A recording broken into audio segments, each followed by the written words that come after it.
വളരെ ക്ലോസ്ഡ് ആയിട്ടുള്ള ആളുകൾ ബിസിനസ്സിൽ പ്രശ്നം വന്ന സമയത്ത് ആത്മഹത്യ ചെയ്ത കുറച്ച് ആളുകൾ. ബിസിനസ്സിനെ കുറിച്ചുള്ള ഐഡിയ ഒക്കെ ഉണ്ടാവും, പക്ഷെ അതേപോലെ വീക്ക്നെസ്സുകൾ ഉണ്ടാവും. സക്സസ്ഫുൾ ആവണം എന്നുണ്ടെങ്കിൽ അതിലൊരു സക്സസ് സീക്രട്ട് ഉണ്ട്, ക്രിട്ടിക്കൽ സക്സസ് ഫാക്ടർ എന്ന് പറയും. എൻ്റെ മദർ വളരെ വലിയൊരു ഡ്രീമറാണ്. നമ്മൾക്ക് ഇത്രയും കാലം ഫിസിക്കൽ അസറ്റുകൾ വാങ്ങിയിട്ടുള്ള ശീലമേ ഉള്ളൂ. ഡിജിറ്റൽ അസറ്റിന് ക്യാഷ് കൊടുത്ത് വാങ്ങിയ ശീലം നമുക്കില്ല. അതോടൊപ്പം തന്നെ ബിസിനസ്സുകാരെ പഠിച്ച പാഠങ്ങൾ മറ്റുള്ളവർക്ക് പകർന്നു കൊടുക്കാൻ കഴിയുവാണെങ്കിൽ അത് വലിയൊരു കാര്യമായിട്ട് എനിക്ക് തോന്നുന്നുണ്ട്.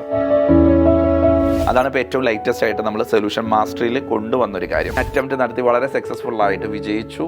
അത് കഴിഞ്ഞിട്ട് പിറ്റത്തെ മാസം നവംബറിലാണ് ദുബായിൽ വെച്ചിട്ട് ഗിന്നസ് വേൾഡ് റെക്കോർഡിൻ്റെ സർട്ടിഫിക്കറ്റ്സ് റിസീവ് ചെയ്യുന്നത്.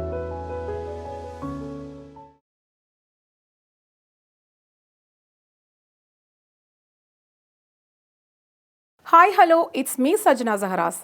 ഇൻസ്പയറിൻ്റെ ഇൻസ്പിറേഷൻ നിറഞ്ഞ മറ്റൊരു സ്റ്റോറിയിലേക്ക് ഏവർക്കും സ്വാഗതം.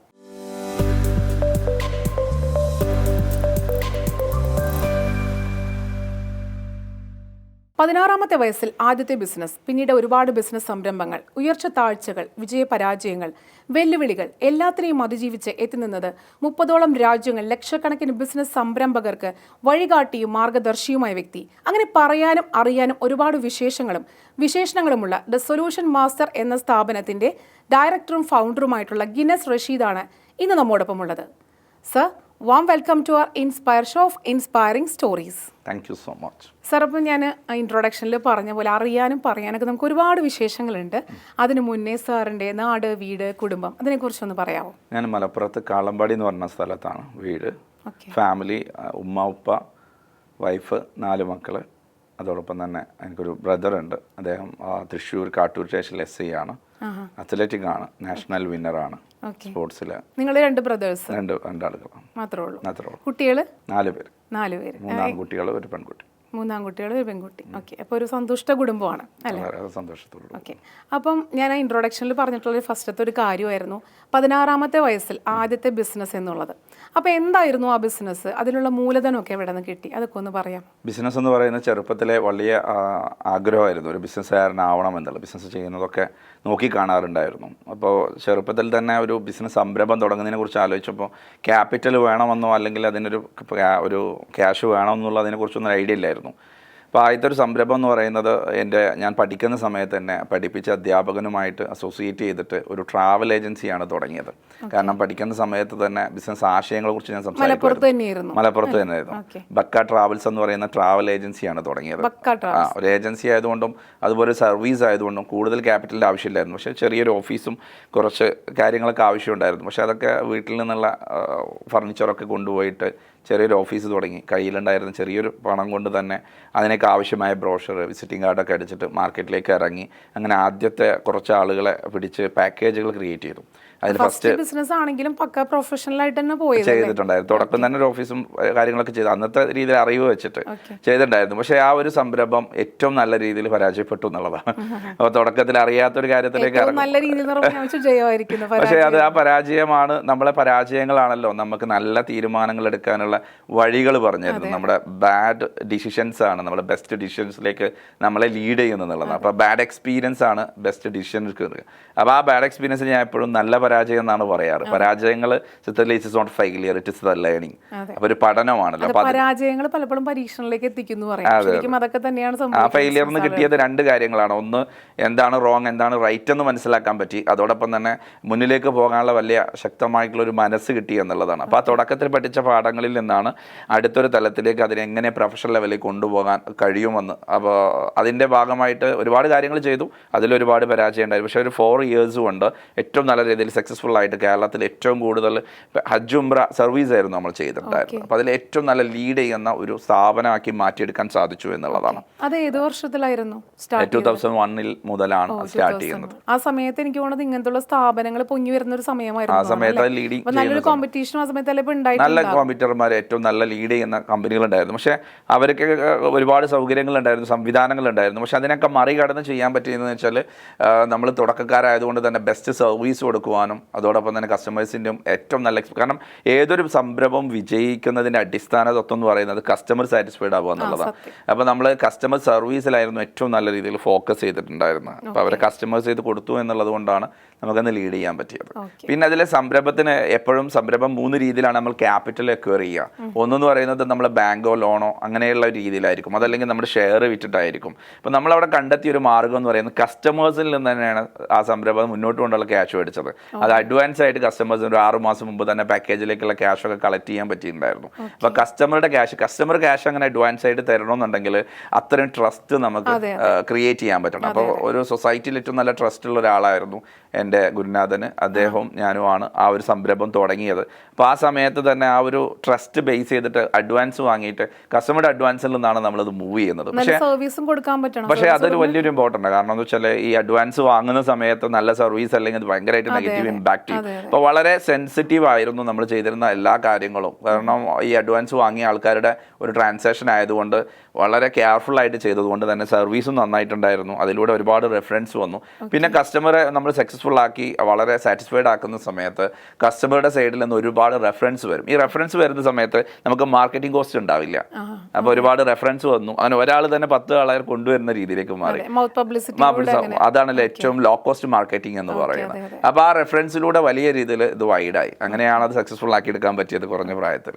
ഇപ്പം ഇത്രയും പറഞ്ഞപ്പോൾ എനിക്കൊരു കൗതുകം കൊണ്ട് ഞാൻ ചോദിക്കുകയാണ്, നമ്മുടെ കുടുംബത്തിൽ ആരെങ്കിലും ഇങ്ങനെ ബിസിനസ് ചെയ്തിട്ടുള്ള ആ ഒരു അനുഭവം ഉണ്ടായിരുന്നോ? ഇല്ല, എൻ്റെ കുടുംബത്തിൽ എൻ്റെ ഉപ്പായുടെ ജ്യേഷ്ഠന് ചെറിയൊരു സ്റ്റേഷനറി കട നടക്കുന്നുണ്ടായിരുന്നു. അപ്പോൾ ചെറിയ കുട്ടിയാവുന്ന സമയത്തൊക്കെ കടയിൽ ഇടക്ക് കൊണ്ടുപോകായിരുന്നു. അപ്പോൾ ഞാൻ വളരെ ക്യൂരിയോസിറ്റിയോട് കൂടെ ചെറിയ കുട്ടിയാവുന്ന സമയത്ത് ആ കച്ചവടമൊക്കെ വാച്ച് ചെയ്യുമായിരുന്നു. അദ്ദേഹം എങ്ങനെയാണ് കസ്റ്റമറോട് ബിഹേവ് ചെയ്യുന്നത്, എങ്ങനെയാണ് പ്രൊഡക്ട്സുകളൊക്കെ ഇൻവെൻ്ററി ഒക്കെ മാനേജ് ചെയ്യുന്നത്. അങ്ങനെ ഒരു കസ്റ്റമർ വന്നിട്ട് ഒരു സാധനം ചോദിക്കുന്നത്, ഒരു എക്സാമ്പിൾ പറയുകയാണെങ്കിൽ നമ്മൾ സാധാരണ കാണുന്ന ഒരു കാര്യമാണ്, ഒരു കടയിൽ പോയിട്ട് നമ്മളൊരു സാധനം ചോദിക്കുമ്പോൾ ഇല്ല എന്ന് പറയുന്ന സെയിൽസ്മാൻമാരെ കാണാറുണ്ട്. പക്ഷെ എൻ്റെ മുത്തപ്പ, എൻ്റെ ഉപ്പാൻ്റെ ജ്യേഷ്ഠന് അദ്ദേഹം ഇപ്പം തീർന്നിട്ടുള്ളൂ എന്ന് പറയും. അപ്പോൾ അതുകൊണ്ട് കസ്റ്റമർ ചിന്തിക്കുന്നത് ചില സാധനം അവിടെ ഉണ്ട്, അപ്പോൾ ജസ്റ്റ് തീർന്നു പോയതാണ്. അപ്പോൾ കസ്റ്റമർ നഷ്ടപ്പെടാതെ അയാളെ കെയർ ചെയ്യുന്നത് കസ്റ്റമർ അപ്പോൾ വീണ്ടും വരും. അല്ലെങ്കിൽ കസ്റ്റമർ അവിടെ സാധനം ഇല്ല എന്ന് പറഞ്ഞ് ലൈഫ് ലോങ്ങിലേക്ക് കസ്റ്റമർ നഷ്ടപ്പെടും. അപ്പോൾ ഒരു കസ്റ്റമറെ അങ്ങനെയൊക്കെ കീപ്പ് ചെയ്യുന്ന അത്രയും സ്ട്രാറ്റജി, കാരണം ആ സാധനം അവിടെ ഇല്ല, പക്ഷെ അത് ജസ്റ്റ് തീർന്നിട്ടുള്ളൂ എന്ന് പറയുന്ന ഇതുപോലുള്ള ഒരുപാട് കാര്യങ്ങൾ അദ്ദേഹത്തിൽ നിന്ന് പഠിക്കാൻ പറ്റിയിട്ടുണ്ട്. സാർ ട്രാവൽസ് തുടങ്ങി, അത് പറഞ്ഞു വളരെ മനോഹരമായ പരാജയമായിരുന്നു എന്ന് പറഞ്ഞു. അപ്പോൾ അത് കഴിഞ്ഞിട്ട് പിന്നെ എന്തിലേക്കാണ് സാർ പോയത്? ഞാൻ എൻ്റെ ഒരു ഡ്രീം പ്രോജക്റ്റ് ഉണ്ടായിരുന്നു. എനിക്ക് ഇന്റർനാഷണൽ ലെവലിൽ ഒരു ബിസിനസ് ചെയ്യണമെന്ന് ആഗ്രഹം ഉണ്ടായിരുന്നു. ആ സമയത്ത് തന്നെ ഉണ്ടായിരുന്നത്. മറ്റേത് ട്രാവൽ ഏജൻസിയിലേക്ക് വന്നത് ഇൻസിഡൻ്റലി വന്നതാണ്. പക്ഷേ എൻ്റെ ഒരു ഡ്രീം പ്രോജക്റ്റ് ആയിരുന്നു ഇന്റർനാഷണൽ ലെവലിൽ എക്സ്പോർട്ട് ഇമ്പോർട്ട് ബിസിനസ് തുടങ്ങണം. അങ്ങനെ ലാമിയ മാർക്കറ്റിംഗ് പ്രൈവറ്റ് ലിമിറ്റഡ് എന്നൊരു കമ്പനി തുടങ്ങുകയും ചൈന, ഹോങ്കോങ്, അതുപോലെ തായ്ലാൻഡ് ഇന്ന സ്ഥലങ്ങളിലൊക്കെ ഗുഡ്സുകൾ എടുത്തുകൊണ്ട് വ്യത്യസ്ത രാജ്യങ്ങളിലേക്ക് എക്സ്പോർട്ട് ചെയ്യുക എന്നുള്ളതായിരുന്നു ബിസിനസ്. അതൊരു ഏജൻസിയാണ്.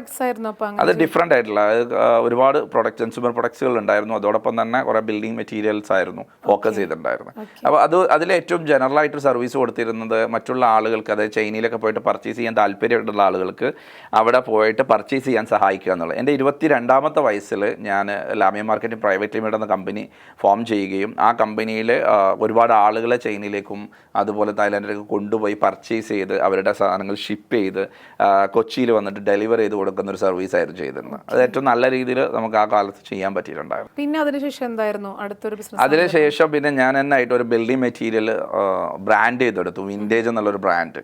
ആ വിൻറ്റേജ് എന്നുള്ള ബ്രാൻഡിൽ ബിൽഡിംഗ് മെറ്റീരിയൽ റൂഫിംഗ് ടൈൽസ് ആണ്, അതായത് സെറാമിക് റൂഫ് ടൈൽസ് ഒക്കെ ഉണ്ടല്ലോ. അങ്ങനെ ഡിഫറെൻ്റ് ആയിട്ടുള്ള വേൾഡിലെ ഡിഫറെൻ്റ് ആയിട്ടുള്ള 20 റൂഫ് ടൈൽസുകളുണ്ട്. അതിനെ കംപ്ലീറ്റ് പല രാജ്യങ്ങളിൽ നിന്ന് ഇമ്പോർട്ട് ചെയ്തിട്ട് കേരളത്തിൽ ആദ്യമായിട്ട് റൂഫിംഗ് ടൈൽസിൻ്റെ മാത്രമായിട്ടുള്ള ഷോറൂമുകൾ തുടങ്ങുകയും റൂഫിംഗ് ടൈൽസ് വിൻറ്റേജ് എന്നുള്ള ബ്രാൻഡിൽ ആദ്യം ഡെവലപ്പ് ചെയ്തത് എൻ്റെ ഒരു കമ്പനിയായിരുന്നു. അപ്പോൾ അത് വിജയമായിരുന്നു? അത് വിജയമായിരുന്നു. അതിൽ ഒരുപാട് ഫെയിലിയേഴ്സ് ഉണ്ടായിരുന്നു. സ്വാഭാവികമായിട്ട് നമ്മൾ കൊണ്ടുവരുന്ന കണ്ടെയ്നറുകളൊക്കെ ബ്രേക്ക് ആവുന്ന പ്രശ്നങ്ങൾ ഉണ്ടായിരുന്നു. അപ്പോൾ ഓരോ ഫെയിലിയറിനും നമ്മൾ ഒരിക്കലും ഒരു പെർഫെക്റ്റ് ആയിട്ടുള്ള രൂപം നമുക്ക് ഉണ്ടാക്കാൻ പറ്റില്ല. കാരണം first product is not final product എന്ന് പറയാറുണ്ട്.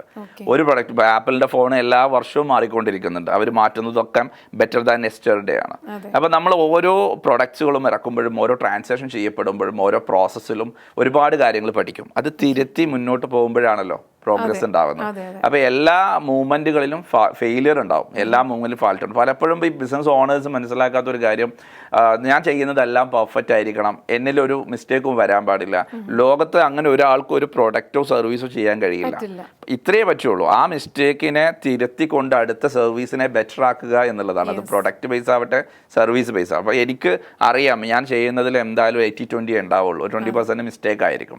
അപ്പോൾ ആ മിസ്റ്റേക്കിനെ ഐഡൻറ്റിഫൈ ചെയ്യുകയും അടുത്തൊരു ട്രാൻസാക്ഷനിൽ അത് തിരുത്താൻ, അത് ഫോർ എക്സാമ്പിൾ പറയുകയാണെങ്കിൽ നമ്മൾ ആദ്യം ഒരു ബാൻഡ് കെട്ടിയിട്ടായിരുന്നു നമ്മൾ റൂഫ് ടൈൽസ് ഒക്കെ കൊണ്ടുവന്നിരുന്നത്. അപ്പോൾ അതിൻ്റെ പല സൈഡും ബ്രേക്ക് ആയിട്ടുണ്ടായിരുന്നു. പിന്നെ അതിൻ്റെ ബോക്സ് 4 ഭാഗത്ത് ബോക്സ് കൊണ്ടുവരാൻ പറ്റും. ആ സമയത്ത് റിയലൈസ് ചെയ്ത് ബോക്സ് കൊണ്ടുവരുന്ന സമയത്ത് കവർഡ് ആയതുകൊണ്ട് അതിൻ്റെ ഉള്ളിൽ കസ്റ്റമേഴ്സിന് റിയലൈസ് ചെയ്യാൻ പറ്റില്ല. അപ്പോൾ കോർണർ മാത്രം പ്രൊട്ടക്ട് ചെയ്തു.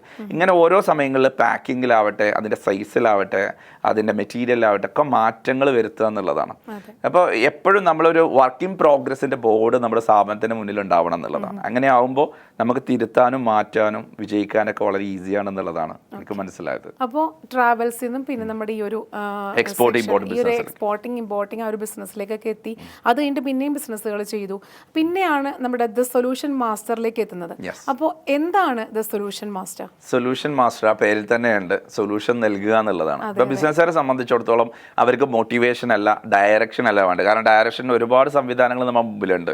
ഒന്ന് സെർച്ച് ചെയ്ത് കഴിഞ്ഞാൽ എന്തിൻ്റെയും ഡയറക്ഷൻസ് നമുക്ക് കിട്ടാനുണ്ട്. അതുപോലെ തന്നെ മോട്ടിവേഷൻ, എല്ലാവരും ആൾറെഡി മോട്ടിവേറ്റഡ് ആണ്. അപ്പോൾ ഇവിടെ വേണ്ടത് കുറേ പ്രശ്നങ്ങളുണ്ട് ബിസിനസ്സുകാർ നേരിടുന്നത്. ആ പ്രശ്നങ്ങൾക്കുള്ള പരിഹാരം കൊടുക്കുക എന്നുള്ളതാണ്. അപ്പോൾ അതാണ് സൊല്യൂഷൻ മാസ്റ്റർ എന്നുള്ളത് ഒരു കോൺസെപ്റ്റ് കൊണ്ടുവരാൻ കാരണം. അപ്പോൾ എല്ലാ ഇൻഡസ്ട്രികളിലും ഒരുപാട് വ്യത്യസ്ത പ്രശ്നങ്ങൾ ഫേസ് ചെയ്തുകൊണ്ടിരിക്കുന്നുണ്ട്.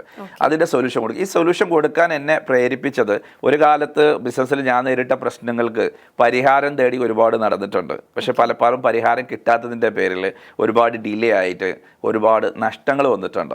അപ്പോൾ ഇതുകൊണ്ട് തന്നെ ഒരു സൊല്യൂഷൻ കൊടുക്കുന്ന ഒരു സംവിധാനം പലയിടത്തും കിട്ടാനില്ല. കാരണം ബിസിനസ്സുകാർക്ക് സൊല്യൂഷൻ കൊടുക്കുന്ന സംവിധാനം ഇത് മാർക്കറ്റിൽ ഒരു ഗ്യാപ്പ് തന്നെയാണ്. അതിനെ റിയലൈസ് ചെയ്തിട്ടാണ് ഈ സൊല്യൂഷൻ മാസ്റ്റർ എന്ന് പറയുന്ന ഒരു സംവിധാനം 2015 മുതൽ നമ്മൾ സ്റ്റാർട്ട് ചെയ്യുകയും ഇപ്പോൾ ഈ 9 വർഷക്കാലം കണ്ടിന്യൂസ് ആയിട്ട് ഒരു 30 രാജ്യങ്ങളിൽ പോയിട്ട് 2 ലക്ഷം ബിസിനസ് ഓണേഴ്സിന് വ്യത്യസ്തമായ സൊല്യൂഷൻസ് കൊടുക്കുവാനും ഒരുപാട് സക്സസ്ഫുൾ ആയിട്ടുള്ള വലിയൊരു കമ്മ്യൂണിറ്റി, മലയാളി കമ്മ്യൂണിറ്റി ഡെവലപ്പ് ചെയ്യുവാനും സാധിച്ചിട്ടുണ്ട് എന്നുള്ളതാണ്. അതായത് ദ സൊല്യൂഷൻ മാസ്റ്റർ എന്ന് പറയുന്നത് എന്തൊരു കോൺഫ്ലിക്റ്റ് ഉണ്ടായാലും, അല്ലെങ്കിൽ കൺഫ്യൂഷൻ ഉണ്ടായാലും, അല്ലെങ്കിൽ പ്രോബ്ലം ഉണ്ടായാലും, ഇഷ്യൂസ് ഉണ്ടായാലും നമുക്ക് ധൈര്യത്തോടെ സാറിന് നമുക്ക് അപ്രോച്ച് ചെയ്യാം അല്ലേ? ദ സൊല്യൂഷൻ മാസ്റ്ററിലേക്ക് വരാനുള്ള ഒരു ഇൻസിഡന്റ് അല്ലെങ്കിൽ ആ ഒരു പോയിന്റ് എന്തായിരുന്നു? മെയിനായിട്ടുള്ള പോയിന്റ്, ഒന്നാമത് എൻ്റെ ലൈഫിൽ എനിക്ക് കിട്ടിയ എക്സ്പീരിയൻസുകളാണ്. കാരണം ഞാൻ ഏറ്റവും കൂടുതൽ ഫേസ് ചെയ്തിട്ടുള്ളത് പ്രശ്നങ്ങളെയാണ്. കാരണം ക്യാപിറ്റൽ ഇല്ലാതെ, കൂടുതൽ എക്സ്പീരിയൻസ് ഇല്ലാതെ, ബാക്ക്ഗ്രൗണ്ടിൽ ബിസിനസ് എക്സ്പീരിയൻസ് ഒന്നും ഇല്ലാതെ ഇറങ്ങിയ ഒരാളാണ്. അപ്പോൾ ഒരുപാട് ഫെയിലിയർ ആവാനുള്ള അവസരം കിട്ടിയിട്ടുണ്ട് എന്നുള്ളതാണ്. ഞാൻ എപ്പോഴും എന്നെക്കുറിച്ച് പറയുന്നത് മാസ്റ്റർ ഓഫ് ഫെയിലിയർ എന്നാണ് പറയുക. ബിസിനസ്സിൽ ഒരുപാട് ഫെയിലിയർ സംഭവിച്ചിട്ടുണ്ട്. ആ ഫെയിലിയറിൽ നിന്ന് എനിക്ക് കിട്ടിയ ഒരുപാട് കാര്യങ്ങളുണ്ട്, വിസ്ഡം ഉണ്ട്. അത് ഒരു സൊല്യൂഷൻസ് ആണ്. പല ആൾക്കാരും ഈ പ്രശ്നങ്ങളിലൂടെയാണ് പല ബിസിനസ്സുകാരും കടന്നു പോകും. അപ്പോൾ എൻ്റെ അടുത്തുള്ള ഈ സൊല്യൂഷൻസ് മറ്റുള്ളവർക്ക് കൊടുക്കാൻ പറ്റുവാണെങ്കിൽ അത് വലിയൊരു കാര്യമാണെന്ന് ചിന്തിച്ചു. രണ്ടാമത്തെ ഒരു കാര്യം എന്ന് പറയുന്നത്, 1-2 ഇൻസിഡൻറ്റ് എൻ്റെ ഫ്രണ്ട്സിൻ്റെ ഭാഗത്ത്, അതായത് എനിക്കറിയുന്ന വളരെ ക്ലോസ്ഡ് ആയിട്ടുള്ള ആളുകൾ ബിസിനസ്സിൽ പ്രശ്നം വന്ന സമയത്ത് ആത്മഹത്യ ചെയ്ത കുറച്ച് ആളുകൾ, അതുപോലെ തന്നെ നാട് വിട്ടുപോയ കുറേ ആളുകൾ, ഡിപ്രഷനിലേക്ക് കുറേ ആളുകൾ, കുറേ നമ്മുടെ ബിസിനസ് കമ്മ്യൂണിറ്റി ആയതുകൊണ്ട് ഇങ്ങനെ കുറേ ആൾക്കാരുടെ സ്റ്റോറീസ് കേട്ടപ്പോൾ ഇവർക്കൊരു സൊല്യൂഷൻ കിട്ടിയിരുന്നെങ്കിൽ. നമ്മുടെ നാട്ടിൽ തന്നെ ഒരാൾ 250 കോടി ബാധ്യത വന്നിട്ട് തൂങ്ങി മരിച്ചതുണ്ട്. അതുപോലെ നാട് വിട്ടുപോയ കുറേ ആൾക്കാരുടെ സ്റ്റോറീസ് ഉണ്ട്. എൻ്റെ അടുത്ത ക്ലോസ് ആയിട്ടുള്ള സുഹൃത്ത് ആത്മഹത്യ ചെയ്തിട്ടുണ്ട്. ഡ്രഗ്സിലേക്ക് പോയ, ഡിപ്രഷനിലേക്ക് പോയവരുണ്ട്. ഇങ്ങനത്തെ ഒരുപാട് സ്റ്റോറീസ് നമ്മൾ കേൾക്കുമ്പോൾ വളരെ ഇമോഷണൽ ആവാണ്ട് ഇവർക്ക് എന്തുകൊണ്ടാണ്. അപ്പോൾ നമ്മൾ മനസ്സിലാക്കുന്ന ഒരു കാര്യം, ഒരു പ്രശ്നം വരുന്ന സമയത്ത് ഒരു സൊല്യൂഷൻ കൊടുക്കുക ഒരാളുണ്ട്. ഇപ്പോൾ നമുക്കൊരു രോഗം വന്നു കഴിഞ്ഞാൽ നമ്മളൊരു ഡോക്ടറെ അടുത്ത് പോകുന്നു, പ്രശ്നം പറയുന്നു, അയാളെ സൊല്യൂഷൻ കൊടുക്കും. അല്ലെങ്കിൽ നമ്മൾ ഡിപ്രഷൻ ആവും. ദിവസങ്ങൾ ആ രോഗം കൊണ്ട് നിൽക്കുവാണെങ്കിൽ നമ്മൾ പേടിച്ചു പോകും. ഡോക്ടർ എന്ന് പറയുമ്പോൾ ഡോക്ടറെ കാണുമ്പോൾ തന്നെ 50% പോയിട്ടുണ്ടാവും. അത് കഴിഞ്ഞ് ബാക്കി മെഡിസിൻ കഴിക്കുമ്പോഴേക്ക് പോകും. അപ്പോൾ അങ്ങനെ ഒരു സൊല്യൂഷൻ കൊടുക്കുന്നത് അത് ഫിസിക്കലി ആണോ, മെൻ്റലി ബിസിനസ് പരമായിട്ട് കൊടുക്കുന്ന ഒരു സംവിധാനങ്ങൾ വളരെ കുറവാണ്. മെൻ്റലി ഉള്ളിടത്തും ആളുകൾ പോകാൻ മടിയാണ്. പക്ഷേ ബിസിനസ് പരമായിട്ടുള്ള ആളുകൾക്ക് ഒരുപാട് പ്രശ്നങ്ങളുണ്ട്. അപ്പോൾ അത് സൊല്യൂഷൻ കൊടുക്കുക എന്നുള്ളതാണ് ഒന്നാമത്തെ കാര്യം. അപ്പോൾ എൻ്റെ എക്സ്പീരിയൻസും ഇപ്പോൾ കറൻ്റ്ലി അത് ഏറ്റവും ഇമ്പോർട്ടൻ്റ് ആണ് തോന്നിയത് കൊണ്ടാണ് സൊല്യൂഷൻ മാസ്റ്റർ എന്ന് പറയുന്ന കോൺസെപ്റ്റിലേക്ക് ഞാൻ ഫോക്കസ് ചെയ്യാനുള്ള കാരണം. ഞാൻ കേട്ടിട്ടുണ്ട് സാർ നല്ലൊരു പ്രഭാഷകൻ കൂടിയായിരുന്നു എന്നുള്ളത്. അപ്പോൾ ആ ഒരു കാര്യങ്ങളൊക്കെ സാറിൻ്റെ ബിസിനസ്സിലേക്ക് എത്രത്തോളം സാറിനെ ഹൈലൈറ്റ് ചെയ്തിട്ടുണ്ട് അല്ലെങ്കിൽ യൂസ്ഫുൾ ആയിട്ടുണ്ട്? അതിൽ പ്രധാനമായിട്ട് ഒരു കാര്യം പറയാനുള്ളത്, ഞാൻ സ്വപ്നം കണ്ടതുപോലെ തന്നെ ഇപ്പോൾ എൻ്റെ മദർ വളരെ വലിയൊരു ഡ്രീമറാണ്. അത് മക്കളെ കുറിച്ച് വലിയ സ്വപ്നങ്ങൾ എല്ലാ പാരൻസിനും ഉണ്ടാവും. പക്ഷേ എൻ്റെ ഉമ്മ ഒന്നുകൂടി വലിയ തരത്തിൽ ഡ്രീം ചെയ്യുന്ന ഒരാളായിരുന്നു. അപ്പോൾ എന്നെ എപ്പോഴും ഡ്രീം ചെയ്തിട്ടുണ്ടായിരുന്നു. ഞാൻ വലിയ പ്രഭാഷകനാവണം എന്നുള്ള ആഗ്രഹമായിരുന്നു. അപ്പോൾ അതോടെ തന്നെ ആ പ്രഭാഷണത്തിലേക്ക് എന്നെ പ്രചോദിപ്പിച്ചിട്ടുണ്ടായിരുന്നു. അപ്പോൾ ഇതിൻ്റെ ഭാഗമായിട്ട് ഈ ചെറിയ പ്രായത്തിൽ മദ്രസയിലും സ്കൂളിലൊക്കെ പഠിക്കുന്ന സമയത്ത് ചില വേദികളൊക്കെ കിട്ടുമല്ലോ. അപ്പോൾ 7ാമത്തെ വയസ്സിൽ ആദ്യമായിട്ട് ഞാനൊരു വേദിയിൽ കയറി പ്രഭാഷണം നടത്തുന്നത് 1 മിനിറ്റിൻ്റെ പ്രസംഗമാണ് മദ്രസയിലുള്ള ഒരു പരിപാടി. മാറ്റർ എന്ന് പറയുന്നത് മദ്രസയിൽ ഒരു നബിദിന പ്രോഗ്രാമിൽ ഒരു പ്രഭാഷണമാണ്, 1 മിനിറ്റിൻ്റെ പ്രഭാഷണം. അത് ഉമ്മ വളരെ ക്യൂരിയോസിറ്റിയോടുകൂടെ എന്നെ പഠിപ്പിച്ചു. വളരെ സന്തോഷത്തോടുകൂടെ ഞാനത് പഠിച്ചെടുത്ത് സ്റ്റേജിൽ കയറി. സ്വാഭാവികമായിട്ട് ഫസ്റ്റ് സ്റ്റേജ് ആയതുകൊണ്ട് തന്നെ അതിൽ കയറിയ സമയത്ത് തന്നെ പേടിച്ചുകൊണ്ടും എല്ലാം മറന്നു. അങ്ങനെ ഓടി ഉമ്മാൻ്റെ അടുത്തേക്ക് ഓടുവാണ്. ഓടി ഉമ്മ കെട്ടിപ്പിടിച്ച് ആശ്വസിപ്പിച്ച്, എല്ലായിടത്തും ചിരി വരുമല്ലോ സ്വാഭാവികമായിട്ടൊരു സദസ്സിൽ. അതാണ് എൻ്റെ ഒരു പ്രഭാഷണത്തിലുള്ള എക്സ്പീരിയൻസ്. അത് കഴിഞ്ഞിട്ട് ഉമ്മ പറഞ്ഞൊരു വാക്ക് മേ ബി എൻ്റെ മനസ്സിൽ തറച്ചതായിരിക്കാം, നീ വലിയൊരു പ്രഭാഷകനാകുമെന്ന് പറഞ്ഞ്. അതിൻ്റെ ശേഷം പ്രഭാഷണ കലയിൽ എന്നെ ഡെവലപ്പ് ചെയ്യാൻ വേണ്ടിയിട്ട് വ്യത്യസ്തമായിട്ടുള്ള ഗുരുനാഥന്മാരെ ഏൽപ്പിക്കുകയും അവരിൽ നിന്ന് എന്നെ പ്രഭാഷണം പഠിപ്പിക്കുകയൊക്കെ ചെയ്തു. കാരണം ആ കാലഘട്ടത്തിൽ അങ്ങനെ ആരും ചെയ്യാത്തതാണ്. പലപ്പോഴും നമ്മൾ വീക്കായിട്ടില്ല. ഞാൻ പഠനത്തിൽ പല വിഷയത്തിലും വീക്കായിരുന്നു. അതിലൊന്നും എന്നെ ട്യൂഷൻ വിട്ടിട്ടില്ല. കാരണം ഞാൻ വീക്കായതിലല്ല എനിക്ക് ട്യൂഷൻ വേണ്ടത്. എനിക്ക് സ്ട്രെങ്ത് ഉള്ളതിൽ, എനിക്ക് പാഷൻ ഉള്ളതിലും എൻ്റെ ഡ്രീമിലുമാണ് ട്യൂഷൻ വേണ്ടതെന്ന് എൻ്റെ മദർ തിരിച്ചറിഞ്ഞുകൊണ്ടായിരിക്കാം ആ ഒരു ട്യൂഷനിലൂടെ ഞാൻ വ്യത്യസ്തമായ അധ്യാപകരിലൂടെ പ്രഭാഷണത്തിൻ്റെ പല മേഖലകളും പഠിച്ച് അവിടെ നിന്ന് അങ്ങോട്ട് 37ാമത്തെ വയസ്സായപ്പോഴേക്ക് ലോകത്തിലെ ഏറ്റവും കൂടുതൽ സമയം പ്രസംഗിച്ചതിന് ഗിന്നസ് വേൾഡ് റെക്കോർഡ്, അതായത് കണ്ടിന്യൂസ് ആയിട്ട് 4 day 3 night without sleep without food 73.15 hours continuous ആയിട്ട് സംസാരിച്ച് 2021 ഒക്ടോബർ 17 ഗിന്നസ് വേൾഡ് റെക്കോർഡ് കരസ്ഥമാക്കി. അതിൻ്റെ സർട്ടിഫിക്കറ്റും കൊണ്ട് എൻ്റെ മദറിൻ്റെ കയ്യിൽ കൊടുക്കാൻ പറ്റി. അപ്പോൾ ഇത്രയും കാലം ഞാൻ ഈ ബിസിനസ് ചെയ്യുന്ന സമയത്തും എൻ്റെ ഒരു വലിയ എൻ്റെ ഉമ്മയുടെ സ്വപ്നം, എൻ്റെ ഉള്ളിലുള്ള പാഷനുമായിട്ടുള്ള, എൻ്റെ ഇൻബോൺ ടാലൻറ്റുമായിട്ടുള്ള ഈ പ്രഭാഷണ കലയിലും ഞാൻ പ്രാക്ടീസ് ചെയ്യുന്നുണ്ടായിരുന്നു. അതുകൊണ്ടാണ് ഒരു ബിസിനസ്സുകാരൻ എന്നുള്ള നിലക്കും പ്രഭാഷകൻ എന്നുള്ള ഒരു മിക്സിങ് ഇതിൻ്റെ ഉള്ളിൽ വരാൻ കാരണം. നിങ്ങൾ ചോദിച്ചത് അതിൽ കണക്ട് ചെയ്യാൻ പറ്റും. അപ്പോൾ ഇത് 2 ഉപകാരത്തിൽപ്പെട്ടു. ഒന്നെന്ന് വെച്ചിട്ടുണ്ടെങ്കിൽ ഒരു ബിസിനസ്സുകാരൻ എപ്പോഴും നല്ലൊരു കമ്മ്യൂണിക്കേറ്റർ ആയിരിക്കണം. അതോടൊപ്പം തന്നെ ബിസിനസ്സുകാരെ പഠിച്ച പാഠങ്ങൾ മറ്റുള്ളവർക്ക് പകർന്നു കൊടുക്കാൻ കഴിയുവാണെങ്കിൽ അത് വലിയൊരു കാര്യമായിട്ട് എനിക്ക് തോന്നുന്നുണ്ട്. ഇപ്പോൾ ഗിന്നസ് റെക്കോർഡിൻ്റെ കാര്യം പറഞ്ഞു, അപ്പോൾ അതിലേക്ക് നമ്മൾ വരാം. അതിന് മുന്നേ എനിക്ക് നമ്മുടെ ദ സൊല്യൂഷൻ മാസ്റ്ററിനെ കുറിച്ച് കുറച്ച് കാര്യങ്ങളോട് അറിയാനുണ്ട്. ദ സൊല്യൂഷൻ മാസ്റ്ററിൽ നമ്മളിപ്പോൾ പറഞ്ഞു കോൺഫ്ലിക്ട്സ് അല്ലെങ്കിൽ കൺഫ്യൂഷൻസ് ഇഷ്യൂസ് ഒക്കെയാണ് നമുക്കതിൽ സോൾവ് ചെയ്ത് കിട്ടുക എന്നുള്ളത്. അപ്പോൾ ആൾക്കാർക്ക് ഒരു ചിന്ത വരും, ഇത് എങ്ങനെയാണ് സോൾവ് ചെയ്ത് കിട്ടുക എന്നുള്ളത്. അപ്പോൾ അതിന് കുറച്ച് ഹൈലൈറ്റ്സ് ഉണ്ടല്ലോ. എന്തൊക്കെയാണ് ആ ഒരു ഹൈലൈറ്റ്സ്, അല്ലെങ്കിൽ എന്തൊക്കെ ഫെസിലിറ്റീസ് ആണ് ഒരു business person the solution master provide ചെയ്യുന്നത്? ഓക്കെ, ബിസിനസ് എന്ന് പറയുമ്പോൾ വ്യത്യസ്തമായിട്ടുള്ള ബിസിനസ്, ചെറിയ സംരംഭകരുണ്ട്, വലിയ ബിസിനസ്സുകളുണ്ട്, പ്രോഡക്റ്റ് ഉണ്ട്, സർവീസ് ഉണ്ട്, എക്സ്പീരിയൻസ് ഉണ്ട്, ഡിഫറെൻ്റ് ആയിട്ടുള്ള ബിസിനസ്സിൻ്റെ എലമെൻസുകളുണ്ട്. അപ്പോൾ ഇതിൽ മെയിനായിട്ട് ഏറ്റവും പ്രധാനമായിട്ട് നമ്മൾ മനസ്സിലാക്കുന്നത് ഏതൊരു ബിസിനസ്സുകാരും നേരിടുന്ന ഏറ്റവും പ്രധാനപ്പെട്ട പ്രശ്നം എന്ന് പറയുന്നത് ഇൻറ്റേർണലി ഉള്ള പ്രശ്നങ്ങളാണ്. ഇൻറ്റേർണലി എന്ന് പറഞ്ഞാൽ ഒന്നെങ്കിൽ പീപ്പിൾ ആയിരിക്കാം, അതല്ലെങ്കിൽ അതിൻ്റെ ഉള്ളിലുള്ള സെയിൽസോ മാർക്കറ്റിംഗ് ഓപ്പറേഷനോ ഫിനാൻസോ റിലേറ്റഡ് ആയിട്ടുള്ള കാര്യങ്ങൾ ഇൻറ്റേർണൽ ആയിട്ടുള്ള പ്രശ്നമാണ്. രണ്ടാമത്തെ ഒരു പ്രശ്നം എന്ന് പറയുന്നത് എക്സ്റ്റേണൽ മാർക്കറ്റിലുള്ള പ്രശ്നമാണ്. ഇപ്പോൾ ഇൻറ്റേർണൽ പ്രശ്നത്തിന് 2 വേർഡ്സിൽ നമുക്ക് പറയാം. ഒന്ന്, ഒരു ബിസിനസ്സിൻ്റെ ഉള്ളിൽ വീക്ക്നെസ്സും ഉണ്ടാവും, സ്ട്രെങ്ത്തും ഉണ്ടാവും. ഇപ്പോൾ സ്ട്രെങ്ത് എന്ന് പറയുന്ന അവരുടെ കയ്യിൽ കുറേ പ്രോഡക്റ്റ്സ് ഉണ്ടാവും, കുറച്ച് ആളുകൾ ഉണ്ടാവും, അതുപോലെ തന്നെ നല്ല രീതിയിൽ ബിസിനസ്സിനെ കുറിച്ചുള്ള ഐഡിയ ഒക്കെ ഉണ്ടാവും. പക്ഷേ അതേപോലെ വീക്ക്നെസ്സുകളും ഉണ്ടാവും. മേ ബി ചില മാർക്കറ്റിൽ ഫെയിലിയർ ആയിരിക്കാം, അല്ലെങ്കിൽ ഫിനാൻഷ്യൽ ഫെയിലിയർ ആയിരിക്കാം, അതിൽ ഇൻവെൻട്രി മാനേജ്മെൻറ്റിലായിരിക്കും, അല്ലെങ്കിൽ പീപ്പിൾ മാനേജ്മെൻറ്റിലായിരിക്കും, പ്രോസസ്സിലായിരിക്കും. അപ്പോൾ ആ വീക്ക്നെസ് ആണ് അയാൾ ആ പ്രശ്നം ഇൻറ്റേർണലി ക്രിയേറ്റ് ചെയ്യുന്നത്. അതിനെ ഐഡൻറ്റിഫൈ ചെയ്യുകയാണ് നമ്മൾ ആദ്യത്തെ അനലൈസ് ചെയ്തുകൊണ്ട് കണ്ടെത്തുന്നത്. എന്നിട്ട് അത് കറക്റ്റ് ചെയ്ത് കൊടുക്കും. അതോടുകൂടി ഇൻറ്റേർണൽ പ്രശ്നം തീരും. എക്സ്റ്റേണൽ പ്രശ്നം എന്ന് പറയുന്നത് മാർക്കറ്റിൽ എപ്പോഴും ഓപ്പർച്യൂണിറ്റീസ് ഉണ്ടാവും, പക്ഷേ അതേപോലെ ത്രെഡ്സും ഉണ്ടാവും. ഓപ്പർച്യൂണിറ്റി എന്ന് പറയുന്നത് കസ്റ്റമേഴ്സ് ആണ്, ത്രെഡ് എന്ന് പറയുന്നത് കോമ്പറ്റീറ്റർ ആണ്. കോമ്പറ്റീറ്റർ എന്ന് പറയുമ്പോൾ ചിലപ്പോൾ മാർക്കറ്റ് കോമ്പറ്റീറ്റർ ആയിട്ട് വരും, ചിലപ്പോൾ ഇ കൊമേഴ്സ് വരും, ചിലപ്പോൾ വലിയ വലിയ കോർപ്പറേറ്റ്സ് കമ്പനി വരും, ചില സമയത്ത് ഓപ്പോസിറ്റുള്ള കടക്കാരനായിരിക്കും. ഈ കോമ്പറ്റീറ്ററെ മറികടന്നുകൊണ്ട് ഈ ഓപ്പർച്യൂണിറ്റി എന്ന് പറയുന്ന കസ്റ്റമേഴ്സിനെ ക്യാപ്ചർ ചെയ്യാൻ സഹായിക്കുക എന്നുള്ളതാണ് അവിടെയുള്ള പ്രശ്നം തീർക്കുക എന്നുള്ളത്. അപ്പോൾ മാർക്കറ്റിൽ അവർക്ക് ഹൈലൈറ്റിംഗ് ആണ്, ചിലപ്പോൾ യുണീക്ക്നെസ് കൊണ്ടുവരേണ്ടി വരും, മാർക്കറ്റിംഗ് സ്ട്രാറ്റജി ക്രിയേറ്റ് ചെയ്യേണ്ടി വരും. സാധാരണ നിലയിൽ പ്രശ്നം വന്നാൽ എന്താ ചെയ്യാന്ന് പറയുമോ, ബിസിനസ്സുകാർ ഒന്ന് ഒന്ന് ഡെവലപ്പ് ചെയ്യും, ഒന്ന് കടയൊക്കെ ഒന്ന് നന്നാക്കി എടുക്കും, അതുകൊണ്ട് പ്രശ്നം തീരില്ല. 2, ഒരാൾക്ക് രോഗം വന്നു കഴിഞ്ഞാൽ ഡ്രസ്സ് മാറ്റുന്നത് പോലെ ആയിരിക്കും. രണ്ടാമത്തെ ഒരു കാര്യം എന്ന് പറയാൻ അവർ ചെയ്യാന്ന് വെച്ചാൽ ആളുകളൊന്ന് മാറ്റി വെക്കും. ആളുകളെ മാറ്റിയോണ്ട് കാര്യമില്ല, പ്രോസസ്സിലാണ് പ്രശ്നമെങ്കിലോ ആളെ മാറ്റി, പ്രൊഡക്റ്റിലാണോ ഫെയിലിയർ എങ്കിലോ ആളെ മാറ്റിയിട്ട് കാര്യമില്ലല്ലോ. ചില ആളുകൾ എന്ത് ചെയ്യുമെന്ന് വെച്ചിട്ടുണ്ടെങ്കിൽ ഒരുപാട് പ്രോഡക്റ്റ് പർച്ചേസ് ചെയ്യും, ഇൻവെൻട്രി കൂട്ടും. ഇൻവെൻട്രി കൂട്ടിയൊന്നും കാര്യമില്ല, കസ്റ്റമർ ആൾറെഡി അവിടെ ആക്സസ് ഇല്ല, വിസിബിലിറ്റി ഇല്ലെങ്കിൽ അതല്ലേ മാറ്റം വരുന്നത്. ചെറിയൊരു പോയിന്റ് ആയിരിക്കും, ഇപ്പോൾ നല്ല സ്റ്റാഫ് ഉണ്ടാവും, നല്ല പ്രൊഡക്റ്റ് ആയിരിക്കും, നല്ല സർവീസ് ആയിരിക്കും, പക്ഷേ കാർ പാർക്കിംഗ് എന്നൊരു സംഭവം ഇല്ലാത്തതിൻ്റെ പേരിൽ മാത്രം തോൽവിയായിട്ടുള്ള അത് ചില എക്സ്റ്റേണൽ പ്രോസസ് ആണ്. അതാണ് ബാരിയർ. ത്രെഡ് ഞാൻ നേരത്തെ പറഞ്ഞ കസ്റ്റമർ ഉണ്ട്, പക്ഷെ ത്രെഡ് ഉണ്ട്. ത്രെഡ് എന്ന് പറയുന്നത് കസ്റ്റമർ ഇങ്ങോട്ട് ആക്സസ് ചെയ്യാൻ ഉള്ളൊരു പ്രയാസമുണ്ട്. അപ്പോൾ ഈ ത്രെഡിനെ ഐഡന്റിഫൈ ചെയ്ത് ഇന്റേണലിലെ വീക്ക്നെസ്സിനെ ഐഡന്റിഫൈ ചെയ്ത് കൊടുക്കുക എന്ന് പറയുന്നത് മേ ബി ചിലപ്പോൾ നമ്മൾ പറയുമ്പോൾ അത് എനിക്ക് അറിയുന്ന കാര്യമാണെന്ന് തോന്നും, പക്ഷേ അതിനെ ഒരാൾ ഐഡന്റിഫൈ ചെയ്ത് കൊടുക്കുമ്പോഴാണല്ലോ അതിന് സൊല്യൂഷൻസ് ഉണ്ടാക്കാൻ പറ്റും. അപ്പോൾ ആദ്യം നമ്മൾ ചെയ്യുന്നത് എന്താണ് ആക്ച്വലി ഉള്ള പ്രശ്നം, അതായത് സിമ്പിളായിട്ട് പറഞ്ഞാൽ എന്തോന്ന് കുറവുണ്ട്, ആ കുറവിനെ മനസ്സിലാക്കി കൊടുക്കുക എന്നുള്ളതാണ്. അതിൻ്റെ ശേഷം അതിൻ്റെ സൊല്യൂഷൻസ്, അത് വളരെ ഇമ്പോർട്ടൻ്റ് ആണ്. കാരണം നമുക്കറിയാം, പ്രശ്നം നമുക്കറിയാമായിരിക്കും ചില ആളുകൾക്കൊക്കെ, പക്ഷേ സൊല്യൂഷൻസ് അറിയില്ല.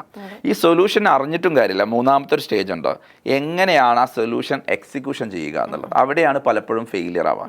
എക്സിക്യൂഷൻ വളരെ ഇമ്പോർട്ടൻ്റ് ആണ്. കാരണം ബിസിനസ്സുകാരന് സൊല്യൂഷൻ അറിഞ്ഞതുകൊണ്ട് മാത്രം കാര്യമില്ല, എക്സിക്യൂഷൻ ചെയ്യുമ്പോൾ വളരെ പ്രൊഫഷണലായിട്ട് എക്സിക്യൂഷൻ, അതിൻ്റെ കയ്യിൽ ടീമുണ്ട്. അപ്പോൾ അവർ കൃത്യമായിട്ട് ഇത് എക്സിക്യൂഷൻ ചെയ്യാനും കൂടി നമ്മളൊരു അതിൻ്റെ ബാക്കിൽ, അതായത് ഒരു പ്രശ്നത്തിന് എത്ര സമയമാണ് എക്സിക്യൂഷന് വേണ്ടത് അത്രയും സമയം നമ്മൾ ബാക്ക് എൻഡ് ടീമിന് സപ്പോർട്ട് കൊടുക്കും. പലപ്പോഴും ഇങ്ങനത്തെ കൺസൾട്ടിങ് കമ്പനികളൊക്കെ ചെയ്യുന്ന ഒരു കാര്യം എന്ന് പറയുന്നത് പ്രശ്നം ഐഡന്റിഫൈ ചെയ്യും, സൊല്യൂഷൻ കൊടുക്കും. ആ സൊല്യൂഷൻ കൊണ്ട് അയാൾ പോകും, അയാൾ ചെയ്യില്ല. ബാക്കിലുണ്ട് വലിയൊരു ടീം, നമ്മുടെ ഒരു ടീമുണ്ട്. അപ്പോൾ അവരാണ് ഈ സൊല്യൂഷൻ, അവരുടെ പണി എന്ന് പറയുന്നത് ഞാൻ കൊടുത്തിരുന്ന ഈ പ്രോബ്ലം ഐഡന്റിഫൈ ചെയ്ത് സൊല്യൂഷൻ കൊടുത്തു കഴിഞ്ഞാൽ ആ സൊല്യൂഷനെ എക്സിക്യൂഷൻ ചെയ്യുന്നുണ്ട്, കറക്റ്റ് മോണിറ്റർ ചെയ്യുക എന്നുള്ളതാണ്.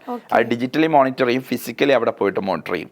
ആ പ്രശ്നം തീർന്നും നമ്മൾ ഉറപ്പ് വരുത്തും, വെരിഫൈ ചെയ്യും. അത് കഴിഞ്ഞിട്ട് അവരെ വെരിഫൈ ചെയ്ത് സൈൻ ചെയ്ത് നമ്മൾ വാങ്ങുന്നുണ്ട്. ഓക്കെ, അത്രത്തോളം പ്രോസസ്സ് നമുക്ക് ചെയ്തു കൊടുക്കുന്നത്. ഒരു കൺഫ്യൂഷൻ അല്ലെങ്കിൽ കോൺഫ്ലിക്റ്റ് ഉണ്ടായിട്ടുണ്ടെങ്കിൽ അത് പറഞ്ഞു കൊടുക്കും, അതിനുള്ള സൊല്യൂഷൻ പറഞ്ഞു കൊടുക്കും. മാത്രമല്ല അത് എക്സിക്യൂട്ട് ചെയ്യാനായിട്ടുള്ള എല്ലാ ഒരു സംഭവങ്ങളും സംവിധാനങ്ങളും ഏർപ്പെടുത്തിയിട്ടാണ് ദ സൊല്യൂഷൻ മാസ്റ്റർ ഒരു പ്രോബ്ലത്തിനെ ഒരു ബിസിനസ്മാന് സോൾവ് ചെയ്ത് കൊടുക്കുന്നത്, അല്ലേ? ബിക്കോസ് നമ്മുടെ ഒരു നാച്ചുറൽ എന്താണെന്ന് വെച്ചാൽ, ഇപ്പോൾ ഒരാൾക്ക് ആരോഗ്യമില്ല, അയാൾക്ക് അറിയാം എക്സസൈസ് ചെയ്യണം, മോർണിംഗിൽ എണീക്കണം, എക്സസൈസ് ആരാ പോവാറ്? 95% ആൾക്കാർ പോവില്ല. അതിന്റെ കാരണം അടിച്ചിട്ട് പോകും. അപ്പൊ നമ്മൾ ഈ എക്സിക്യൂഷനിൽ ഫെയിലിയർ ആണ് അധികം ആളുകളും. അപ്പൊ കൃത്യമായൊരു ഫോളോ അപ്പ് ഉണ്ടെങ്കിൽ, നമുക്ക് അങ്ങനെ ഒരു കൾച്ചർ ഉണ്ട് മലയാളി കമ്മ്യൂണിറ്റിയിൽ. കാരണം നമുക്കൊരു ഫോളോ അപ്പ് ഉണ്ടെങ്കിൽ നമ്മൾ ചെയ്യും. ഇപ്പൊ ഒരു ഉദാഹരണം പറയാം, ക്യാഷ് നമ്മൾ എവിടെയെങ്കിലും കൊടുത്തിട്ടുണ്ടെങ്കിൽ, സപ്ലൈ ചെയ്തിട്ടുണ്ടെങ്കിൽ ഫോളോ അപ്പ് ചെയ്യാത്തവർക്ക് കളക്ഷൻ പോലും കിട്ടില്ല. ഫോളോ അപ്പ് ഉണ്ടെങ്കിൽ മാത്രമേ കിട്ടുള്ളൂ. അപ്പൊ ഫോളോ അപ്പ് ചെയ്യണം എന്നുള്ളത് അത് പണ്ടേ അങ്ങനെ ചെയ്ത് ശീലമായതുകൊണ്ടായിരിക്കാം. അപ്പോൾ അങ്ങനെ ഒരു സംവിധാനം ഇല്ലാതെ നമുക്ക് സക്സസ്ഫുൾ ആക്കി എടുക്കാൻ പറ്റില്ല. ഇപ്പോൾ ഫോർ എക്സാമ്പിൾ ഞാൻ ഒരു കാര്യം ചോദിക്കുകയാണ്. ഒരു ബിസിനസ് പേഴ്സൺ താങ്കളുടെ അടുത്ത് സമീപിക്കുകയാണ്. അപ്പോൾ ആൾക്ക് ഒരു ഐഡിയ ഉണ്ട്. ഇപ്പോൾ അവർക്കൊരു കോസ്മെറ്റിക്സ് അല്ലെങ്കിൽ കോസ്റ്റ്യൂംസിൻ്റെ എന്തെങ്കിലും ഒരു ബിസിനസ് സ്റ്റാർട്ട് ചെയ്യണമെന്ന് ആഗ്രഹമുണ്ട്. അപ്പോൾ അവർക്ക് ബാക്കിയുള്ളതൊന്നുമില്ല. അതായത് മാർക്കറ്റ് എങ്ങനെ പിടിക്കണമെന്ന് അറിയില്ല, അല്ലെങ്കിൽ എങ്ങനെ ഇൻവെസ്റ്റ് ചെയ്യണമെന്ന് അറിയില്ല, എത്രത്തോളം ഇൻവെസ്റ്റ് ചെയ്യണമെന്ന് അറിയില്ല, എവിടെ നിന്ന് ഡ്രസ്സ് എടുക്കണമെന്ന് അറിയില്ല. അപ്പോൾ ഇങ്ങനെ ഒരാളെ അപ്രോച്ച് ചെയ്തിട്ടുണ്ടെങ്കിൽ ഐഡിയ മാത്രമേ ഉള്ളൂ, എനിക്കത് ഇങ്ങനെ സ്റ്റാർട്ട് ചെയ്യാൻ താല്പര്യമുണ്ട്, എന്നാൽ ഒരു ഇൻട്രസ്റ്റ് മാത്രമായിട്ട് വരികയാണ്, ഐഡിയ മാത്രമായിട്ട് വരികയാണെങ്കിൽ സാർ എങ്ങനെ ഇരിക്കും അവരെ അപ്രോച്ച് ചെയ്യുന്നത്, അല്ലെങ്കിൽ അപ്രോച്ച് ചെയ്യുമ്പോൾ എങ്ങനെ ഇരിക്കും അവരുടെ അടുത്ത് കാര്യങ്ങൾ പറഞ്ഞു കൊടുക്കുന്നത്? ഒരു ബിസിനസ്സിനെ നമുക്ക് നിങ്ങൾക്കൊരു ആപ്പിൾ വേണമെങ്കിൽ നിങ്ങൾ ആപ്പിളിനെ കുറിച്ച് ചിന്തിക്കേണ്ട ആവശ്യമില്ല, സീഡിനെ കുറിച്ചാണ് ആലോചിക്കേണ്ടത്, അല്ലേ? അപ്പോൾ ഒരു ആപ്പിൾ കിട്ടണമെന്നുണ്ടെങ്കിൽ 3 പ്രോസസ്സുകളുണ്ട്. അതിലാദ്യം ഒരു സീഡ് വേണം. ആ സീഡിനെ പ്ലേസ് ചെയ്യാനൊരു സ്ഥലം വേണം. അതിനെ ഏറ്റവും നല്ല രീതിയിൽ മാനേജ് ചെയ്ത് കഴിഞ്ഞാലാണ് ഒരു മരം ഉണ്ടാവുന്നതിന് ആപ്പിൾ പറിക്കാൻ പറ്റുള്ളൂ. അതുപോലെ ആപ്പിൾ എന്ന് പറയുന്നത് പ്രോഫിറ്റ് ആണ്, ബിസിനസ്സിൽ പ്രോഫിറ്റ്. ഇപ്പോൾ ഒരാൾക്ക് ബിസിനസ് തുടങ്ങുന്നത് എന്തിനു വേണ്ടിയിട്ടാണ്? പ്രോഫിറ്റ് ക്രിയേറ്റ് ചെയ്യാൻ വേണ്ടിയിട്ട്. അപ്പോൾ അയാളുടെ ഉള്ളിലെ ആശയം മാത്രമേ ഉള്ളൂ, അത് സീഡ് മാത്രമേ ഉള്ളൂ. ഇനി ആ സീഡിന് ഒരു സ്ഥലം വേണം, ലാൻഡ് വേണം. ഇപ്പോൾ ലാൻഡ് വേണമെന്ന് പറയുമ്പോൾ, ലാൻഡ് എന്ന് പറയുമ്പോൾ നമുക്കറിയാം മാർക്കറ്റ്, അത് എവിടെയെങ്കിലും ഒരു സ്ഥലത്ത് കിട്ടിയിട്ടില്ല. ഇപ്പോൾ ഈത്തപ്പഴം കൊണ്ടുപോയിട്ട് നമ്മളിവിടെ മലപ്പുറത്തിട്ടാലോ എറണാകുളം ഇട്ട് കഴിഞ്ഞാലോ വിളയണമെന്നില്ല. എന്നാൽ അതുപോലെ തേങ്ങ കൊണ്ടുപോയിട്ട് സൗദി അറേബ്യ കൊണ്ടു കഴിഞ്ഞാൽ അത് ഉണ്ടാവണമെന്നില്ല. അതുപോലെ ഉണ്ടാവില്ല എന്നല്ല, അത്ര തന്നെ എക്സ്പ്ലോർ ചെയ്യണമെന്നില്ല. അപ്പോൾ അതുപോലെ തന്നെ ആ സീഡിന് പറ്റിയ ലാൻഡ് ഏതാന്നുള്ളതാണ്, അത് സെലക്ട് ചെയ്ത് കൊടുക്കുക എന്നുള്ളതാണ്. അത് പല ആൾക്കാർ സംരംഭകർക്ക് അറിയില്ല. ചില ആളുകൾ സെലക്ട് ചെയ്ത് എങ്ങനെയാണെന്ന് വെച്ചാൽ റെന്റ് കുറഞ്ഞ സ്ഥലം, ചില ആളുകൾ സെലക്ട് ചെയ്യുക എൻ്റെ വീടിൻ്റെ അടുത്തുള്ള സ്ഥലം, ചില ആളുകൾ എനിക്ക് ഏറ്റവും കൺവീനിയൻസ് ഉള്ള കമ്മ്യൂണിക്കേറ്റ് ചെയ്യാൻ, അതായത് ഞാൻ പറയുന്ന തീംസിലേക്ക് എത്തുന്ന ഒരു ബിൽഡിംഗ് ഓണർ, ഇങ്ങനെയൊക്കെയാണ് ആളുകൾ. അതല്ല, ആ സീഡിന് അനുയോജ്യമായ സ്ഥലമല്ലേ വേണ്ടത്, അതിനെ സെലക്ട് ചെയ്യാനാണ് അടുത്ത് സഹായിക്കാം. ഇത് രണ്ടും സെലക്ട് ചെയ്യുമ്പോഴാണ് നമുക്ക് ഇതിന്റെ ബഡ്ജറ്റ് മനസ്സിലാവുക. കാരണം ഇതിന്റെ ബഡ്ജറ്റ് മനസ്സിലാവണമെങ്കിൽ ഓരോ ലാൻഡിനനുസരിച്ച് ഡിഫറെൻറ്റാണ്. ഇപ്പോൾ എറണാകുളം ഇതുപോലെയല്ല ഉള്ളോട്ട് ഒരു സ്ഥലത്ത്, അതുപോലെ ആവില്ല മലപ്പുറം, അതുപോലെ ആവില്ല കാലിക്കറ്റ്. എല്ലാ സ്ഥലങ്ങളും ഡിഫറെൻ്റ് ആണ് അതിൻ്റെ കോസ്റ്റ് വരുന്നത്. അപ്പോൾ അതിനെ കളക്ട് ചെയ്തതിന് ശേഷം പിന്നെ ആ ബിസിനസ്സിൻ്റെ സൈസ് ഫിക്സ് ചെയ്യും. അതിനെയാണ് ക്യാപിറ്റൽ കണ്ടെത്തുക. പിന്നെ ഈ ക്യാപിറ്റൽ കണ്ടെത്താനുള്ള റിസോഴ്സുകളാണ് പിന്നെ. കാരണം പലപ്പോഴും ക്യാപിറ്റൽ കറക്റ്റ് ഇല്ലാത്തത് കൊണ്ടാണ് ഇവർ കോംപ്രമൈസ് ചെയ്തിട്ട് കുറഞ്ഞ റെൻ്റുള്ള സ്ഥലങ്ങളിലേക്ക് പോകുന്നത്. അപ്പോൾ ആ ബിസിനസ് ചെറുതായി പോകുന്നു, ആ ബിസിനസ് ഫെയിലിയർ ആവുന്നു. അപ്പോൾ അങ്ങനത്തെ ഒരു സ്ഥലം സെലക്ട് സെലക്ട് ചെയ്തതിന് ശേഷം ബഡ്ജറ്റ് ക്രിയേറ്റ് ചെയ്തിട്ട് ആ ബഡ്ജറ്റിലെ ഇയാളുടെ കയ്യിലുള്ള കപ്പാസിറ്റി എന്താണ്. അപ്പോൾ അയാളുടെ കയ്യിൽ ഉദാഹരണം പറയുകയാണെങ്കിൽ ഒരു 30 ലക്ഷം രൂപ അല്ലെങ്കിൽ 50 ലക്ഷം രൂപ വേണം വെക്കുക. ഇയാളുടെ കയ്യിൽ ആകെ 20 ലക്ഷം ഉള്ളൂ, ബാക്കി 30 ലക്ഷം രൂപ. സ്വാഭാവികമായിട്ട് ഇങ്ങനെ ചെയ്യാത്ത ഒരാൾ എന്താ ചെയ്യുക, 20 ലക്ഷം കൊണ്ട് ആ ബിസിനസ് തുടങ്ങാൻ ശ്രമിക്കും. ഫെയിലിയർ ആവും, ഫെയിലിയർ ആവും. കാരണം അപ്പോൾ ആ 30 ലക്ഷത്തെ സോഴ്സ് ചെയ്യാൻ എന്തൊക്കെ ചെയ്യും. അത് ഞാൻ നേരത്തെ പറഞ്ഞതുപോലെ ഒന്നെങ്കിൽ അയാൾ ലോൺ എടുക്കണം, അത് താല്പര്യമില്ലാത്ത ഒരാളാണെങ്കിൽ ആ കമ്പനിയുടെ ഷെയർ വിൽക്കണം, അതിനും താല്പര്യമില്ലെങ്കിൽ കസ്റ്റമറിൽ നിന്ന് അഡ്വാൻസ് വാങ്ങിയിട്ട് ചെയ്യാൻ പറ്റുന്ന ഓപ്ഷൻസ് ഉള്ള ബിസിനസ് ആണെങ്കിൽ, എല്ലാ ബിസിനസ്സിലും പറ്റില്ല, അങ്ങനത്തെ ബിസിനസ് ആണെങ്കിൽ അത് അഡോപ്റ്റ്. ഈ 3 മാർഗ്ഗങ്ങളിലൂടെ ക്യാപിറ്റൽ സോഴ്സ് ചെയ്യാൻ പറ്റുക. അപ്പോൾ ഇതിനെ സോഴ്സ് ചെയ്ത് കഴിഞ്ഞാൽ പിന്നെ അടുത്തൊരു വലിയൊരു ചോദ്യമാണ്. കാരണം ഇതൊക്കെ ചെയ്തു, എല്ലാം റെഡിയാണ്, ഈ കാര്യത്തിലൊക്കെ നമ്മൾ കുറച്ചൊക്കെ അഡ്വാൻസ്ഡ് ആണ്, എല്ലാവർക്കും അറിയാം ഇപ്പം ഞാൻ പറഞ്ഞ കാര്യങ്ങൾ. പക്ഷേ മൂന്നാമത്തെ ഒരു കാര്യമാണ് വളരെ ക്രിട്ടിക്കൽ, ഹൗ ടു മാർക്കറ്റിംഗ്. ഇതിനെങ്ങനെ മാർക്കറ്റ് ചെയ്യും. നമ്മളൊരു സ്ഥലത്ത് നല്ലൊരു സ്പോട്ടിൽ തുടങ്ങിയത് കൊണ്ടോ നല്ലൊരു സ്ഥലത്ത് ക്യാപിറ്റൽ കൊണ്ടുവന്നതുകൊണ്ടൊന്നും കാര്യമില്ല. അതിനെ മാർക്കറ്റ് ചെയ്തെടുക്കണം. കസ്റ്റമർ അസോസിയേഷൻ ആണ് ഇമ്പോർട്ടൻ്റ് ആയിട്ടുള്ള ഫാക്ടർ. അപ്പോൾ ഇതിന് മാർക്കറ്റിംഗ് സ്ട്രാറ്റജി. അപ്പോൾ ഈ ക്യാപിറ്റൽ തന്നെ ഒരു 30% ഇപ്പോഴത്തെ കാലത്ത് ഒരു 30% നമ്മൾ മാർക്കറ്റിൽ ഇൻവെസ്റ്റ് ചെയ്യണം, മാർക്കറ്റിങ്ങിൽ ഇൻവെസ്റ്റ് ചെയ്യണം. അതിൽ ഡിജിറ്റൽ മാർക്കറ്റിംഗ് ഉണ്ട്, ഫിസിക്കൽ മാർക്കറ്റിംഗ് ഉണ്ട്. ഈ 2 മാർക്കറ്റിങ്ങിലും ഇൻവെസ്റ്റ് ചെയ്യണം. അപ്പോൾ അതിലുള്ള മാർക്കറ്റിംഗ് വളരെ ഇമ്പോർട്ടൻ്റ്. കാരണം ഇപ്പോഴത്തെ കാലത്ത് ഏറ്റവും വാല്യൂ ഉള്ളത് ഡിജിറ്റൽ വേൾഡിലാണ്. ലോകത്തെ ഏറ്റവും വാല്യൂ ഉള്ള ലാൻഡ് എവിടെയെന്ന് വെച്ചാൽ ഡിജിറ്റൽ വേൾഡിലാണ്. ഇപ്പൊ Amazon.comന്റെ വാല്യൂ എത്ര, ആ ഡൊമൈൻ്റെ ഹെവി അല്ലേ. അപ്പൊ അതേപോലെ ഫേസ്ബുക്കിന്റെ വാല്യൂ, അത് ഡിജിറ്റൽ പ്ലാറ്റ്ഫോമാണ്. അപ്പൊ ഭൂമിയിലുള്ള ലാൻഡിനേക്കാളും വിലയുണ്ട് ഡിജിറ്റൽ വേൾഡിൽ. ഇനിയുള്ള കാലത്ത് കറക്റ്റാണ്. ഒരു ബിസിനസ് തുടങ്ങിയാൽ തീർച്ചയായിട്ടും 30% നമ്മൾ മാർക്കറ്റിംഗിലേക്ക് മാറ്റി, അത് പ്രത്യേകിച്ച് ഡിജിറ്റൽ മാർക്കറ്റിംഗിലേക്ക് മാറ്റി വെച്ചിട്ട് സ്റ്റാർട്ട് ചെയ്യാൻ നമ്മൾ അത് തുടങ്ങുന്നത് നമ്മൾ ആലോചിക്കാൻ പാടുള്ളൂ. കാരണം അത്രത്തോളം ഇമ്പോർട്ടൻസ് ഇന്നത്തെ കാലത്ത് ഡിജിറ്റൽ മാർക്കറ്റിംഗിൽ ഉണ്ട്. അത് മനസ്സിലാക്കാത്ത ആൾക്കാരാണ് പലപ്പോഴും തോറ്റു പോകുന്നത്. അതിന് കാരണമുണ്ട്, അതിന് മനസ്സിലാക്കാത്തൊരു കാരണമുണ്ട്, വളരെ ഇമ്പോർട്ടൻ്റ് ആയിട്ടുള്ള ഒരു കാര്യമാണ്. അതായത് നമ്മൾക്ക് ഇത്രയും കാലം ഫിസിക്കൽ അസറ്റുകൾ വാങ്ങിയിട്ടുള്ള ശീലമേ ഉള്ളൂ. അതെ, ലാൻഡ്, ഷോറൂം, ബിൽഡിംഗ്, ഇതൊക്കെ വാങ്ങിയിട്ടുള്ള പ്രൊഡക്ട്സുകൾ ഇത് ഫിസിക്കൽ അസറ്റുകളാണ്. ഡിജിറ്റൽ അസറ്റിന് ക്യാഷ് കൊടുത്ത് വാങ്ങിയ ശീലം നമുക്കില്ല. അതുകൊണ്ട് ഡിജിറ്റൽ അസറ്റിലേക്ക് ഇൻവെസ്റ്റ് ചെയ്യാനുള്ള ആ ഒരു മൈൻഡ് സെറ്റ് വന്നിട്ട് പുതിയ ജനറേഷൻ ഉണ്ട്. പക്ഷേ ഇപ്പോഴത്തെ പഴയ ആളുകൾക്ക് അതില്ല. അതുകൊണ്ട് തന്നെ അതിലേക്ക് ഇൻവെസ്റ്റ് ചെയ്യില്ല. അപ്പോൾ ഈ 30% മാറ്റി വെക്കാത്ത ഒരാൾ ബിസിനസ് തുടങ്ങുകയാണ്, എന്താ സംഭവിക്കുക? ഇയാളുടെ കയ്യിൽ 50 ലക്ഷം ഉണ്ട്.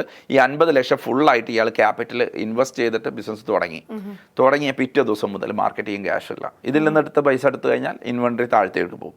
അപ്പോൾ ഈ മാർക്കറ്റ് ചെയ്യാത്തതിന്റെ പേരിൽ ഇയാൾ ടോട്ടലി ആ മാർക്കറ്റിൽ നിന്ന് ഔട്ടാവും. പിന്നെ കുറച്ചു കാലത്തേക്ക് ഒരു നല്ലൊരു മൂവ്മെന്റ് ഉണ്ട്. അപ്പോൾ എന്താണെന്ന് വെച്ചിട്ടുണ്ടെങ്കിൽ ഏതൊരു സ്ഥാപനം തുടങ്ങുമ്പോഴും തുടക്കത്തിൽ കുറച്ച് ആൾക്കാർ അട്രാക്ട് ചെയ്യും. പുതിയൊരു സ്ഥാപനം തുടങ്ങും, അത് 6 മാസം മാക്സിമം പോവുള്ളൂ. അത് കഴിഞ്ഞാൽ പിന്നെ ഡിക്ലൈൻ ആവാൻ തുടങ്ങും. പക്ഷേ ഈ 6 മാസത്തെ ബിസിനസ് കണ്ടിട്ട് അയാൾ എക്സ്പെക്ട് ചെയ്യുന്ന എന്താണ്, എല്ലാ കാലത്തും ഈ ബിസിനസ് ഉണ്ടാവും, അവർക്ക് മാർക്കറ്റ് ചെയ്യേണ്ട ആവശ്യമില്ല എന്നുള്ളതാണ്. അപ്പോൾ സ്വാഭാവികമായിട്ട് നമ്മൾ മനസ്സിലാക്കേണ്ടത് ഈ മാർക്കറ്റിംഗ് എന്ന് പറയുന്നത് ഒരു വണ്ടിയിൽ എണ്ണ അടിക്കുന്നത് പോലെയാണ്. വണ്ടി എത്ര കാലം ഓടിക്കണോ അത്ര കാലം റീഫിൽ ചെയ്തുകൊണ്ടേയിരിക്കണം. ഇനി അത് ഫില്ല് ചെയ്യാത്തൊരു രീതി വരണം എന്നുണ്ടെങ്കിൽ അത്രത്തോളം ലോയൽറ്റി ക്രിയേറ്റ് ചെയ്യണം. ലോയൽറ്റി എന്ന് പറയുന്നത് 100% ആ കസ്റ്റമർ അവിടെ നിന്ന് മാത്രമേ എടുക്കുകയുള്ളൂ. അങ്ങനത്തെ കസ്റ്റമേഴ്സിന്റെ വലിയൊരു കമ്മ്യൂണിറ്റി ബിൽഡ് ചെയ്തെടുക്കാൻ പറ്റണം. അവർ റിപ്പീറ്റ് ആയിട്ട് അവിടെ നിന്ന് എടുക്കും. അവർ ലോയലായിട്ട് മാറിയിട്ടുണ്ടാവും. ഒരു സ്ഥാപനത്തിന് 1 time customer, repeat customer, loyal customer and advocate promoter, ഇങ്ങനെയുള്ള ഒരു രീതിയിലാണ് വരിക. അപ്പോൾ ലോയലാക്കി മാറ്റണമെങ്കിൽ മിനിമം 2-3 കൊല്ലം നമ്മൾ സർവീസ് കൊടുക്കണം. അപ്പോൾ ലോയലായി മാറിക്കഴിഞ്ഞാൽ പിന്നെ പ്രശ്നമില്ല, പിന്നെ മാർക്കറ്റിംഗ് അത്ര ചെയ്യേണ്ട ആവശ്യം വരില്ല. പക്ഷെ അതുവരെ ക്യാഷ് ഇടാൻ അവരുടെ കയ്യിൽ വേണ്ടേ, അത് മാറ്റി വെക്കാത്താണ് ഏറ്റവും വലിയ പ്രശ്നം. അപ്പോൾ ഇത് മാർക്കറ്റിംഗ് സ്ട്രാറ്റജി ക്രിയേറ്റ് ചെയ്യുന്നു, ലൊക്കേഷൻ ഫൈനലൈസ്. പിന്നെയുള്ള ഏറ്റവും വലിയ ചലഞ്ച് എന്ന് പറയുന്നത് ആ ബിസിനസ്സുകാരന് ഇതിനെങ്ങനെ മാനേജ് ചെയ്യണമെന്ന് അറിയില്ല. കാരണം എല്ലാ ബിസിനസ്സുകളിലും പീപ്പിൾ ഉണ്ട്, പ്രോസസ്സ് ഉണ്ട്, ടെക്നോളജി ഉണ്ട്. പീപ്പിൾ, പ്രോസസ്, ടെക്നോളജി, ഇത് മൂന്നിനെ ആ ബിസിനസ്സിലേക്ക് കൊണ്ടുവന്നാൽ മാത്രമേ അത് വിജയിക്കുകയുള്ളൂ. ഇപ്പോൾ വലിയ വലിയ കമ്പനികൾ നമ്മൾ കാണുന്നുണ്ട്, അവരൊക്കെ എന്താ ചെയ്തിരിക്കുന്നത്, ടെക്നോളജിയും പ്രോസസ്സും ഡെവലപ്പ് ചെയ്തിരിക്കുകയാണ്. അപ്പോൾ ഇതിലേക്ക് കുറച്ച് ആളുകളെ കൊണ്ടുവന്നുണ്ട്. അവർക്ക് HRM സിസ്റ്റം വേണം, എന്നാൽ അവർ കറക്റ്റ് വർക്ക് ചെയ്യുള്ളൂ, അവരുടെ പ്രൊഡക്ടിവിറ്റി മെഷർ ചെയ്യാൻ പറ്റുള്ളൂ. അതുപോലെ തന്നെ പ്രോസസ്സുകൾ സെറ്റ് ചെയ്യണം. ഓർഡറിൻ്റെ പ്രോസസ്സ് ഉണ്ട്, ഡെലിവറി പ്രോസസ്സ് ഉണ്ട്, ഇൻവെന്ററി മാനേജ്മെൻറ്റ്, എല്ലാത്തിലും പ്രോസസ്സുകളുണ്ട്. ആ ഓർഡർ സെറ്റ് ചെയ്യണം. അതുപോലെ തന്നെ ഇതിലേക്ക് ആവശ്യമായ ടെക്നോളജി ഇൻറ്റിഗ്രേറ്റ് ചെയ്യണം. ആ ടെക്നോളജി കൊണ്ടുവരാനും ഇവർക്ക് കൺസൾട്ടേഷൻ ആവശ്യമാണ്. അപ്പോൾ ഈ ഒരു സൈഡിലാണ്. അപ്പോൾ നമ്മൾ ഫസ്റ്റ് ഒരാൾ ഒരു ആശയം കൊണ്ട് വന്നാൽ ഒന്നാമത്തത് അയാൾക്ക് ആശയത്തെ ഏറ്റവും സക്സസ്ഫുൾ ആക്കാൻ വേണ്ടിയിട്ടുള്ള എവിടെ പ്ലേസ് ചെയ്യണം അത് പറഞ്ഞു കൊടുക്കുന്നു. ബഡ്ജറ്റ് ക്രിയേറ്റ് ചെയ്യുന്നു. ആ ബഡ്ജറ്റ് പ്രകാരം ചെയ്യുമ്പോൾ അതിൻ്റെ മാർക്കറ്റിംഗ് സ്ട്രാറ്റജി ക്രിയേറ്റ് ചെയ്യുന്നു. മാർക്കറ്റിംഗ് സ്ട്രാറ്റജി സക്സസ്ഫുൾ ആയ മാനേജ്മെൻറ്റ് ഏരിയ കറക്റ്റ് ചെയ്യുന്നു. പിന്നെ വളരെ ക്രിട്ടിക്കലായിട്ടുള്ള സാധനം, എല്ലാ ബിസിനസ്സിലും സക്സസ്ഫുൾ ആവണം എന്നുണ്ടെങ്കിൽ അതിലൊരു സക്സസ് സീക്രട്ട് ഉണ്ട്, ക്രിട്ടിക്കൽ സക്സസ് ഫാക്ടർ എന്ന് പറയും. അത് ആ ബിസിനസ്സിൻ്റെ ഉള്ളിലുണ്ട്. അതൊരു ഫുഡ് ബിസിനസ് തുടങ്ങുകയാണെങ്കിൽ അതിൻ്റെ ഉള്ളിൽ വേറെയാണ്, ടെക്സ്റ്റൈൽസ് തുടങ്ങുകയാണെങ്കിൽ വേറെയാണ്, കൺസ്ട്രക്ഷൻ തുടങ്ങുകയാണെങ്കിൽ വേറെയാണ്, എല്ലാത്തിലും ഒരു ക്രിട്ടിക്കൽ സക്സസ്. അല്ലെങ്കിൽ ഒരു 100 ബിസിനസ് എടുത്ത് നോക്കാം, നമ്മൾ ഒരു 100 ഹോട്ടൽ എടുത്ത് നോക്കാം, അതിൽ എത്ര പേരെ വിജയിച്ചിട്ടുള്ളത്? 90 പേരും ഫെയിലിയർ ആയിരിക്കും, 90 പേരും വെറുതെ റൊട്ടേറ്റ് ചെയ്യായിരിക്കും. അതിലൊരു 10 പേരെ വിജയിച്ചിട്ടുണ്ടാവുള്ളൂ. ഒരു അങ്ങാടി, ആ കടയിലേക്കാണല്ലോ നമ്മളധികം പോവാറ്. ആ വിജയിച്ച കട, അവർക്കൊരു ക്രിട്ടിക്കൽ സക്സസ് ഫാക്ടർ ഉണ്ട്. ആ ഫാക്ടറിനെ ഇവർക്ക് മനസ്സിലാവണം. അത് എല്ലാത്തിലും യുണീക്ക് ആയിട്ടുള്ള ക്രിയേറ്റ് ചെയ്യാൻ കഴിയണം. അതാണ് നമ്മുടെ സൊല്യൂഷൻ മാസ്റ്ററുടെ ഏറ്റവും ഹൈലൈറ്റിംഗ് എന്ന് പറയും. ബാക്കിയുള്ളതൊക്കെ പല സ്ഥലത്തും പോയാൽ കിട്ടുമായിരിക്കും, പല ക്ലാസ്സിലും പോയാൽ കിട്ടുമായിരിക്കും. പക്ഷേ ഓരോ ബിസിനസ്സിലും ഇൻഡിവിജ്വൽ ആയിട്ട് യുണീക്ക് ആയിട്ടുള്ള സക്സസ് ഫാക്ടർ വേണം. മറ്റൊരാൾക്ക് കോപ്പി ചെയ്യാൻ പറ്റില്ല. ബാക്കിയെല്ലാം നമുക്ക് വേണമെങ്കിൽ കോപ്പി ചെയ്യാം, മറ്റുള്ളവരുടെ മാനേജ്മെന്റ് കോപ്പി ചെയ്യാം, പീപ്പിൾ മാനേജ്മെന്റ് കോപ്പി ചെയ്യാം, ടെക്നോളജി കോപ്പി ചെയ്യാം, പലതും കോപ്പി ചെയ്യാമായിരിക്കും, ഡിസ്പ്ലേ പ്രൊഡക്റ്റ് ഒക്കെ കോപ്പി ചെയ്യും. പക്ഷേ ആ ബിസിനസ്സിനെ വിജയിപ്പിച്ചെടുക്കാനുള്ള സക്സസ് സീക്രട്ട് അതൊരു ഓരോന്നിനും യുണീക്ക് ആയിരിക്കണം. കാരണം അവർ വിജയിച്ച ആ പാതിൽ നമുക്ക് വിജയിക്കാൻ കഴിയില്ല. കാരണം ഡിഫറെൻ്റ് ആയിട്ടുള്ള ഒരുപാട് ബിസിനസ്സുകൾ നമ്മുടെ മുമ്പിലുണ്ട്. അവർ വിജയിച്ചതൊക്കെ കോപ്പി ചെയ്തിട്ട് പല ആൾക്കാർക്കും വിജയിക്കാൻ പറ്റിയിട്ടില്ല എന്നുള്ളതാണ്. അപ്പോൾ ആ യുണീക്ക് സക്സസ് ഫാക്ടർ, അതല്ല ക്രിട്ടിക്കൽ സക്സസ് ഫാക്ടർ എന്ന് വേണമെങ്കിൽ പറയാം. അതാണ് സൊല്യൂഷൻ മാസ്റ്ററുടെ ഏറ്റവും ഹൈലൈറ്റിങ്. സൊല്യൂഷൻ മാസ്റ്റർ നൽകുന്നത് നിങ്ങളുടെ ബിസിനസ് സക്സസ്ഫുൾ ആക്കാനുള്ള ക്രിട്ടിക്കൽ സക്സസ് ഫാക്ടർ. അത് കസ്റ്റമേഴ്സ് ചെയ്ത് തരുന്നു. അതൊരു 3 hours പ്രോസസ്സാണ്. കൃത്യമായി ബിസിനസ്സിനെ അനലൈസ് ചെയ്തുകൊണ്ട് ആ ക്രിട്ടിക്കൽ സക്സസ് ഫാക്ടർ, അത് 1 2 3 ഡിഫറെൻ്റ് ആയിട്ടുള്ള ഓരോ ബിസിനസ്സുകൾക്ക് അനുസരിച്ചാണ് അത് ക്ലിയർ ആയിട്ട്. അപ്പോൾ ഒന്ന് നമ്മൾ വിജയിച്ചില്ലെങ്കിൽ എന്തുകൊണ്ടാണ് 2 3 കൊടുക്കുന്നതിൻ്റെ കാര്യം എന്ന് വെച്ചാൽ, ഒന്ന് സക്സസ്ഫുൾ ആയില്ലെങ്കിൽ രണ്ടാമത്തെ ഉപയോഗിക്കാം, രണ്ടാമത്തെ ആയില്ലെങ്കിൽ മൂന്നാമത്തെ ഉപയോഗിക്കാം. അതാണ് സൊല്യൂഷൻ മാസ്റ്ററിലെ ഏറ്റവും ഹൈലൈറ്റിംഗ് ആയിട്ടുള്ള കാര്യം. അപ്പോൾ ഇനി ഫോർ എക്സാമ്പിൾ ആ ഒരു ബിസിനസ് സ്റ്റാർട്ട് ചെയ്ത ശേഷം ആ ഒരു പ്രോഡക്റ്റ് അല്ലെങ്കിൽ സർവീസിന് ഭയങ്കരമായിട്ടുള്ള കോമ്പറ്റീഷൻ മാർക്കറ്റിലുണ്ടെന്ന് വിചാരിക്കുക. അത് ഓവർകം ചെയ്യാനായിട്ട് ഈ ഒരു ബിസിനസ് പേഴ്സണ് പറ്റുന്നില്ല. അപ്പോൾ അങ്ങനെയുള്ള സന്ദർഭങ്ങളിൽ ദ സൊല്യൂഷൻ മാസ്റ്റർ എങ്ങനെയാണ് സൊല്യൂഷൻ കൊടുക്കുന്നത്? നല്ലൊരു ക്വസ്റ്റ്യൻ ആണ്. അതോടൊപ്പം തന്നെ ഈ കോമ്പറ്റീറ്റർ എന്ന് പറയുന്നത് എന്താണെന്ന് നമ്മൾ ഡിഫൈൻ ചെയ്യേണ്ടതുണ്ട്. കാരണം കോമ്പറ്റീഷൻ എന്ന് പറയുന്നത് ഒരേ സർവീസ് കൊടുക്കുന്ന, ഒരേ പ്രൊഡക്ട്സ് കൊടുക്കുന്ന, ഒരേ എക്സ്പീരിയൻസ് കൊടുക്കുന്ന ആളുകൾ ഒരുമിച്ച് കൂടുമ്പോഴാണ് കോമ്പറ്റീഷൻ ഉണ്ടാവുന്നത്. അപ്പോൾ ഈ കോമ്പറ്റീഷനിൽ നിന്ന് മറികടക്കാൻ എന്ത് ചെയ്യണമെന്ന് ചോദിച്ചു കഴിഞ്ഞാൽ, അവർ കൊടുക്കാത്തൊരു കാര്യം കൊടുക്കുക. വളരെ സിമ്പിളായിട്ട് പറഞ്ഞു കഴിഞ്ഞാൽ, അവർക്ക് ചെയ്യാൻ കോമ്പറ്റീറ്ററുടെ എന്താണോ വീക്ക്നെസ് അത് നമ്മൾ സ്ട്രെങ്തൻ ചെയ്യാന്ന് പറയും. അവർക്ക് ചെയ്യാൻ പറ്റാത്തൊരു കാര്യം, അപ്പോൾ അതിൽ നിന്ന് ഡിഫറൻറ്റിയേഷൻസ്, യുണീക്ക്നെസ് കൊണ്ടുവരിക എന്നുള്ളതാണ്. അപ്പോൾ ഈ ഒരു കോമ്പറ്റീറ്ററുടെ പ്രശ്നം അനുഭവിക്കുന്ന ആളുകൾക്ക് വേണ്ടിയിട്ട് നമ്മൾ ചെയ്യുന്ന കാര്യം, അവരുടെ ബിസിനസ്സിനെ അനലൈസ് ചെയ്ത് അതിലെന്ത് യുണീക്ക്നെസ് കൊണ്ടുവരാൻ കഴിയും, അവരിൽ നിന്ന് വ്യത്യസ്തമാണ്. കാരണം കസ്റ്റമേഴ്സിന് വ്യത്യസ്തമായിട്ടുള്ള ചില പ്രൊഡക്ട്സിൽ കൊണ്ടുവരാം, ചിലതിൽ പ്രൊഡക്റ്റിൽ പറ്റില്ല, എല്ലാവരും ഒരേ ബ്രാൻഡ് വെക്കുന്നുണ്ടാവും. അതല്ലെങ്കിൽ സർവീസിൽ കൊണ്ടുവരാം. സർവീസിൽ പ്രൊഡക്റ്റിലും കഴിയുന്നില്ലെങ്കിൽ അവർക്ക് എക്സ്പീരിയൻസിൽ കൊടുക്കാൻ പറ്റും. കസ്റ്റമർ അവിടെ വരുന്ന സമയത്ത് ഡിഫറെൻ്റ് ആയിട്ടുള്ള എക്സ്പീരിയൻസ് കൊടുക്കാൻ പറ്റും. ഇത് ഏറ്റവും കൂടുതൽ നമുക്ക് കാണാൻ പറ്റുന്നത് ചൈനയിലൊക്കെ യാത്ര ചെയ്യുന്നു. ഞാൻ ചൈനയിലൊക്കെ ഒരുപാട് യാത്ര ചെയ്യുന്ന ഒരാളാണ്. വ്യത്യസ്തമായി 30 രാജ്യങ്ങളിൽ യാത്ര ചെയ്തിട്ടുണ്ട്. മറ്റുള്ള രാജ്യങ്ങളിലൊക്കെ നമ്മൾ കണ്ടിട്ടുള്ളൂ. നമ്മുടെ നാട്ടിൽ ആളുകൾക്ക് ശീലമില്ലാത്തൊരു കാര്യം എന്ന് പറയുന്നത്, ഇപ്പോൾ ചൈനയിലൊക്കെ ഒരു 2000 റെസ്റ്റോറൻറ്റ് ഒരു സ്ഥലത്തുണ്ട് നോക്കുക, അല്ലെങ്കിൽ 5000 ഷോറൂമുള്ള നാഫന്താഷ, ഗോൺസോലൊക്കെ അവിടെയൊക്കെ ഈവൂലൊക്കെ ചെന്ന ആളുകൾക്ക് അറിയാം. ആയിരക്കണക്കിന് ഷോറൂമുകളാണ്. പക്ഷെ ഒരു ഷോറൂമിന് കോമ്പറ്റീറ്റർ അല്ല. ബിക്കോസ് അവരെല്ലാവരും ഉണ്ടാക്കുന്നതിൽ എന്തെങ്കിലും ഡിഫറൻസ് അവർ ക്രിയേറ്റ് ചെയ്തിട്ടുണ്ടാവും, യുണീക്ക്നെസ് ഉണ്ടാവും. ഇതിന് നമ്മൾ ആൾക്കാർ തയ്യാറല്ല. കാരണം നമ്മൾ ആളുകൾ ഒന്നെങ്കിൽ കോപ്പി ചെയ്യും, അല്ലെങ്കിൽ അവരുടെ ഏതെങ്കിലും നല്ല കാര്യം മാത്രം ചൂസ് ചെയ്യും. എന്നിട്ട് അതിലൊരു കോപ്പി പേസ്റ്റ് ആണ് നമ്മൾ അധികം ചെയ്യാറ്. അതിൻ്റെ കാര്യം എന്താ വെച്ചാൽ, ഇത് റിസ്ക് ഫ്രീ ആണെന്നുള്ളതാണ് കാഴ്ച. ഭയങ്കര റിസ്ക് ഉള്ള സംഭവമാണ്. കോപ്പി ചെയ്യുമ്പോൾ കോമ്പറ്റീഷനിൽ പോയി കഴിഞ്ഞാൽ 2 പ്രശ്നങ്ങളാണുള്ളത്. ഒന്ന്, മാർക്കറ്റിൽ ഡിമാൻഡ് കുറയല്ലോ. ഡിമാൻഡ് കുറയുന്ന സമയത്ത് ഒന്നെങ്കിൽ നമ്മൾ ക്രെഡിറ്റ് കൊടുക്കേണ്ടി വരും, അതല്ലെങ്കിലോ പ്രൈസ് കുറച്ച് കൊടുക്കേണ്ടി വരും. ഇത് രണ്ടും ഒരു ബിസിനസ്സിനെ സംബന്ധിച്ചിടത്തോളം പരാജയം തന്നെയാണ്, ലോസ് ആയിരിക്കും. ഫൈനലി അവർ ഫെയിലിയർ ആവും എന്നുള്ളതാണ് റിയാലിറ്റി. അപ്പോൾ ആ യുണീക്ക്നെസ് എന്ന് പറയുന്നത് ക്രിയേറ്റീവ് ആയിട്ടുള്ള ഒരു പാർട്ടാണ്. അപ്പോൾ എല്ലാ ബിസിനസ്സിലും ഇന്റേണൽ എൻ്റെ ഉള്ളിലിരിക്കും. ആ ക്രിയേറ്റീവ് പാർട്ട് അത്ര തന്നെ അവർക്ക് മനസ്സിലാക്കിയെടുക്കാൻ കഴിയില്ല. അതിനൊരു എക്സ്റ്റേണൽ പേഴ്സൺ ആവശ്യമുണ്ട് എന്നുള്ളതാണ്.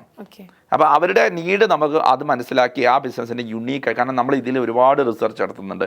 ഒരു ബിസിനസ്സിൽ എങ്ങനെയാണ് ഡിഫറെൻ്റ് ആയിട്ടുള്ള ഓരോ ഇൻഡസ്ട്രികളിലും ഡിഫറെൻ്റ് ആയിട്ടുള്ള യുണീക്ക്നെസ് കൊണ്ടുവരാം. യുണീക്ക്നെസ് എന്ന് പറയുന്നത് ഈ ഭൂമിയിൽ എല്ലാതും യുണീക്കാണ്. ഫോർ എക്സാമ്പിൾ പറയുന്നത്, ഒരു മരത്തിൻ്റെ ഒരു ഇല എടുത്ത് അതുപോലത്തെ ഒരു ഇല ലോകത്തില്ല.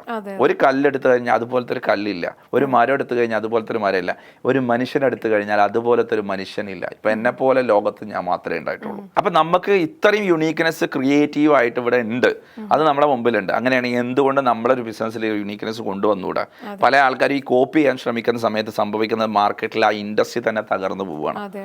അപ്പോൾ കോമ്പറ്റീഷൻ കൂടുന്നുള്ളതാണ്. അപ്പോൾ കോമ്പീറ്റ് ചെയ്യേണ്ട ആവശ്യമില്ല നിങ്ങൾക്ക് ക്രിയേറ്റിവിറ്റി ഉണ്ടെങ്കിൽ. ഇല്ല എന്നുണ്ടെങ്കിൽ സൊല്യൂഷൻ മാസ്റ്ററെ നിങ്ങൾ സമീപിക്കുകയാണെങ്കിൽ ക്രിയേറ്റീവായി ഡിഫറൻറ്റിയേഷൻസ് കൊണ്ടുവരാൻ നമുക്ക് നിങ്ങളെ മനസ്സിലാക്കി തരാൻ പറ്റും. ഇതൊന്നും അല്ലാതെ വേറെ എന്തെല്ലാം ഹൈലൈറ്റ്സ് ആണ് ദ സൊല്യൂഷൻ മാസ്റ്റർ ഒരു ബിസിനസ് പേഴ്സണ് പ്രൊവൈഡ് ചെയ്യുന്നത്? ഇപ്പോൾ സൊല്യൂഷൻ മാസ്റ്റർ ഫോക്കസ് ചെയ്യുന്ന ഇൻഡസ്ട്രിയിലെ സെഗ്മെൻറ്റേഷൻ ചെയ്തിട്ടാണ്. അതായത് ഇപ്പോൾ നമ്മുടെ നാട്ടിൽ ഒരുപാട് ഇൻഡസ്ട്രികളുണ്ട്. ഇപ്പോൾ ടെക്സ്റ്റൈൽ ഇൻഡസ്ട്രിയാണ്, അതുപോലെ തന്നെ കൺസ്ട്രക്ഷൻ ഇൻഡസ്ട്രി ഉണ്ട്, ജ്വല്ലറി നടത്തുന്ന ഒരു ഡിഫറെൻ്റ് ആണ്. അപ്പോൾ ഇങ്ങനെയുള്ള ഒരു 10 ഇൻഡസ്ട്രികൾ സെലക്ട് ചെയ്തിട്ടുണ്ട്. ഈ ഇൻഡസ്ട്രികൾ ഏറ്റവും കൂടുതൽ ആൾക്കാർ ബിസിനസ് ചെയ്യുന്ന ആൾക്കാർ ഇൻഡസ്ട്രി, ആ ഇൻഡസ്ട്രിയിലുള്ള ഏറ്റവും പ്രധാനപ്പെട്ട ഓരോ മാർക്കറ്റിൽ ഇപ്പോൾ എറണാകുളത്ത് കുറേ ടീമുകളുണ്ടാവും, സക്സസ്ഫുൾ ആയിട്ട് നിൽക്കുന്ന ആൾക്കാരുണ്ടാവും, അതുപോലെ തന്നെ കോഴിക്കോടുണ്ടാവും, മലപ്പുറത്തുണ്ടാവും, ഓരോ രാജ്യങ്ങളിലുണ്ടാവും. അവരുമായിട്ട് ഒരു റീഡിഫൈൻ ഇൻഡസ്ട്രിയൽ ഡിസ്കഷൻ എന്ന് പറഞ്ഞിട്ടൊരു പ്രോഗ്രാം തുടങ്ങിയിട്ടുണ്ട്. അതായത് റീഡിഫൈൻ, അതായത് ആ ഇൻഡസ്ട്രി നേരിടുന്ന പ്രശ്നങ്ങൾ, ആ ഇൻഡസ്ട്രിയിലെ ഏറ്റവും ലീഡിങ് ആൾക്കാരുമായിട്ട് ഒരു ടേബിൾ ടോക്കാണ്, അത് ഒരു മീറ്റപ്പ് പോലെയാണ്. അവരായിട്ട് ഫേസ് ടു ഫേസ് ഇരുന്നിട്ട് റീഡിഫൈൻ ചെയ്യും. അപ്പോൾ അങ്ങനെ കുറേ പ്രോഗ്രാം തരും. ഇതുകൊണ്ടുള്ള ഗുണം എന്താണെന്ന് വെച്ചിട്ടുണ്ടെങ്കിൽ ആ ഇൻഡസ്ട്രി നേരിടുന്ന പ്രശ്നങ്ങൾ അവരുമായിട്ട് നേരിട്ട് ഇതൊക്കെ ശരിക്കും പറഞ്ഞാൽ ഗവൺമെന്റ് ഒക്കെ ചെയ്യേണ്ട ഒരു കാര്യമാണ്. ആ ഇൻഡസ്ട്രിയിലെ ആളുകളൊക്കെ വിളിച്ചിട്ട് നിങ്ങൾ നേരിടുന്ന പ്രശ്നം എന്താണ്, ഗവൺമെന്റിന് എന്ത് ചെയ്യാൻ പറ്റും, അവർക്ക് എന്ത് ചെയ്യാൻ പറ്റും, ഇൻഫ്രാസ്ട്രക്ചറിൽ എന്ത് ചെയ്യണം, ഇതൊക്കെ ഡിസ്കഷൻ ചെയ്യേണ്ടതാണ്. പലപ്പോഴും വ്യവസായ മന്ത്രി രാജീവ് സാർ ഇതിനൊക്കെ ഒരുപാട് സപ്പോർട്ട് ചെയ്യുന്ന ആളാണ്. തീർച്ചയായിട്ടും അതൊക്കെ ചെയ്യേണ്ടതാണ്. ഇങ്ങനെ ചെയ്ത് വ്യവസായങ്ങളിൽ പോലും ചെയ്യേണ്ട ഒരു കാര്യമാണ്. എല്ലാ വ്യവസായങ്ങളിലും ഒരുപാട് പ്രശ്നങ്ങൾ അവർ ഫേസ് ചെയ്യുന്നുണ്ട്. അവരുടെ പ്രശ്നം, ഒരു വ്യവസായം ഡെവലപ്പ് ചെയ്യുമ്പോഴാണ് ഒരു രാജ്യം ഡെവലപ്പ്. കാരണം ഏറ്റവും കൂടുതൽ ആൾക്കാർക്ക് ജോലി കൊടുക്കുന്നത് ബിസിനസ് ഓണേഴ്സ് ആണ്. ഏറ്റവും കൂടുതൽ ടാക്സ് അടക്കുന്നത് അവരാണ്. ഒരു രാജ്യത്തിന്റെ, ഒരു നാടിന്റെ ഡെവലപ്മെന്റ് ഇൻഫ്രാസ്ട്രക്ചർ അവരാണ്. അതോടെ ഏറ്റവും കൂടുതൽ ചാരിറ്റി കൊടുക്കുന്നത് അവരാണ്. ഇനി എന്തെങ്കിലും സൊസൈറ്റിയിൽ ഒരു പ്രശ്നം വന്നു കഴിഞ്ഞാൽ അതിനെ ഹാൻഡിൽ ചെയ്യുന്നതും അവരാണ്. അപ്പോൾ ഒരു ബിസിനസ് സംരംഭകൻ എന്ന് പറയുന്നത് വലിയൊരു രക്ഷകനാണ്. അപ്പോൾ അത് നമ്മൾ ഒരുപാട് സമയങ്ങൾ, നമ്മൾ കോവിഡ് സമയത്തും അതുപോലെ തന്നെ വെള്ളപ്പൊക്കം, ഫ്ലഡ് സമയത്തൊക്കെ നമ്മൾ റിയലൈസ് ചെയ്തൊരു കാര്യമാണ്. അപ്പോൾ ആ ബിസിനസ്സുകാരൻ്റെ പ്രശ്നങ്ങളെ സംസാരിക്കാൻ, ഒന്ന് പറയാൻ ആളില്ല എന്നുള്ളതാണ്. അപ്പോൾ അവർക്ക് വേണ്ടിയിട്ട് നമ്മൾ ഒരു റീഡിഫൈൻ പ്രോഗ്രാം സംഘടിപ്പിക്കുന്നുണ്ട്. ഡിഫറെൻ്റ് ആയിട്ടുള്ള ഇൻഡസ്ട്രികൾ, ആ ഇൻഡസ്ട്രിക്കാർ മാത്രം ഇരുന്നിട്ട് അതിൻ്റെ സെൻറ്ററിൽ നമ്മൾ ഷെയർ ചെയ്യുന്നു. എന്നിട്ട് അവരുടെ പ്രശ്നങ്ങൾ ചോദിച്ചറിയുന്നു. അവിടെ നിന്ന് ഓൺ സ്പോട്ടിൽ ആ പ്രശ്നങ്ങൾക്കുള്ള പരിഹാരങ്ങൾ അവർക്ക് കൊടുക്കുന്നു. അതോടൊപ്പം തന്നെ പൊതുവായിട്ട് നമ്മൾ കാണേണ്ട പരിഹാരങ്ങൾ എന്തൊക്കെയാണ്. ഫോർ എക്സാമ്പിൾ പറയുകയാണെങ്കിൽ ഇപ്പോൾ ചില ഇൻഡസ്ട്രികളിലൊക്കെ ഒരുപാട് ക്രെഡിറ്റ് കൊടുക്കുന്നവരുണ്ട്. അതുപോലെ തന്നെ പ്രൈസ് കുറച്ചിട്ട് പ്രോഫിറ്റ് കട്ട് ചെയ്ത് കൊടുക്കുന്നവരുണ്ട്. ഈ പ്രോഫിറ്റ് കട്ട് ചെയ്യുമ്പോൾ സ്വാഭാവികമായിട്ട് ആ ഇൻഡസ്ട്രിയിലുള്ളവരൊക്കെ തകർന്ന് ഇരിപ്പിടാവും. കാരണം ഒരുപാട് എക്സ്പെൻസിൽ റൺ ചെയ്യുന്ന ആൾക്കാരുണ്ടാവും. അപ്പോൾ ഇങ്ങനത്തെ പൊതുവായിട്ടുള്ള കാര്യങ്ങളെ എങ്ങനെ കൈകാര്യം ചെയ്യണം, ഇൻഡിവിജ്വലായിട്ട് എന്തൊക്കെയാണ് മാറ്റം വരുത്തണം. പിന്നെ കോമ്പറ്റീഷൻ എന്ന് പറയുന്ന ഒരു സാധനം എല്ലാവരുടെയും പ്രശ്നമാണ്. അപ്പോൾ അതിനെങ്ങനെയാണ് യുണീക്ക്നെസ് ഓരോരുത്തരും ഇൻഡിവിജ്വലി കൊണ്ടുവരാം. കോമ്പീറ്റ് ചെയ്യല്ല വേണ്ടത്, യുണീക്ക്നെസ് കൊണ്ടുവരാം. അപ്പോൾ ഇതിൻ്റെയൊക്കെ അവയർനെസ് ക്യാമ്പയിനാണ് ഇത് ചെയ്യുന്നത്. അപ്പോൾ റീഡിഫൈൻ പ്രോഗ്രാം ഭയങ്കരമായിട്ട് സ്വീകാര്യത കിട്ടിയ ഒരു പരിപാടിയാണ്. അതാണ് ഇപ്പോൾ ഏറ്റവും ലേറ്റസ്റ്റ് ആയിട്ട് നമ്മൾ സൊല്യൂഷൻ മാസ്റ്ററിൽ കൊണ്ടുവന്നൊരു കാര്യം. പിന്നെ രണ്ടാമത്തെ ഒരു കാര്യം, ഇപ്പോൾ ടെക്സ്റ്റൈൽസ് കഴിഞ്ഞു, ജ്വല്ലറിയുടെ കഴിഞ്ഞു, അതുപോലെ സ്പോർട്സ് ഗുഡ്സിൻ്റെ കഴിഞ്ഞിട്ടുണ്ടായിരുന്നു, അതുപോലെ തന്നെ കൺസ്ട്രക്ഷൻ മേഖലയിലുള്ളത് കഴിഞ്ഞു. അങ്ങനെ ഓരോ ഇൻഡസ്ട്രി നടന്നുകൊണ്ടിരിക്കുകയാണ്, പല രാജ്യങ്ങളിലും നടന്നുകൊണ്ടിരിക്കുന്നുണ്ട്. ഇപ്പോൾ അടുത്ത് ഞാൻ ഖത്തറിലായിരുന്നു, കഴിഞ്ഞ റിയാദ് സൗദിയിൽ പോയിട്ടുണ്ടായിരുന്നു. ഇപ്പോൾ നാട്ടിൽ കുറച്ച് പ്രോഗ്രാമുകൾ കഴിഞ്ഞു. അപ്പോൾ ഇനിയും നടന്നുകൊണ്ടിരിക്കുകയാണ് പരിപാടി. അത് വലിയൊരു പറഞ്ഞപ്പോൾ എനിക്കൊരു ഡൗട്ട് ചോദിക്കാനുള്ളത്, ഖത്തറിൽ ഇപ്പം ഈ ഫിഫ കഴിഞ്ഞതിന് ശേഷം ഒരുപാട് ലോസ് വരുന്നുണ്ട്, അല്ലെങ്കിൽ കമ്പനീസ് നിർത്തി പോകുന്നുണ്ട് എന്നുള്ളത് കേട്ടു. ശരിക്കും അതിൻ്റെ ആ ഒരു ബേസ് എന്താണ്, അങ്ങനെ വരാനുള്ള കാരണം എന്തായിരുന്നു? ഫിഫ വേൾഡ് കപ്പ് എന്ന് പറയുന്നത് ആ രാജ്യത്തെ മാർക്കറ്റ് ചെയ്യാൻ വേണ്ടിയിട്ട് ചെയ്തൊരു കാര്യമാണ്. അതല്ലാതെ അവിടെ അവർക്ക് ആ ഒരു ഫിഫ വേൾഡ് കപ്പ് ചെയ്യാനുള്ള സൈസിലേക്ക് എത്തിയ ഒരു രാജ്യമായിരുന്നില്ല. അവരെ ലോക രാജ്യങ്ങളിലേക്ക് എത്തിക്കാൻ വേണ്ടിയിട്ട് ചെയ്തൊരു കാര്യമായിരുന്നു. അതായത് 200 രൂപ മുടക്കിയിട്ട് 20 രൂപ റിട്ടേൺ കിട്ടി എങ്ങനെ ഉണ്ടാവും, അതുപോലെയാണ് അതിൻ്റെ ROI വരുന്നത്. അപ്പോൾ രാജ്യം അതിന് വേണ്ടിയിട്ട് ഒരുപാട് ഇൻഫ്രാസ്ട്രക്ചറും കാര്യങ്ങളൊക്കെ ഡെവലപ്പ് ചെയ്തിട്ട് ആ ഇൻഫ്രാസ്ട്രക്ചർ എല്ലാം ഡെവലപ്പ് ചെയ്തതിൻ്റെ ഈ ഫിഫ വേൾഡ് കപ്പ് കഴിയുകയും അതിലൊരു 40% ഇപ്പോൾ അവിടെ ഫ്രീ ആയിട്ടാണ്. കാരണം അത്രയും സ്പേസ് ആവശ്യമില്ല, ഒരു ഇവൻറ്റിന് വേണ്ടി ചെയ്തതൊരു കാര്യമാണ്. അപ്പോൾ ആ ഒരു സൈസിലേക്ക്, ഈ എക്സ്പെക്റ്റേഷനിലേക്ക് കുറേ ആളുകൾ ഇൻവെസ്റ്റ് ചെയ്തു. കാരണം അതൊരു ഇവൻറ്റ് ബേസ്ഡ് ആണ്. പിന്നെ ഈ ഫിഫ വേൾഡ് കപ്പ് നടത്തിയ സമയത്ത് തന്നെ ഗവൺമെൻറ് ഏറ്റവും നല്ല രീതിയിൽ ആ ഫ്രീ ആയിട്ട് മാക്സിമം ട്രാൻസ്പോർട്ടേഷനും മറ്റുള്ള കാര്യങ്ങളൊക്കെ ഫ്രീ ആയിട്ട് കൊടുക്കാൻ ശ്രമിച്ചു. അപ്പോൾ പല ആൾക്കാരും ബിസിനസ്സിന് ഓപ്പർച്യൂണിറ്റിയാണെന്ന് വിചാരിച്ചിട്ട് അത് എന്താണ് അതിൻ്റെ ഒബ്ജക്റ്റീവ് എന്ന് മനസ്സിലാക്കിയില്ല. കാരണം ഖത്തർ അങ്ങനത്തെ ഒരു ഇനീഷ്യേറ്റീവ് എടുത്താൽ അത് അവരുടെ രാജ്യത്തിൻ്റെ ക്രെഡിബിലിറ്റി കൂട്ടാനും അതുപോലെ വേൾഡിൽ അവർ അടയാളപ്പെടുത്താനും വേണ്ടി ചെയ്തത്. അല്ലാതെ അവരുടെ ഒരു ഫിനാൻഷ്യൽ ബാക്കപ്പിന് കാരണം അവർ ആൾറെഡി സമ്പന്നരാണ്. അപ്പോൾ പല ആൾക്കാരും തെറ്റിദ്ധരിച്ചു വെച്ചാൽ അതിൻ്റെ ശേഷം ഭയങ്കര ഡെവലപ്മെന്റ് ഉണ്ടാവും എന്ന് വിചാരിച്ചിട്ട് ഒരുപാട് ഇൻവെസ്റ്റ്മെന്റ് കൊണ്ട് പോയിട്ടുണ്ടായിരുന്നു. ഇതൊരു ചെറിയ രാജ്യമാണ്. ആ രാജ്യത്തിന് ആവശ്യമായ ബിസിനസ്സുകാർ അവിടെ തന്നെ ഉണ്ട്. അതിൻ്റെ ഒരു 10 മടങ്ങ് ആളുകൾ അവിടെ കൊണ്ടുപോയി ബിസിനസ് തുടങ്ങി. സ്വാഭാവികമായിട്ട് ഇൻഫ്ലക്ഷൻ വരും. അതെ അതെ അത് അങ്ങനെയാണല്ലോ, ഏതൊരു കാര്യത്തിന് ഇൻഫ്ലക്ഷൻ വന്നു കഴിഞ്ഞാൽ, മൂല്യതകർച്ച വന്നു കഴിഞ്ഞാൽ, അതുപോലെ തന്നെ ആവശ്യത്തിൽ കൂടുതൽ വന്നു കഴിഞ്ഞെങ്കിൽ ഇൻഫ്ലക്ഷൻ വരും. അങ്ങനെ ഒരു ഇൻഫ്ലക്ഷൻ വന്ന സമയത്തുള്ള ഒരു ക്രൈസിസ്, അത്രയും രാജ്യമാണ്. കാരണം അതിനാവശ്യം, പിന്നെ അധിക പ്രോജക്റ്റുകളും ഇനീഷ്യേറ്റ് ചെയ്തിട്ടുള്ള ഗവൺമെന്റ് നേരിട്ടാണ്. പിന്നെ ഫിഫ വേൾഡ് കപ്പിൽ ഉണ്ടായ ഫ്ലോ ആ സമയത്ത് ഉണ്ടായിട്ടുണ്ട്, പക്ഷെ അതിന്റെ ആഫ്റ്റർ അത്രയും ഒരു കപ്പാസിറ്റി ഉള്ള ഒരു സ്ഥലമല്ല. അതുകൊണ്ട് ക്യൂരിയോസിറ്റി കൊണ്ട് ഞാൻ ചോദിക്കുന്നതാണ്. അപ്പം നമ്മുടെ ദ സൊല്യൂഷൻ മാസ്റ്ററിന്റെ ആ ഒരു പോയിന്റ് ഓഫ് വ്യൂവിൽ നോക്കുകയാണെങ്കിൽ ഖത്തർ ഇനി ആ ഒരു ബൂമിംഗ് സെക്ഷനിലേക്ക് വരേണ്ട, ഒരു ബൂമിംഗ് ആ ഒരു സ്റ്റേജിലേക്ക് വരാനായിട്ട് ചാൻസ് ഉണ്ടോ? അതിന് എത്ര നാൾ പിടിക്കും? അതിനുള്ള സൊല്യൂഷൻ എന്താണെന്ന് നമ്മുടെ ദ സൊല്യൂഷൻ മാസ്റ്ററിന്റെ പോയിന്റ് ഓഫ് വ്യൂവിൽ പറയാമോ? അവിടെ ഇപ്പോൾ ഉള്ളത് ഒരു 40% ഇൻഫ്രാസ്ട്രക്ചറും എല്ലാം ഫ്രീ ആയി കിടക്കുവാണ്. ഇപ്പോൾ അവിടെ വളരെ റിലാക്സ്ഡ് ആയിട്ടുള്ള ഒരു പൊസിഷനിലാണ് കിടക്കുന്നത്. കാരണം റോഡുകൾ വളരെ കാലിയാണ്, ബിൽഡിങ്ങുകൾ ഇഷ്ടംപോലെ കിട്ടാണ്. പക്ഷേ അവർ ചെയ്ത ഒരു കാര്യം അത് നിങ്ങൾ കൃത്യമായി മനസ്സിലാക്കണം, ഒരു തരത്തിൽ ഒരു രൂപ പോലും റെന്റിൽ കുറച്ചില്ല. ആ വാല്യൂ, ആദ്യത്തെ അതേ വാല്യൂ തന്നെ ഇപ്പോഴും അവിടുത്തെ റെന്റുകൾക്കും അവിടെ ബിൽഡിങ്ങുകൾക്കും ഒക്കെ ഉണ്ട്. അതായത് ആ ഒരു രാജ്യം ഇപ്പോഴും അവരുടെ സ്റ്റാൻഡേർഡ് കീപ്പ് ചെയ്യുന്നുണ്ട്. അവിടെ ഒരു കാരണവശാലും ചെയ്യുന്ന ബിസിനസ്സുകൾക്കൊന്നും തകരാനുള്ള സാധ്യതകളില്ല. പക്ഷേ അപ്പോൾ അവിടെ ഒരു ക്വാളിറ്റി അവരിപ്പോഴും മെയിൻറ്റെയിൻ ചെയ്യുന്നുണ്ട്. അപ്പോൾ അതുകൊണ്ട് തന്നെ അവിടെ ബിസിനസ് ചെയ്യുന്ന ആൾക്കാർ ആ ഒരു ഖത്തറിൻ്റെ ഒരു ക്വാളിറ്റി, അവിടെയുള്ള മാർക്കറ്റിൻ്റെ ആ ഒരു ഡിമാൻഡ് മനസ്സിലാക്കി ഹൈ ക്വാളിറ്റിയിൽ അവിടെ സർവീസ് ചെയ്യാൻ, പ്രൊഡക്റ്റ് ചെയ്യാൻ കഴിയുവാണെങ്കിൽ മാത്രമേ അവിടെ നിലനിൽക്കാൻ കഴിയുള്ളൂ. അപ്പോൾ ചെയ്യുന്ന ആൾക്കാർ ഏറ്റവും നല്ല ക്വാളിറ്റിയിൽ ബിസിനസ് ചെയ്യാൻ വേണ്ടിയിട്ട് അവിടെ ശ്രമിക്കുക എന്നുള്ളത് തന്നെയാണ് അവിടെ സസ്റ്റെയിൻ ചെയ്യാനുള്ള ഒരു കാര്യം. അതായത് സിമ്പിളായിട്ട് പറഞ്ഞു കഴിഞ്ഞാൽ, ചെറിയൊരു ക്യാപിറ്റലും കൊണ്ട് സംരംഭം ചെയ്യുന്ന ആൾക്കാരാണെങ്കിൽ, അല്ലെങ്കിൽ ചെറിയൊരു ക്യാപിറ്റൽ കൊണ്ട് പോയ ആൾക്കാരാണെങ്കിൽ അവിടെ സർവൈവ് ചെയ്യാനുള്ള സാധ്യത വളരെ വളരെ കുറവാണ്. പിന്നെ അടുത്തായിട്ട് വരികയാണെങ്കിൽ നമ്മൾ നേരത്തെ പറഞ്ഞിട്ടുണ്ടായിരുന്നു 30ഓളം രാജ്യങ്ങളിൽ ലക്ഷക്കണക്കിന് സംരംഭകർക്ക് മാർഗദർശിയും വഴികാട്ടിയുമായിട്ടുള്ള ഒരാൾ. ഇപ്പോൾ ഗൈഡ് ചെയ്യാൻ നമുക്ക് എളുപ്പമാണ്, പക്ഷെ അത് കൃത്യമായിട്ട് ഇന്ന ആൾക്കാർക്ക് ഇന്ന രീതിയിൽ ഇന്ന കാര്യങ്ങൾ പറഞ്ഞു കൊടുക്കണം എന്നുള്ളത് പറയാൻ ബുദ്ധിമുട്ടായിരിക്കുള്ളൂ. അങ്ങനെ ഒരു മാർഗദർശിയും വഴികാട്ടിയുമായിട്ടുള്ള ഒരാളാണ് ഗിന്നസ് റഷീദ്, അതുപോലെ ദ സൊല്യൂഷൻ മാസ്റ്റർ. അപ്പോൾ എത്രത്തോളം രാജ്യങ്ങളിൽ പോയിട്ടുണ്ട്? ഇപ്പോൾ പറഞ്ഞു അത് ഏതൊക്കെ രാജ്യങ്ങളായിരുന്നു, അതുപോലെ ഇത്രത്തോളം നമ്മൾ സംസാരിച്ചപ്പോൾ അല്ലെങ്കിൽ ഇത്രത്തോളം ലക്ഷക്കണക്കിന് സംരംഭകരുമായിട്ട് സംവദിച്ചപ്പോൾ എന്തെങ്കിലും ഒരു പോസിറ്റീവായിട്ടുള്ള നെഗറ്റീവായിട്ടുള്ള അനുഭവങ്ങൾ ഉണ്ടായിട്ടുണ്ടോ? രാജ്യങ്ങളിൽ പോയത് 30 രാജ്യങ്ങളാണ്. ഒരുപാട് ഇനി പറയാനുണ്ട്. യൂറോപ്യൻ രാജ്യങ്ങൾ, GCC രാജ്യങ്ങളൊക്കെ ഉണ്ട്, എന്തായാലും ആഫ്രിക്ക, ഒരുപാട് സ്ഥലങ്ങളിൽ പോകും. എല്ലാ സ്ഥലങ്ങളിൽ പോകുന്ന സമയങ്ങളിലൊക്കെ ഞാൻ സംവദിക്കുന്നത് മലയാളി കമ്മ്യൂണിറ്റി, ഞാൻ പ്രവാസികളായിട്ടുള്ള മലയാളി കമ്മ്യൂണിറ്റിയോടാണ് സംവദിക്കുക. കാരണം ഞാൻ മലയാളി കമ്മ്യൂണിറ്റിനെ എംപവറിങ് ചെയ്യാൻ വേണ്ടിയിട്ടാണ് മാർഗ് കമ്മ്യൂണിറ്റി 2015 ഫോർമേഷൻ ചെയ്യുന്നത്. അതിൻ്റെ ഭാഗമായിട്ടാണ് ഈ രാജ്യങ്ങളിലൊക്കെ പോകുന്നത്. അപ്പോൾ പോകുന്ന സമയത്തൊക്കെ ഉള്ള ഒരു പ്രധാനമായിട്ടുള്ള ഒരു വിഷയം കണ്ടിട്ടുള്ളത്, നമ്മുടെ നാട്ടിൽ മലയാളി കമ്മ്യൂണിറ്റിനെ വിളിച്ചിരുത്തിയിട്ട് ഇങ്ങനെ ഒരു ബിസിനസ് ട്രെയിനിങ്ങിനെ കുറിച്ചും ഈ പേഴ്സണൽ ഡെവലപ്മെൻറ്റിനെ കുറിച്ചൊക്കെ പറയുന്ന സമയത്ത് തുടക്കത്തിൽ ഒരു നെഗറ്റീവായിട്ടുള്ള ഒരു അപ്രോച്ചായിരുന്നു തുടക്കം മുതലൊക്കെ ഉണ്ടായിരുന്നത്. അതിൻ്റെ ആവശ്യം എന്താണ്, എന്തിനാണ് പേഴ്സണൽ ഡെവലപ്മെൻറ്റ്, എന്തിനാ ബിസിനസ് പഠിച്ചിട്ട് ചെയ്യാനാണോ, ചെയ്തിട്ട് പഠിക്കണമല്ലേ എന്നൊക്കെ കാഴ്ചപ്പാടുണ്ടായിരുന്നു. നമ്മൾ കണ്ടും കേട്ടും പഠിക്കാത്തത് കൊണ്ട് പഠിക്കാം എന്നുള്ളത് റിയാലിറ്റി തന്നെ. പക്ഷെ കൊണ്ട് പഠിക്കുന്നത്, ഇപ്പോൾ ഒരു തിരക്കുള്ള റോട്ടിൽ ഒരാൾ ഡ്രൈവിംഗ് അറിയാത്ത ആൾ ഡ്രൈവ് ചെയ്യാൻ പോയിട്ട് പഠിക്കുക എന്ന് പറയുന്നത് പ്രാക്ടിക്കലാണോ? അല്ലല്ലോ, ഒരിക്കലും അല്ല. അതേപോലെ തന്നെ ബിസിനസ് വേൾഡ് എന്ന് പറയുന്നത് നമ്മൾ പരാജയപ്പെട്ട് കഴിഞ്ഞാൽ ഒരുപാട് ഫിനാൻഷ്യൽ ആയിട്ടുള്ള ലോസുകൾ ഉണ്ടാവും. അപ്പോൾ കൊണ്ട് പഠിക്കണം എന്ന് പറയുന്ന ആൾക്ക് അത് വളരെ എക്സ്പെൻസീവ് ആയിട്ടുള്ള ലേണിംഗ് ആയിട്ട് ഈ ഒരു രീതിയായിരുന്നു ആദ്യകാലത്ത് ഉണ്ടായിരുന്നത്. അപ്പോൾ എവിടെ നമ്മൾ അപ്രോച്ച് ചെയ്യുന്ന സമയത്തും അങ്ങനെ ഒരു ആറ്റിറ്റ്യൂഡ് കണ്ടിട്ടുണ്ടായിരുന്നു നെഗറ്റീവായിട്ട്. പക്ഷെ പതിയെ ആൾക്കാർക്ക് അത് റിയലൈസ് ചെയ്യാൻ തുടങ്ങി. അങ്ങനെ ആളുകൾ പഠിച്ചിട്ട് തുടങ്ങണം എന്നുള്ള ഒരു കാഴ്ചപ്പാട് വരാൻ തുടങ്ങി. ആദ്യത്തെ കാലത്ത് 2015 നമ്മൾ ആദ്യമായിട്ട് ഈ സംരംഭമായിട്ട് ഇറങ്ങുമ്പോൾ മാർഗ് കമ്മ്യൂണിറ്റിയുമായി ഇറങ്ങിയിട്ട് മലപ്പുറത്താണ് ആദ്യം ഒരു മീറ്റിംഗ് വിളിക്കുന്നത്. 22 ആൾക്കാരെ നമ്മളൊരു ഹോട്ടലിലേക്ക് വിളിച്ചിട്ടാണ് ഈ ആശയം പറയുന്നത്. ആ സമയത്ത് ഞാൻ പ്രഖ്യാപിച്ചതാണ്, 100,000 ആൾക്കാരുടെ ലൈഫ് ട്രാൻസ്ഫോർമേഷൻ ചെയ്യാൻ വേണ്ടിയിട്ട് ഞാൻ പ്രതിജ്ഞ എടുക്കുകയാണ്. ഇവിടുന്ന് അങ്ങോട്ട് മലയാളി കമ്മ്യൂണിറ്റിയിൽ 100,000 ആൾക്കാരെ ലൈഫ് ഞാൻ ട്രാൻസ്ഫോർമേഷൻ ചെയ്യുമെന്നൊരു തീരുമാനത്തിലാണ് ആദ്യത്തെ ക്ലാസ് 22 പേരാണ് അതിൽ പങ്കെടുത്തത്. അവരോട് ഞാൻ ഈ ആശയം പറഞ്ഞു. അതോടൊപ്പം തന്നെ അവരോട് പറഞ്ഞൊരു കാര്യം എന്ന് പറയുന്നത്, നമ്മൾ പേഴ്സണൽ ഡെവലപ്മെന്റ് ആവട്ടെ, പ്രൊഫഷണൽ ഡെവലപ്മെന്റ് ആവട്ടെ, ഇതിലൊക്കെ നമ്മൾ കാര്യമായിട്ട് പഠിക്കുവാണെങ്കിൽ കുറഞ്ഞ സമയം കൊണ്ട് ഒരുപാട് നേട്ടങ്ങൾ നേടാൻ പറ്റും. അല്ലെങ്കിൽ ഒരു മനുഷ്യന് 50-60 വയസ്സ്, ഫോർ എക്സാമ്പിൾ പറയുകയാണെങ്കിൽ നമ്മൾ 20 വയസ്സ് വരെ എഡ്യൂക്കേഷൻ ആണ് നമ്മളത്. 20-നും 30-ന്റെ ഇടയിൽ നമ്മൾ പലതും ചെയ്ത് ഫെയിലിയർ ആവുന്ന സിറ്റുവേഷൻ ഉണ്ടാവുക. ആഫ്റ്റർ 30 ആണ് എന്തെങ്കിലും ജീവിതത്തിന് എന്തെങ്കിലുമൊക്കെ ഡെവലപ്പ് ചെയ്യാൻ വേണ്ടി ശ്രമിക്കുന്നത്. 40 ആകുമ്പോഴേക്കും ഒരു ഏജിൻ്റെ ഒരാളുടെ മിഡിൽ ക്രൈസിസിലേക്ക് വന്നിട്ടുണ്ടാവും. അതിൻ്റെ ശേഷം പിന്നെ പല ബാധ്യതകളായിരിക്കും, പിന്നെ വലിയ റിസ്ക് ഒന്നും എടുക്കില്ല.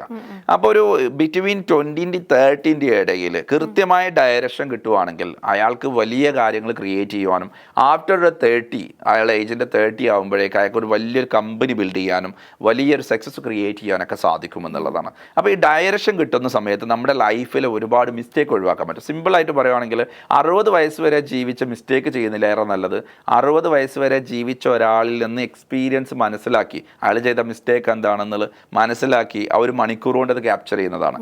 അപ്പോൾ ഒരു മെൻറ്റർ എടുത്ത് ഒരു ട്രെയിനർ എടുത്ത് ഒരു ക്ലാസ്സിൽ വന്നിരിക്കുന്ന സമയത്ത് ലൈഫിൽ നമ്മൾ ഒരുപാട് മിസ്റ്റേക്ക് ചെയ്തെന്ന് പഠിക്കുന്നത് ഒഴിവാക്കിയിട്ട് നമുക്ക് എന്താണോ ജീവിതത്തിൽ വേണ്ടത് എന്നുള്ളത് കൃത്യമായി മുൻകൂട്ടി അറിയാൻ കഴിയുമെന്നുള്ളതാണ്. പിന്നെ അതോടൊപ്പം തന്നെ ഒരു ട്രെയിനർ മെൻറ്റർ ഒരാളുടെ അൺനോൺ ആയിട്ടുള്ള ഏരിയയെ ഓപ്പൺ ചെയ്തു കൊടുക്കും. നമുക്ക് നമ്മളെ കുറിച്ച് അറിയുന്ന കുറേ കാര്യങ്ങളുണ്ട്, പക്ഷെ നമുക്ക് അറിയാത്ത ഒരുപാട് കാര്യങ്ങളുണ്ട്.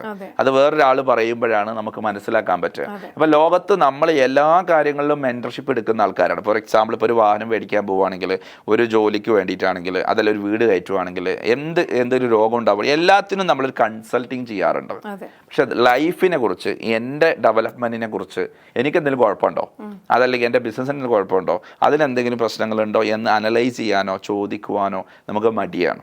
ഏറ്റവും കൂടുതൽ നമ്മൾ ഇൻവെസ്റ്റ് ചെയ്യേണ്ടത് നമ്മളിലാണ് എന്നുള്ളതാണ്. അപ്പോൾ ഇങ്ങനത്തെ ട്രെയിനിങ് പ്രോഗ്രാമിലൊക്കെ ചെന്ന സമയത്ത് ആദ്യം നേരിട്ട പ്രശ്നങ്ങളാണ് ഇതൊക്കെ.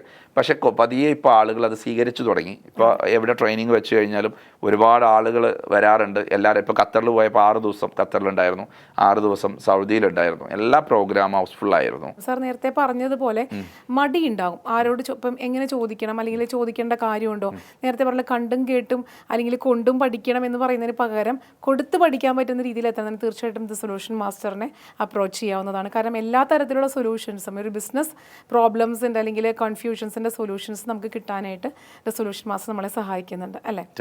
അപ്പോൾ നമ്മൾ ഇത്രയൊക്കെ നമ്മൾ സംസാരിച്ചു. അപ്പം വളരെ ക്യൂരിയസ് ആയിട്ട് ഞാൻ വെയിറ്റ് ചെയ്തിരിക്കുന്ന ഒരു കാര്യമാണ് നമ്മുടെ ഗിന്നസ് റെക്കോർഡിൻ്റെ കാര്യങ്ങൾ. കാരണം ഒരു ഗിന്നസ് റെക്കോർഡിൽ എത്താൻ തന്നെ ഒരുപാട് ആളുകൾ ഒരുപാട് കഷ്ടപ്പെടുന്നുണ്ടാവും. അപ്പോൾ ഒന്നിലധികം ഗിന്നസ് റെക്കോർഡുകളിൽ എത്തുക എന്ന് പറഞ്ഞാൽ it's not a small thing, it's a big thing, it's a great thing. So ഏതൊക്കെയാണ് ആ ഗിന്നസ് റെക്കോർഡുകൾ, എന്തിനൊക്കെയാണ് അത് ലഭിച്ചത്? ഗിന്നസ് റെക്കോർഡിലേക്ക് എത്തുന്നതിന് മുന്നേ ആയിട്ട് എനിക്ക് പറയാനുള്ള ഒരു കാര്യം എന്ന് പറയുന്നത് ഗിന്നസ് എന്തുകൊണ്ട് നേടി എന്നുള്ളതാണ്. ഞാൻ പറഞ്ഞല്ലോ, എൻ്റെ ചെറുപ്പത്തിലെ എൻ്റെ ഒരു പ്രഭാഷണം സ്റ്റക്കായി നിന്ന ആ ഒരു 7 വയസ്സിൽ ഞാൻ കയറിയ പീഠത്തിൽ കയറി എൻ്റെ മദറിൻ്റെ ഏറ്റവും വലിയൊരു ആഗ്രഹമായിരുന്നു ഞാൻ പ്രഭാഷണ കലയിൽ വലിയ ആളാവണം എന്നുള്ളത്. എൻ്റെ ഉള്ളിൽ അതിൻ്റെ പാഷനും അതിൻ്റെ ടാലൻറ്റും ഉണ്ട്, ഇൻബോൺ ടാലൻറ്റും ഉണ്ടായിരുന്നു എന്നുള്ളത് പിന്നെ റിയലൈസ് ചെയ്തൊരു കാര്യമാണ്. അപ്പോൾ അതിനെ ഡെവലപ്പ് ചെയ്ത് മിനിക്കെടുത്തു എന്നുള്ളതാണ്. അപ്പോൾ അത് കഴിഞ്ഞിട്ട് നമ്മൾ അതിൽ കുറേ മുന്നോട്ട് പോയ സമയത്ത് നമ്മൾ ആസ് എ ട്രെയിനർ എന്നുള്ളതിലേക്ക് ഞാൻ പിന്നെ ചിന്തിച്ചൊരു കാര്യം എന്ന് പറയുന്നത്, എന്തുകൊണ്ട് നമ്മൾ ഇപ്പോൾ ഒരു കാര്യം ആൾക്കാരോട് പറയുന്നത് എന്താണ്, world top of the out to become best in the world. അതാണ് ഒരു പ്രൊഫഷണൽസിനോടും ബിസിനസ്സുകാരോടും പറയുന്നത്. അപ്പോൾ എൻ്റെ ഒരു മേഖലയിൽ ആസ് എ ട്രെയിനർ എന്നുള്ള കൺസൾട്ടൻ്റ് എന്നുള്ളതിലേക്ക് എൻ്റെ ഇതിൽ എന്താണ് ടോപ്പ് ഓഫ് ദി വേൾഡ്, അത് സെർച്ച് ചെയ്ത സമയത്താണ് കണ്ടെത്താൻ പറ്റിയത്. ലോകത്തെ ഏറ്റവും കൂടുതൽ സമയം കണ്ടിന്യൂസ് ആയിട്ട് മെക്സിക്കോയിലുള്ള ഒരാളാണ് സംസാരിച്ചിട്ടുള്ളത്. അപ്പോൾ അതിൻ്റെ ഡാറ്റയെല്ലാം പരിശോധിച്ച്, അതൊരു 10 വർഷം മുന്നെയാണ് പരിശോധിച്ചത്. അപ്പോൾ പരിശോധിച്ചപ്പോഴാണ് അങ്ങനെ ഒരു ആശയത്തിലേക്ക് ഞാൻ വന്നത്. ആ ഒരു ഇൻഡസ്ട്രിയിൽ നിന്ന് ഒരു തീരുമാനം എടുത്തു, ഞാൻ ഈ റെക്കോർഡ് ബ്രേക്ക് ചെയ്യുമെന്നുള്ളത്. അപ്പോൾ എനിക്ക് റെക്കോർഡ് ബ്രേക്ക് ചെയ്യാൻ വേണ്ടത് 73 മണിക്കൂർ കണ്ടിന്യൂസ് ആയിട്ട് സ്റ്റേജിൽ നിന്ന് സംസാരിക്കുക എന്നുള്ളതാണ്. Without food, without sleep, day and night continue സംസാരിക്കുക എന്നുള്ളതാണ്. ഒന്നും കഴിച്ചിട്ടില്ല, വെള്ളം മാത്രമേ കുടിച്ചിട്ടുള്ളൂ ആ 4 ഡേയും 3 നൈറ്റിലും. അപ്പൊ ഇങ്ങനത്തെ ഒരു അറ്റംപ്റ്റ് നടത്തുമ്പോൾ സ്വാഭാവികമായിട്ട് മരണം വരെ സംഭവിച്ചേക്കാം, അതുപോലെ സൗണ്ട് പോയേക്കാം, പലതും സംഭവിക്കും. അപ്പൊ അതിനുള്ള ഒരു ഒരുപാട് ഫാക്ടേഴ്സ് ഉണ്ട്. അതിലെ ഏറ്റവും വലിയ ക്രിട്ടിക്കാലിറ്റി എന്ന് പറയുന്നത് 73 മണിക്കൂർ പറയാനുള്ളതും ബൈഹാർട്ടായത്. കാരണം അതിന് ഗിന്നസിന്റെ ഒരു വലിയൊരു ക്രൈറ്റീരിയ ആണത്.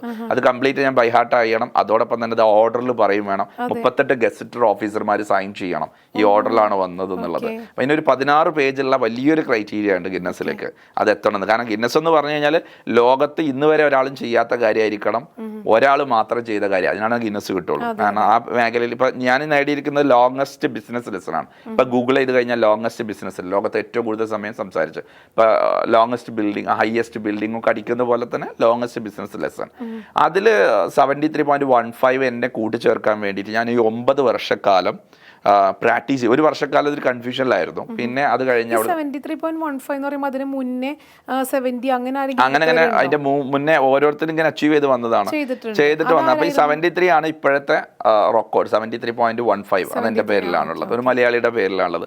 പക്ഷെ അതിലേക്ക് എത്താൻ വേണ്ടി ഈ 9 വർഷക്കാലം എന്റെ പ്രാക്ടീസ് സൗണ്ടിൽ വളരെ ഇമ്പോർട്ടന്റ് ആണ്. കാരണം ഇത് മുടങ്ങാൻ പാടില്ല. അതുപോലെ തന്നെ ഫിസിക്കൽ ഫിറ്റ്നസ്, പിന്നെയുള്ള നമ്മുടെ ഏറ്റവും വലിയ ചലഞ്ച് നമുക്ക് എല്ലാവർക്കും അറിയാം, ഉറക്ക്. നമുക്ക് ഒരു ദിവസം ദിവസം ഉറങ്ങിയിൽ പിറ്റേ ദിവസം നമുക്ക് മെമ്മറി ലോസ് ആവും, അതോടൊപ്പം തന്നെ നമുക്ക് എനർജി ലോസ് ആവും. അപ്പോൾ ആ എനർജി പോവാതെ, മെമ്മറി പോവാതെ, റീകോൾ വാല്യൂയോട് കൂടെ ആ സ്റ്റേജിൽ നിൽക്കാനുള്ള കപ്പാസിറ്റി അത് വളരെ ക്രിട്ടിക്കൽ ആയിരുന്നു. അപ്പോൾ അതിന്റെ സീക്രട്ട് എന്ന് പറയുന്നത് ഞാൻ ഓരോ ദിവസം ഉറക്ക് റെഡ്യൂസ് ചെയ്ത് കൊണ്ടുവന്നു. ഉറക്ക് റെഡ്യൂസ് ചെയ്യാൻ വേണ്ടിയിട്ട് നമ്മൾ എക്സസൈസ്, അതിനുള്ള ഒരുപാട് എക്സസൈസുകളുണ്ട്. ഫുഡ് ഹാബിറ്റ്സ് കംപ്ലീറ്റ് മാറ്റി. നമ്മൾ കഴിക്കുന്ന ഒരു ഫുഡും കഴിച്ചിട്ടില്ല, അതിന് സ്പെഷ്യൽ ആയിട്ടുള്ള ഫുഡ്, അതിന് വേണ്ടിയുള്ള ട്രെയിനേഴ്സ് ഉണ്ട്, മെന്റേഴ്സ് ഉണ്ടായിരുന്നു, അതിന് ന്യൂട്രീഷ്യൻസ് ഉണ്ടായിരുന്നു, ഡോക്ടേഴ്സ് ഉണ്ടായിരുന്നു, ഫിസിഷ്യൻസ് ഉണ്ടായിരുന്നു. അങ്ങനെ ഒരു 5ഓളം ആളുകൾ എന്നെ ട്രെയിൻ ചെയ്തിട്ടുണ്ട് അതിന് വേണ്ടിയിട്ട്. അങ്ങനെ എൻ്റെ ബോഡി, എൻ്റെ ശരീരം ഉറങ്ങാതെ എനർജറ്റിക് ആയിട്ട് നിൽക്കാൻ പറ്റുന്ന രീതിയിലേക്ക് ഒക്ടോബർ 17, 2021 ഞാൻ എൻ്റെ ബോഡീനെ അങ്ങനെ ട്രാൻസ്ഫോർമേഷൻ ചെയ്തു എന്നുള്ളതാണ്. അത് ഉറങ്ങാത്തൊരു വ്യക്തിയായിട്ട് എനിക്ക് എത്ര ദിവസം വേണമെങ്കിലും സംസാരിക്കാൻ പറ്റും എനർജറ്റിക്. അങ്ങനെ ആക്കിയതിന് ശേഷമാണ് ഞാൻ അറ്റംപ്റ്റ് നടത്തുന്നത്. ലീഡ് കോളേജ് പാലക്കാട് വെച്ചിട്ടാണ് അറ്റംപ്റ്റ് നടത്തിയത്. അറ്റംപ്റ്റ് നടത്തി വളരെ സക്സസ്ഫുൾ ആയി. ആദ്യത്തെ അറ്റംപ്റ്റിൽ കുറെ മോക്ക് ഡ്രില്ലൊക്കെ ചെയ്തിട്ടുണ്ടായിരുന്നു. അത് കഴിഞ്ഞ് അറ്റംപ്റ്റ് നടത്തി വളരെ സക്സസ്ഫുൾ ആയിട്ട് വിജയിച്ചു. അത് കഴിഞ്ഞിട്ട് പിറ്റത്തെ മാസം നവംബറിലാണ് ദുബായിൽ വെച്ചിട്ട് ഗിന്നസ് വേൾഡ് റെക്കോർഡിന്റെ സർട്ടിഫിക്കറ്റ്സ് റിസീവ് ചെയ്യുന്നത്. ഇപ്പോഴും ഞാൻ തന്നെ നടന്നത് ആക്ച്വലി കോമ്പറ്റീഷൻ നടന്നത് ലീഡ് കോളേജിൽ പാലക്കാട് വെച്ചിട്ടായിരുന്നു. പക്ഷേ ഇത് റിസീവ് ചെയ്യുന്നത് ദുബായിൽ വെച്ചിട്ട്. അന്ന് കോവിഡ് കാലമായതുകൊണ്ട് 2021 അല്ലേ, കോവിഡ് കാലമായതുകൊണ്ട് ഇവിടുന്ന് ആ ഒരു പ്രോഗ്രാം ചെയ്യാൻ പറ്റാതായി. അപ്പോൾ അവർ വരില്ല എന്നുള്ളത് കൊണ്ട് ദുബായിൽ വെച്ചിട്ടാണ് ഫംഗ്ഷൻ. ഗിന്നസിന്റെ അതോറിറ്റി ഒക്കെ വന്ന് അവിടെ നിന്ന് വെച്ചിട്ടാണ് അത് റിസീവ് ചെയ്തത്. വലിയൊരു ചടങ്ങായിരുന്നു ദുബായിൽ. അതാ കിട്ടുന്നത്. അത് കഴിഞ്ഞിട്ട് പിന്നെ Indian record, Asian record, Kalam world record, Arabian world record, time world record, ഇതൊക്കെ ഓരോ വേൾഡ് റെക്കോർഡ് അതോറിറ്റികളാണ്. ഇന്ത്യൻ, ഏഷ്യ, ഇതൊക്കെ ഓരോ കാറ്റഗറിയാണ്. പിന്നെ ആൾറെഡി ഗിന്നസ് വേൾഡ് റെക്കോർഡ് നേടിയത് കൊണ്ട് തന്നെ ഇതിൻ്റെ അതോറിറ്റിക്കൊക്കെ ഇതിൻ്റെ ഡോക്യുമെൻ്റ് അയച്ചു കൊടുക്കുകയും ആ റെക്കോർഡ് അതോറിറ്റിയിലൊക്കെ സർട്ടിഫിക്കറ്റ്, അപ്പോൾ അങ്ങനെയുള്ള റെക്കോർഡുകളൊക്കെ നമുക്ക് അതിൻ്റെ അംഗീകാരങ്ങളെല്ലാം ലഭിച്ചു എന്നുള്ളത്. പക്ഷേ ഗിന്നസ് കിട്ടിക്കഴിഞ്ഞാൽ പിന്നെ എല്ലാം അതിൻ്റെ താഴെ വരുള്ളൂ. എല്ലാം ലോകത്തിലെ ഏറ്റവും വലിയ റെക്കോർഡ് അതോറിറ്റി എന്ന് പറയുന്നതാണ്. ഇത് എന്തുകൊണ്ട് നേടിയെന്ന് വെച്ച് കഴിഞ്ഞാൽ നമ്മൾ ആളുകളോട് പറയുന്നത് എന്താണ്, നിങ്ങളുടെ ലൈഫിൽ യു ക്യാൻ ബെസ്റ്റ് ആവാൻ പറ്റും, അല്ലെങ്കിൽ ടോപ്പ് ഓഫ് ദി വേൾഡിൽ എത്താൻ പറ്റും. അത് ആദ്യം നമ്മൾ കാണിച്ചു കൊടുക്കണമല്ലോ. അപ്പം എനിക്ക് നമ്മളൊരു കാര്യം ആഗ്രഹിച്ചു കഴിഞ്ഞാൽ, വിശ്വസിച്ച് കഴിഞ്ഞാൽ ആ കാര്യം നേടാൻ വേണ്ടി നിരന്തരമായി പരിശ്രമിക്കുവാണെങ്കിൽ വൺ ഡേ നമുക്കത് അച്ചീവ് ചെയ്യാൻ പറ്റും. അപ്പം ഇത് വളരെ ലോജിക്കലായിട്ടും സ്ട്രാറ്റജിക്കലായിട്ടും ഒക്കെ ക്ലാസ്സിലൊക്കെ വളരെ ക്ലിയർ എടുത്തുകൊണ്ട് കാര്യമില്ല. എൻ്റെ ലൈഫ് കൊണ്ട് ഞാൻ കാണിച്ചു കൊടുക്കേണ്ട ഒരു കാര്യമാണ്. അപ്പം അതുകൊണ്ട് അത് കാണിച്ചു കൊടുക്കുക എന്നുള്ള നിലക്ക് തന്നെയാണ് ഞാനത് ചെയ്തത്. അത് ഒരുപാട് ആൾക്കാർ ഇൻസ്പയർ ചെയ്തിട്ടുണ്ട്. നമ്മൾ പോകുന്നതും സംസാരിക്കുന്നിടത്തൊക്കെ ഗിന്നസ് സുരക്ഷ എന്ന് പറയുമ്പോൾ ഈ ഗിന്നസ് ഒരുപാട് ആൾക്കാർ ഇൻസ്പയർ ചെയ്യുന്നുണ്ട്. അതുകൊണ്ട് തന്നെ എനിക്ക് അത് വലിയൊരു ഒരു സന്തോഷമുള്ള ഒരു കാര്യമാണ്. കാരണം നമ്മുടെ ഒരു അച്ചീവ്മെന്റിൽ വേറെ കുറേ ആളുകൾക്ക് ഇൻസ്പിറേഷൻ കിട്ടിയെന്ന്. കാരണം അവർക്കും പ്രചോദനമാണ് വലിയ കാര്യങ്ങൾ ചെയ്യാൻ. കാരണം ഞാൻ സാധാരണ കുടുംബത്തിൽ, സാധാരണ പല ആൾക്കാരും ചിന്തിക്കുന്ന ഒരു കാര്യം, ഞാൻ പാവപ്പെട്ട കുടുംബത്തിൽ ജനിച്ചാണ്, ഞാൻ വില്ലേജിൽ വളർന്നവനാണ്. ഇത് രണ്ടും ഒരിക്കലും ഒരു എക്സ്ക്യൂസ് അല്ല. ഇതൊരു എക്സ്ക്യൂസ് ആയിട്ട് ആൾക്കാർ എടുക്കാറുണ്ട്. കാരണം നമ്മൾ എവിടെ ജനിച്ചു, നമ്മൾ ആരുടെ മകനാണ്, നമ്മൾ ജനിച്ചത് പാവപ്പെട്ടവരാണ്, അതൊന്നും ഒരു കാരണമല്ലല്ലോ. നമുക്ക് നമ്മളെ അടുത്ത ലെവലിലേക്ക് എത്തിക്കുവാൻ നമ്മുടെ ഉള്ളിൽ ആഗ്രഹവും ആഗ്രഹത്തിലുള്ള വിശ്വാസവും അതിന് ഹാർഡ് വർക്ക് ചെയ്യാനുള്ള മനസ്സും ഉണ്ടെങ്കിൽ, അത് ചെയ്യാൻ പറ്റുമെങ്കിൽ 100% വൺ ഡേ മുന്നോട്ട് പോകും. ആക്ച്വലി ഞാൻ സാറിനോട് ചോദിക്കാനിരിക്കുകയായിരുന്നു. ഇപ്പം നമ്മൾ ഒരു ജോലി ചെയ്യും, നമ്മളതിന് പേയ്മെൻറ്റ് വാങ്ങിക്കും, അല്ലെങ്കിൽ നമുക്ക് ശമ്പളം കിട്ടും, നമ്മൾ വീട്ടിലേക്ക് പോകും, നമ്മുടെ ജീവിതം അങ്ങനെ മുന്നോട്ട് പോകും. പക്ഷെ അതിൽ ടോപ്പ് ഓഫ് ദാറ്റ് വൺ നമ്മൾ എത്തണം എന്നുണ്ടെങ്കിൽ നമ്മുടെ ഒരു മനസ്സ് അതിനനുസരിച്ച് പാകപ്പെടുത്തിയെടുക്കണം. അല്ലെങ്കിൽ അതിനായിട്ടുള്ള ഒരു ഇൻസിഡൻറ്റ് ഉണ്ടാവണം. അപ്പോൾ സാർ പറഞ്ഞു അതിൻ്റെ ഒരു കാര്യം. അപ്പോൾ ആ ചോദ്യം ശരിക്കും പറഞ്ഞാൽ ഒഴിവായിപ്പോയി. സാർ എന്നെ പറഞ്ഞു അത് എങ്ങനെ അതിലേക്ക് എത്താനുള്ളൊരു റെക്കോർഡ് എന്നൊരു, അല്ലെങ്കിൽ ഗിന്നസ് റെക്കോർഡ് എന്നൊരു സംഭവത്തിലേക്ക് എത്താനുള്ള ഒരു കാരണം എന്തായിരുന്നുള്ളത് സാർ പറഞ്ഞിട്ടുണ്ടായിരുന്നു. അപ്പോൾ അതെല്ലാവർക്കും ഒന്നും വരുന്ന ആ ഒരു ചിന്തയല്ല. അപ്പോൾ ഇത് സൊല്യൂഷൻ മാസ്റ്ററിന് അങ്ങനെ ചിന്ത വരാനുള്ള കാരണം എന്ന് വെച്ചിട്ടുണ്ടെങ്കിൽ ഇത്രയും ആളുകൾക്ക്, ഇത്രയും ഈ പറഞ്ഞ പോലെ 30 രാജ്യങ്ങളിൽ ഇത്രയും ലക്ഷക്കണക്കിന് സംരംഭകർക്ക് ഒരുപാട് സൊല്യൂഷൻസ് കൊടുക്കുന്നത് കൊണ്ട് തന്നെയാണ് സൊല്യൂഷൻ മാസ്റ്റർ ആയിട്ടുള്ള ഗിന്നസ് റഷീദിന്, സാറിന് അങ്ങനത്തെ ഒരു ചിന്ത വരാനുള്ള കാരണം അല്ലേ. പിന്നെ ഇത് കൂടാതെ ഗിന്നസ് റെക്കോർഡുകൾ കൂടാതെ നമുക്ക് പുസ്തകങ്ങൾ എഴുതിയിട്ടുണ്ട് സാർ, 3ഓളം പുസ്തകങ്ങൾ എഴുതിയിട്ടുണ്ട്. അപ്പോൾ ആ പുസ്തകങ്ങൾ എഴുതാനായിട്ടുള്ള കാരണം, ആ പുസ്തകങ്ങൾ ഏതാണ് എന്നൊക്കെ പറയാം. ഓക്കെ, ആളുകളിലേക്ക് ഈ സന്ദേശം എത്തിക്കുക എന്നുള്ളതാണ് ഞാൻ ഉദ്ദേശിക്കുന്ന. ഒറ്റ സന്ദേശമേ ഉള്ളൂ. അതായത് നിങ്ങളുടെ മനസ്സിൽ ഒരു ആഗ്രഹത്തിൻ്റെ കനലുണ്ടെങ്കിൽ ആ കനൽ നിങ്ങൾ കീപ്പ് ചെയ്യാൻ പറ്റുവാണെങ്കിൽ വൺ ഡേ അത് ആളി കത്തിക്കാനുള്ള സിറ്റുവേഷൻ നിങ്ങളുടെ ലൈഫിൽ ഉണ്ടാവും എന്നുള്ളതാണ്. അതാണ് നമ്മൾ പറയാൻ ഉദ്ദേശിക്കുന്ന ഒരു ആശയം. ആ കനൽ എന്താ വെച്ചാൽ കെട്ടുപോകാതെ നോക്കുക എന്നുള്ളതാണ്. പലപ്പോഴും പല ആൾക്കാരും മഴ പെയ്യുമ്പോഴേക്കും, ഒരു മഞ്ഞുണ്ടാകുമ്പോഴേക്കും, ഒരു കാറ്റടിക്കുമ്പോഴേക്കും അത് കെട്ടുപോകും. എല്ലാവർക്കും സ്വപ്നങ്ങളുണ്ട്, ലോകത്ത് സ്വപ്നങ്ങളില്ലാത്ത ഒരാളും ഇല്ല. അപ്പോൾ ഈ സ്വപ്നങ്ങളെ കനൽ കെട്ടുപോകാതിരിക്കാൻ വേണ്ടി ഞാൻ ഒരുപാട് ട്രെയിനിങ് ട്രെയിനിങ് നടത്തുന്നുണ്ട്, മെൻറ്ററിങ് കൊടുക്കുന്നുണ്ട്, ക്ലാസ്സുകൾ കൊടുക്കുന്നുണ്ട്. സോഷ്യൽ മീഡിയയിൽ ഒരുപാട് വീഡിയോസ്, ഇൻസ്റ്റയിലൊക്കെ ഗിന്നസ് റെക്കോർഡ് അടിച്ചു കഴിഞ്ഞാൽ ഒരുപാട് വീഡിയോസ് എല്ലാ ദിവസവും വീഡിയോസ് ഇടുന്നുണ്ട്, ഒക്കെ ഇടുന്നുണ്ട്. പക്ഷേ കുറേ ആളുകൾ ഇതൊക്കെ നോക്കാതെ വായിക്കുന്ന ആൾക്കാർ, വായിക്കാൻ ഇഷ്ടപ്പെടുന്ന ആൾക്കാരുണ്ട്. അപ്പോൾ അങ്ങനത്തെ ആളുകളെ ഇൻസ്പയർ ചെയ്യേണ്ടതുണ്ടല്ലോ, അവരെ നമ്മൾ മെയിൻ ചെയ്യേണ്ടത്. അപ്പോൾ അവർക്ക് വേണ്ടിയിട്ടാണ് 3 പുസ്തകം എഴുതിയത്. അത് ഒന്നാമത്തെ പുസ്തകം എന്ന് പറയുന്നത് ബിസിനസ് ഒരു നന്മമരം എന്നുള്ളതാണ്. ലോകത്തിലെ ഏറ്റവും വലിയ നന്മ ചെയ്യുന്ന ഒരു നന്മ മരം ആരാന്ന് ചോദിച്ചു കഴിഞ്ഞാൽ ബിസിനസ്മാനാണ്. ഞാൻ നേരത്തെ പറഞ്ഞ മാതിരി ഏറ്റവും കൂടുതൽ ആൾക്കാർക്ക് ജോലി കൊടുക്കുന്നത്, ടാക്സ് അടക്കുന്നത്, ഇൻഫ്രാസ്ട്രക്ചറിൽ രാജ്യത്തിന്റെ ഡെവലപ്മെന്റ്, ചാരിറ്റി എല്ലാം കൊടുക്കുന്ന ബിസിനസ്സുകാരാണ്. ഒരു ക്രൈസിസ് വന്നിട്ടുണ്ടെങ്കിലും പിടിച്ചു നിർത്തുന്ന എല്ലാ ബിസിനസ്സുകാരും. ബിസിനസ്സുകാരില്ലാതെ ഈ ലോകത്ത് ഒരിക്കലും വളർച്ച ഉണ്ടാവില്ല, നിലനിൽപ്പ് ഉണ്ടാവില്ല. അപ്പോൾ അങ്ങനെയുള്ള ബിസിനസ്സുകാരന് ഒരു നന്മമരമാണ്. ആ മരം എന്താണെന്നുള്ളത് മനസ്സിലാക്കി കൊടുക്കുക. അതോടൊപ്പം തന്നെ ഇങ്ങനെ ഒരു മരമായി മാറണമെന്നുണ്ടെങ്കിൽ ഒരു ബിസിനസ്സുകാരൻ്റെ ട്രാൻസ്ഫോർമേഷൻ എന്താണ്, അതായത് സാധാരണ ഒരു ബിസിനസ്സുകാരൻ വലിയൊരു ബിസിനസ്മാൻ ആകുമ്പോഴാണ് മരമാവുന്നത്, അല്ലെങ്കിൽ അയാൾ തന്നെ അയാൾക്കൊരു ബാധ്യതയായി മാറും, ചെറിയ അതിൻ്റെ ഇടയിൽ കുടുങ്ങി കഴിഞ്ഞാൽ. അതെങ്ങനെയാന്നുള്ള അറിയിക്കുന്ന ഒരു പുസ്തകമാണ് ബിസിനസ് ഒരു നന്മമരം എന്ന് പറയുന്ന ഒരു പുസ്തകം. രണ്ടാമത്തെ ഒരു പുസ്തകം എഴുതിയത് ഞാൻ ഗിന്നസുമായിട്ട് ഇൻസിഡൻറ്റ് ചെയ്തു. കാരണം എൻ്റെ ലൈഫിൽ 7 വയസ്സിന് ഒരു മിനിറ്റിൻ്റെ പ്രഭാഷണം കംപ്ലീറ്റ് ചെയ്യാൻ കഴിയാത്ത എനിക്ക് 73 മണിക്കൂർ 15 മിനിറ്റും കണ്ടിന്യൂ സംസാരിച്ച്, ഈ ലോകത്ത് ഏറ്റവും കൂടുതൽ സമയം സംസാരിച്ച, ട്രെയിനിങ് എടുത്ത, ബിസിനസ് ക്ലാസ് എടുത്ത പ്രസംഗിച്ച ഒരു വ്യക്തിയായിട്ട് എനിക്ക് ലോകത്തിന് മുമ്പിൽ മാറാൻ സാധിച്ചതിൻ്റെ ആ കനൽ വഴി എങ്ങനെയാണെന്നുള്ളത്. കാരണം ആ കനൽ ഞാൻ എങ്ങനെയാണ് 30 വർഷം കീപ്പ് ചെയ്തത്, എങ്ങനെയാണ് അതിനെ ആളിക്കത്തിച്ച് ലോകത്തിനെ കീഴടക്കുന്ന രീതിയിൽ ലോകത്തിൻ്റെ ഏറ്റവും ടോപ്പിലെത്താൻ സാധിച്ചത് എന്നൊരു സ്റ്റോറി ആളുകൾ അറിയേണ്ടതുണ്ട്. കാരണം വരും തലമുറകൾ അത് വായിച്ചു കഴിഞ്ഞാൽ അവരത് ഇൻസ്പയർ ആവുന്നതോടുകൂടി അവരും വലിയ കാര്യങ്ങൾ ചെയ്യാൻ സാധിക്കണം. അപ്പോൾ അതിൻ്റെ സ്റ്റോറി ഒരു സ്റ്റോറി ടെല്ലിംഗ് ആണ്, ഒരു തിരക്കഥാ മോഡലിലാണ്. അത് ഒരുപാട് ആളുകൾ വായിക്കുന്നുണ്ട്, ആമസോണിലൊക്കെ അവൈലബിൾ ആണ്. മൂന്നാമത്തെ ഒരു പുസ്തകം എഴുതിയത് സ്മോൾ സ്റ്റെപ്പ് ഗ്രേറ്റ് സക്സസ് ആണ്. പല ആൾക്കാർക്കും നേരത്തെ മാഡം പറഞ്ഞതുപോലെ തന്നെ മടി ഉണ്ടാവും, പേടി ഉണ്ടാവും, സംശയം ഉണ്ടാവും. ഈ 3 രോഗങ്ങളാണ് അധികം ആൾക്കാർക്ക് ഉണ്ടാവുക.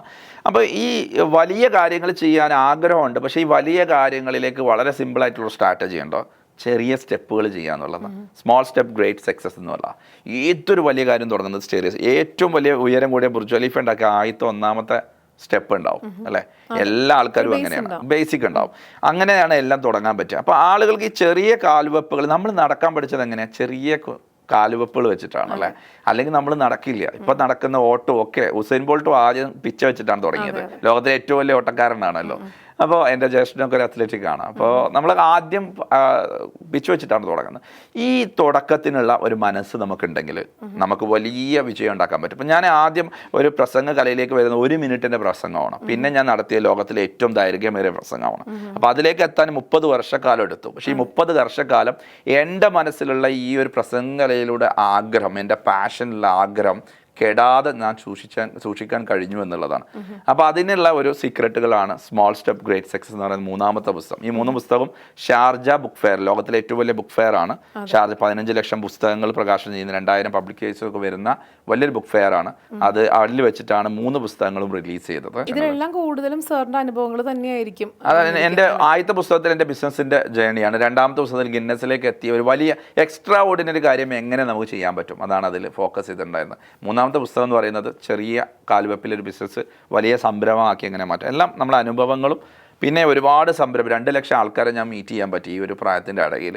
അത്ര ആൾക്കാർ സംവദിക്കാൻ പറ്റി. അപ്പോൾ അവരുടെയൊക്കെ ഒരുപാട് കാര്യങ്ങൾ, സ്റ്റോറീസ്, നമുക്ക് എക്സ്പീരിയൻസുകളൊക്കെ ഇതിലേക്ക് പകർത്താൻ പറ്റിയിട്ടുണ്ട്. അതുകൊണ്ട് ആ 3 പുസ്തകങ്ങൾ വളരെ ഉപയോഗപ്രദമാണ് ബിസിനസ് ഓണേഴ്സിനൊക്കെ. ആമസോണിൽ അവൈലബിൾ ആണ് 3. അപ്പോൾ നമ്മൾ ട്രാവൽസിൽ നിന്നും ദ സൊല്യൂഷൻ മാസ്റ്ററിലെത്തി നിൽക്കുകയാണ്. അതിൻ്റെ ഇടയിൽ ഒരുപാട് കമ്പനികൾ, ഒരുപാട് ഞാൻ നേരത്തെ പറഞ്ഞ പരാജയങ്ങൾ, ഒരുപാട് രാജ്യങ്ങൾ, ഗിന്നസ് റെക്കോർഡുകൾ, പുസ്തകങ്ങൾ, ഇതെല്ലാം എത്തി നിൽക്കുമ്പോൾ ഇത് ടോപ്പാണ്. ആക്ച്വലി ദ സൊല്യൂഷൻ മാസ്റ്റർ ടോപ്പിലാണ്. എങ്കിലും ഞാൻ ചോദിക്കുകയാണ്, വാട്ട് നെക്സ്റ്റ്? അതായത് ദ സൊല്യൂഷൻ മാസ്റ്ററിന് എന്തെങ്കിലും എക്സ്പാൻഷൻ ഉദ്ദേശിക്കുന്നുണ്ടോ? എന്താണ് എക്സ്പാൻഷൻ? എൻ്റെ ലൈഫിലെ ഏറ്റവും വലിയൊരു സ്വപ്നം, അല്ലെങ്കിൽ എൻ്റെ ലൈഫ് ഞാൻ മാറ്റിവെക്കാൻ തീരുമാനിച്ചത് 2015 എൻ്റെ ഒരു മിഷൻ സെറ്റ് ചെയ്യുമ്പോഴാണ്. കാരണം നമ്മുടെ ലൈഫിൽ പല നീഡുകളുണ്ടാവും, ഒരുപാട് നീഡുകളുണ്ടാവും. അതൊക്കെ നമുക്കൊരു സമയത്ത് ഫുൾഫിൽ ചെയ്യും. അല്ലെങ്കിൽ എന്തെങ്കിലുമൊക്കെ വികാരങ്ങളുണ്ടാവും, ദേഷ്യം, ഒരാൾ ദേഷ്യം തീർക്കുക, അല്ലെങ്കിൽ എന്തെങ്കിലും നേടാനുള്ള വാശി, ഇതൊക്കെ ഉണ്ടാവും. എന്നെ സംബന്ധിച്ചിടത്തോളം നല്ല പ്രായത്തിൽ തന്നെ ഏറ്റവും നല്ല രീതിയിൽ അതൊക്കെ ചെയ്തെടുക്കാൻ സാധിച്ചിട്ടുണ്ട്. ഇപ്പോൾ ഞാനൊരു മിഷൻ ബേസ്ഡ് ആയിട്ടാണ് എൻ്റെ ലൈഫിനെ കൺവേർട്ട് ചെയ്യുന്നത്. അതായത് മലയാളി കമ്മ്യൂണിറ്റി നേരിടുന്ന ഏറ്റവും വലിയ ക്രൈസിസ് എന്ന് പറയുന്നത്, ബിസിനസ് കമ്മ്യൂണിറ്റി നേരിടുന്ന പ്രശ്നം എന്ന് പറയുന്നത്, അവർക്ക് പ്രൊഫഷണലായിട്ട് വളരാനുള്ള ഒരു സാഹചര്യമുണ്ട്, പക്ഷേ അതിനുള്ള ലേണിംഗിൽ മിസ്സിംഗ് ഓഫ് ബിസിനസ് എഡ്യൂക്കേഷൻ ആണ്. ഇത് റിയലൈസ് ചെയ്ത് 2015 ഫോം ചെയ്ത മാർഗ് കമ്മ്യൂണിറ്റി ഇതൊരു മാർഗ്ഗ കമ്മ്യൂണിറ്റി എന്ന് പറയുന്ന ഒരു കമ്മ്യൂണിറ്റി, ആ കമ്മ്യൂണിറ്റി ഡെവലപ്പ് ചെയ്യാൻ വേണ്ടിയിട്ട് തീരുമാനിക്കുകയും 2015 മലപ്പുറത്ത് വെച്ച് 22 ആൾക്കാരെ വിളിച്ചുകൂട്ടിയ ആദ്യത്തെ ട്രെയിനിങ് സംരംഭത്തിൽ ഞാൻ പ്രഖ്യാപിച്ചൊരു കാര്യം ഉണ്ടായിരുന്നു. 1 lakh പീപ്പിൾ ട്രാൻസ്ഫോർമേഷൻ. 1,00,000 ആൾക്കാരെ ഞാൻ ട്രാൻസ്ഫോർമേഷൻ ചെയ്യാൻ വേണ്ടി ട്രെയിനിങ് കൊടുക്കുമെന്ന് പറഞ്ഞിട്ടുണ്ട്. പക്ഷേ എനിക്കത് കുറഞ്ഞ കാലം കൊണ്ട് തന്നെ 2 ലക്ഷം ആൾക്കാരിലേക്ക് 30 രാജ്യങ്ങളിൽ പോയിട്ട് ട്രെയിനിങ് കൊടുക്കാൻ സാധിച്ചു. അപ്പോൾ എൻ്റെ സ്വപ്നങ്ങളൊക്കെ ഞാൻ എന്താണോ സ്വപ്നം കണ്ടത് ഇതിലേറെ മുകളിലാണ് എനിക്ക് അച്ചീവ് ചെയ്യാൻ സാധിച്ചിട്ടുണ്ട്. ഇപ്പോൾ ഗിന്നസ് വേൾഡ് റെക്കോർഡ് ഞാൻ 73 മണിക്കൂറാണ് എഴുതി വെച്ചിട്ടുണ്ടായത്. പക്ഷേ 73:15 ചെയ്യാൻ പറ്റി. ഒരു റെക്കോർഡിന് പകരം പല റെക്കോർഡ്സുകളും, ഒരു പുസ്തകം എഴുതാൻ വിചാരിച്ച് 3 പുസ്തകങ്ങൾ എഴുതാൻ പറ്റി. അപ്പോൾ എല്ലാം ആക്ഷൻസും കൂടുതൽ ചെയ്യാൻ പറ്റിയിട്ടുണ്ട്. അപ്പോൾ എൻ്റെ ഇപ്പോഴത്തും എൻ്റെ മിഷനെ ഏറ്റവും പെർഫെക്റ്റ് ആയിട്ട് ചെയ്യുക എന്നുള്ളതാണ്. അപ്പോൾ അതിൻ്റെ ഭാഗമായിട്ട് പുതിയ മിഷൻസ് നമ്മൾ പ്രഖ്യാപിച്ചിട്ടുണ്ട്. 1 മില്യൺ പീപ്പിൾ എന്ന് പറയുന്നത്, അതായത് 1 മില്യൺ ആൾക്കാർ മലയാളികളായിട്ടുള്ള 1 മില്യൺ, അത് വിദേശത്തും നാട്ടിലുമായിട്ടുള്ള പ്രവാസികളുമായിട്ടുള്ള എല്ലാ ടോട്ടലി ഉള്ള 1 മില്യൺ ആൾക്കാരെ അവരുടെ പേഴ്സണൽ ലൈഫും പ്രൊഫഷണൽ ലൈഫും സക്സസ്ഫുൾ ആക്കാൻ വേണ്ടി, ട്രാൻസ്ഫോർമേഷൻ ചെയ്യാൻ വേണ്ടിയിട്ട് അവരെ സഹായിക്കുക. അതായത് നമുക്ക് 2 തരം ലൈഫുണ്ട്. ഒന്ന് ഓർഡിനറി ലൈഫുണ്ട്. ഓർഡിനറി ലൈഫിൽ നമുക്ക് എഡ്യൂക്കേഷൻ കഴിഞ്ഞ് ഒരു ജോലി കിട്ടി സ്ട്രഗിൾ ചെയ്ത് നമ്മളൊരു വീട് വെച്ച് ഒരു വാഹനമൊക്കെ മേടിച്ച് കല്യാണം കഴിച്ച് മക്കളൊക്കെ ആയിട്ട് കഴിയുന്ന ഒരു ഓർഡിനറി ലൈഫാണ്. നമുക്ക് നമ്മുടെ ഫാമിലിക്കും മാത്രമേ കാര്യമായിട്ട് ഉപകാരം ഉണ്ടായിരുന്നു. രണ്ടാമത്തെ ലൈഫ് എന്ന് പറയുന്നത് എക്സ്ട്രാ ഓർഡിനറി ലൈഫാണ്. നമുക്കൊരു പാസീവ് ഇൻകം ഉണ്ടാകുന്നു, നമ്മുടെ ലൈഫ് സ്റ്റൈൽ മാറുന്നു, അതോടൊപ്പം തന്നെ നമ്മൾ ഒരുപാട് ആൾക്കാരുടെ ലീഡറായിട്ട് മാറുന്നു, ഒരുപാട് നേരത്തെ പറഞ്ഞ പോലെ നന്മമരമായി മാറുന്നു. അതിൻ്റെ അപ്പുറത്തേക്ക് നമ്മൾ മരിച്ചു പോയാലും ഇവിടെ അടയാളപ്പെടുത്തുന്ന ഒരു സിഗ്നേച്ചർ ഇടുന്ന ഒരു ലൈഫാണ്. ഇതിൽ 2 ലൈഫാണ്. അപ്പോൾ ഈ ഓർഡിനറി ലൈഫ് അനുഭവിക്കുന്ന ആൾക്കാരാണ് മലയാളി കമ്മ്യൂണിറ്റിയിലെ കൂടുതൽ ആൾക്കാർ. അതുകൊണ്ട് തന്നെ നമ്മുടെ നാട്ടിൽ നല്ലൊരു ബ്രാൻഡ് ഇല്ല വേൾഡിൽ. ഇപ്പോൾ പിന്നെ നമ്മൾ ചൈനയിൽ പോയി കഴിഞ്ഞാൽ ലോകത്തിലെ 68% പ്രൊഡക്റ്റും കൊടുക്കുന്ന ചൈനക്കാരാണ്. ലോകത്തിൽ ഒരുപാട് കണ്ടെത്തലുകൾ പല രാജ്യങ്ങളും കൊടുക്കുമ്പോൾ നമ്മളവിടുന്ന് എന്ത് കണ്ടെത്തലാണ് നമുക്ക് കൊടുക്കാൻ പറ്റുന്നത്?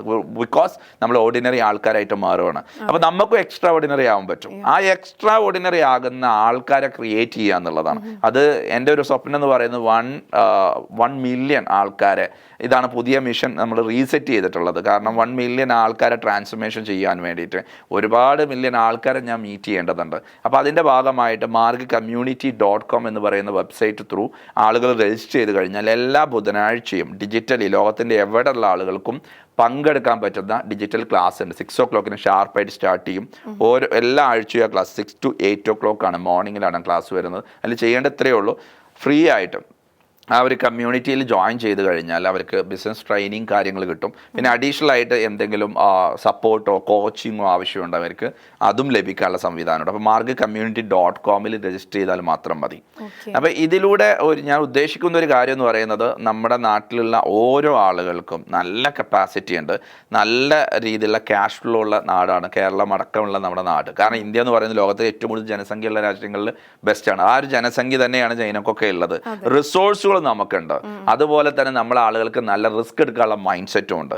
പക്ഷേ ഡയറക്ഷൻ, അതായത് കൃത്യമായിട്ടുള്ള ഒരു ഡയറക്ഷൻ കിട്ടാത്തതിന്റെ പേരിൽ മാത്രമാണ് ബാക്കിലേക്ക് പോകുന്നത്. അപ്പോൾ ആളുകൾക്ക് ആ കൃത്യമായ ഡയറക്ഷൻ കൊടുത്ത് 1 മില്യൺ ആൾക്കാരെ മാറ്റുമ്പോഴേക്ക് രാജ്യത്തിൻ്റെയും അതുപോലെ തന്നെ നമ്മുടെ നാടിൻ്റെയൊക്കെ പിക്ചർ മാറും എന്നുള്ളതാണ്. അപ്പോൾ എൻ്റെ ഒരു സ്വപ്നം എന്ന് പറയുന്നത് അതിലൂടെ വലിയൊരു സിഗ്നേച്ചർ ഇടുക. കാരണം ഞാൻ മരണപ്പെട്ട് കഴിഞ്ഞാലും who cry when you dye എന്ന് നമ്മൾ ചോദിക്കാറുണ്ട്. നിങ്ങൾ മരിക്കും എത്ര പേര് കരയും എന്നുള്ളത്. എൻ്റെ ഒരു ടാർഗറ്റ് എന്ന് പറയുന്നത്, എൻ്റെ ഒരു ഡ്രീം, നേരത്തെ ചോദിച്ച പോലെ മിഷനിലേക്ക് കണക്ട് ചെയ്ത് പറയുകയാണെങ്കിൽ who cry when you dye എന്ന് ചോദിച്ചു കഴിഞ്ഞാൽ 1 മില്യൺ ആൾക്കാരെ കരയിപ്പിക്കുമെന്നുള്ളതാണ്. കാരണം നമ്മൾ അത്രയും ആൾക്കാരുടെ ലൈഫിൽ ട്രാൻസ്ഫോർമേഷൻ ചെയ്യുവാനുള്ള വലിയ മിഷനുമായിട്ട് end of my day the last breathing അതിന് വേണ്ടിയിട്ട് ഞാൻ വർക്ക് ചെയ്യുമെന്നുള്ളതാണ് എൻ്റെ ഫൈനൽ മിഷൻ എന്ന് പറയുന്നത്. സോ അതിൽ ഞാൻ വളരെ പാഷനേറ്റഡ് ആണ്, എക്സൈറ്റഡ് ആണ്, അതോടൊപ്പം തന്നെ കമ്മിറ്റഡ് ആണ്. പിന്നെ ഇതിൽ നമുക്ക് ചോദിക്കാനുള്ളത്, ഇപ്പോൾ ഇത്രയും കാര്യങ്ങൾ പറഞ്ഞു, അപ്പം തീർച്ചയായിട്ടും ആളുകൾക്ക് സാറിൻ്റെ അടുത്തേക്ക് എത്താൻ ചിലപ്പോൾ എന്തെങ്കിലും ബുദ്ധിമുട്ടുണ്ടാവാം. അപ്പോൾ അങ്ങനെയുള്ള ആളുകൾക്ക് എന്തെങ്കിലും ഓൺലൈനായിട്ട് ചെയ്യാൻ പറ്റുന്ന ആപ്പ് അല്ലെങ്കിൽ വെബ്സൈറ്റ് അങ്ങനെ എന്തെങ്കിലും ഉണ്ടോ? വെബ്സൈറ്റിൽ നമുക്ക് രജിസ്റ്റർ ചെയ്യുവാണെങ്കിൽ, നേരിട്ട് രജിസ്റ്റർ ചെയ്യുകയാണെങ്കിൽ margcommunity.com, വളരെ simple, MARAG community.com, margcommunity.com register ചെയ്യാം. അതല്ലെങ്കിൽ ഒരു നമ്പർ ഞാൻ പറയാം, 9745333836 താഴെ കാണിക്കാം. ഈ ഒരു നമ്പറിൽ കോൺടാക്ട് ചെയ്ത് കഴിഞ്ഞിട്ടുണ്ടെങ്കിൽ നേരിട്ട് നമ്മൾ കൺസൾട്ടൻറ്റുമായിട്ട് സംസാരിക്കാം. അതിൻ്റെ കൂടെ തന്നെ സോഷ്യൽ മീഡിയയിൽ ഗിന്നസ് റഷി എന്നുള്ള ഇൻസ്റ്റാഗ്രാമിലും ഫേസ്ബുക്കിലും ഒക്കെ നമ്മൾ യൂട്യൂബിലൊക്കെ ഒരുപാട് വീഡിയോസുകൾ ചെയ്തിട്ടുണ്ട് വ്യത്യസ്തമായ സബ്ജക്റ്റുകളിൽ. അതിലൊക്കെ ആളുകൾക്ക് പലതിൽ വാച്ച് ചെയ്യാം. പിന്നെ ആമസോണിൽ 3 പുസ്തകങ്ങൾ അവൈലബിൾ ആണ്. പിന്നെ ബാക്കി എന്ത് സപ്പോർട്ടുകളാണോ ആളുകൾക്ക് വേണ്ടത്, ബിസിനസ് ഓണേഴ്സിന് ഡിഫറെൻറ്റ് സപ്പോർട്ടുകളായിരിക്കും വേണ്ടത്. അവർക്ക് വേണ്ട സപ്പോർട്ട് വേണ്ട മെന്റലി സപ്പോർട്ട് വേണ്ടവരുണ്ട്. ചിലപ്പം ഐഡിയ ഉണ്ടാവും, ഇൻവെസ്റ്റ്മെന്റ് ഉണ്ടാവും, മാർക്കറ്റ് അറിയാം, എല്ലാം ഉണ്ടായിട്ടും ചിലപ്പോൾ അതിലേക്ക് എത്താനായിട്ട് എടുക്കാനായിട്ട് ഒരു മനസ്സ് പറ്റാത്ത ചില സാഹചര്യങ്ങളുണ്ട്. അവർക്ക് വേണ്ടിയിട്ടുള്ള നല്ല ബെസ്റ്റ് പ്രോഡക്ട്സ് ഉണ്ട്. അതായത് PC എന്ന് പറയും, പേഴ്സണൽ കോച്ചിങ്. അതായത് ഒരു വ്യക്തിക്ക് അയാൾക്ക് ഒരു സംരംഭമുണ്ട്, അയാൾക്ക് ഒരു പേഴ്സണൽ കോച്ചിങ്, അത് 1 months കോച്ചിങ് മുതൽ 1 year വരെ നമ്മൾ കോച്ചിങ് കൊടുക്കുന്നുണ്ട്. അപ്പോൾ പലപ്പോഴും നമുക്ക് ഒരു കോച്ച് ഉണ്ടെങ്കിൽ എല്ലാ കാര്യങ്ങളും കോച്ചുമായിട്ട് നമുക്ക് സംവദിക്കുവാനും അതോടൊപ്പം തന്നെ ഇപ്പോൾ ലോകത്ത് ഏറ്റവും നല്ല ടാലന്റഡ് ആയിട്ടുള്ള ഏറ്റവും സക്സസ്ഫുൾ ആയിട്ട് ആളുകൾക്കൊക്കെ കോച്ചസ് ഉണ്ട്. അപ്പോൾ ബിസിനസ്സുകാർക്ക് കോച്ച് എന്ന് പറയുന്ന ഒരു കോൺസെപ്റ്റ് വളരെ കുറവ്, മലയാളികളുടെ ഇടയിൽ വളരെ കുറവാണ്. അപ്പോൾ അതിനുള്ള സംവിധാനം നമ്മൾ ഒരുക്കിയിട്ട് അപ്പോൾ അവരുടെ ഒരു ബിസിനസ് കോച്ചായിട്ടും എനിക്ക് നിൽക്കാൻ സാധിക്കാറുണ്ട്. അങ്ങനെ ഒരുപാട് ആൾക്കാരുടെ കോച്ചിങ് കൊടുക്കുന്നതുകൊണ്ട് വലിയൊരു സക്സസ് ക്രിയേറ്റ് ചെയ്യും. ഇപ്പം ക്ലാസ്സിലൊക്കെ വരുന്നതിൻ്റെയൊക്കെ അപ്പുറത്തേക്ക് ഒരു പേഴ്സണലൈസ് ചെയ്ത് കൊടുക്കുമ്പോൾ വളരെ സക്സസ് റേഷ്യോ വളരെ ഹൈ ആണ്. അപ്പോൾ അതും ചെയ്തു കൊടുക്കാൻ സാധിക്കും. അല്ല, എനിക്കിപ്പോൾ ഇത്രയും കേട്ടിടത്തോളം എനിക്ക് തോന്നുന്ന ഒരു കാര്യം ഞാൻ പറയാം.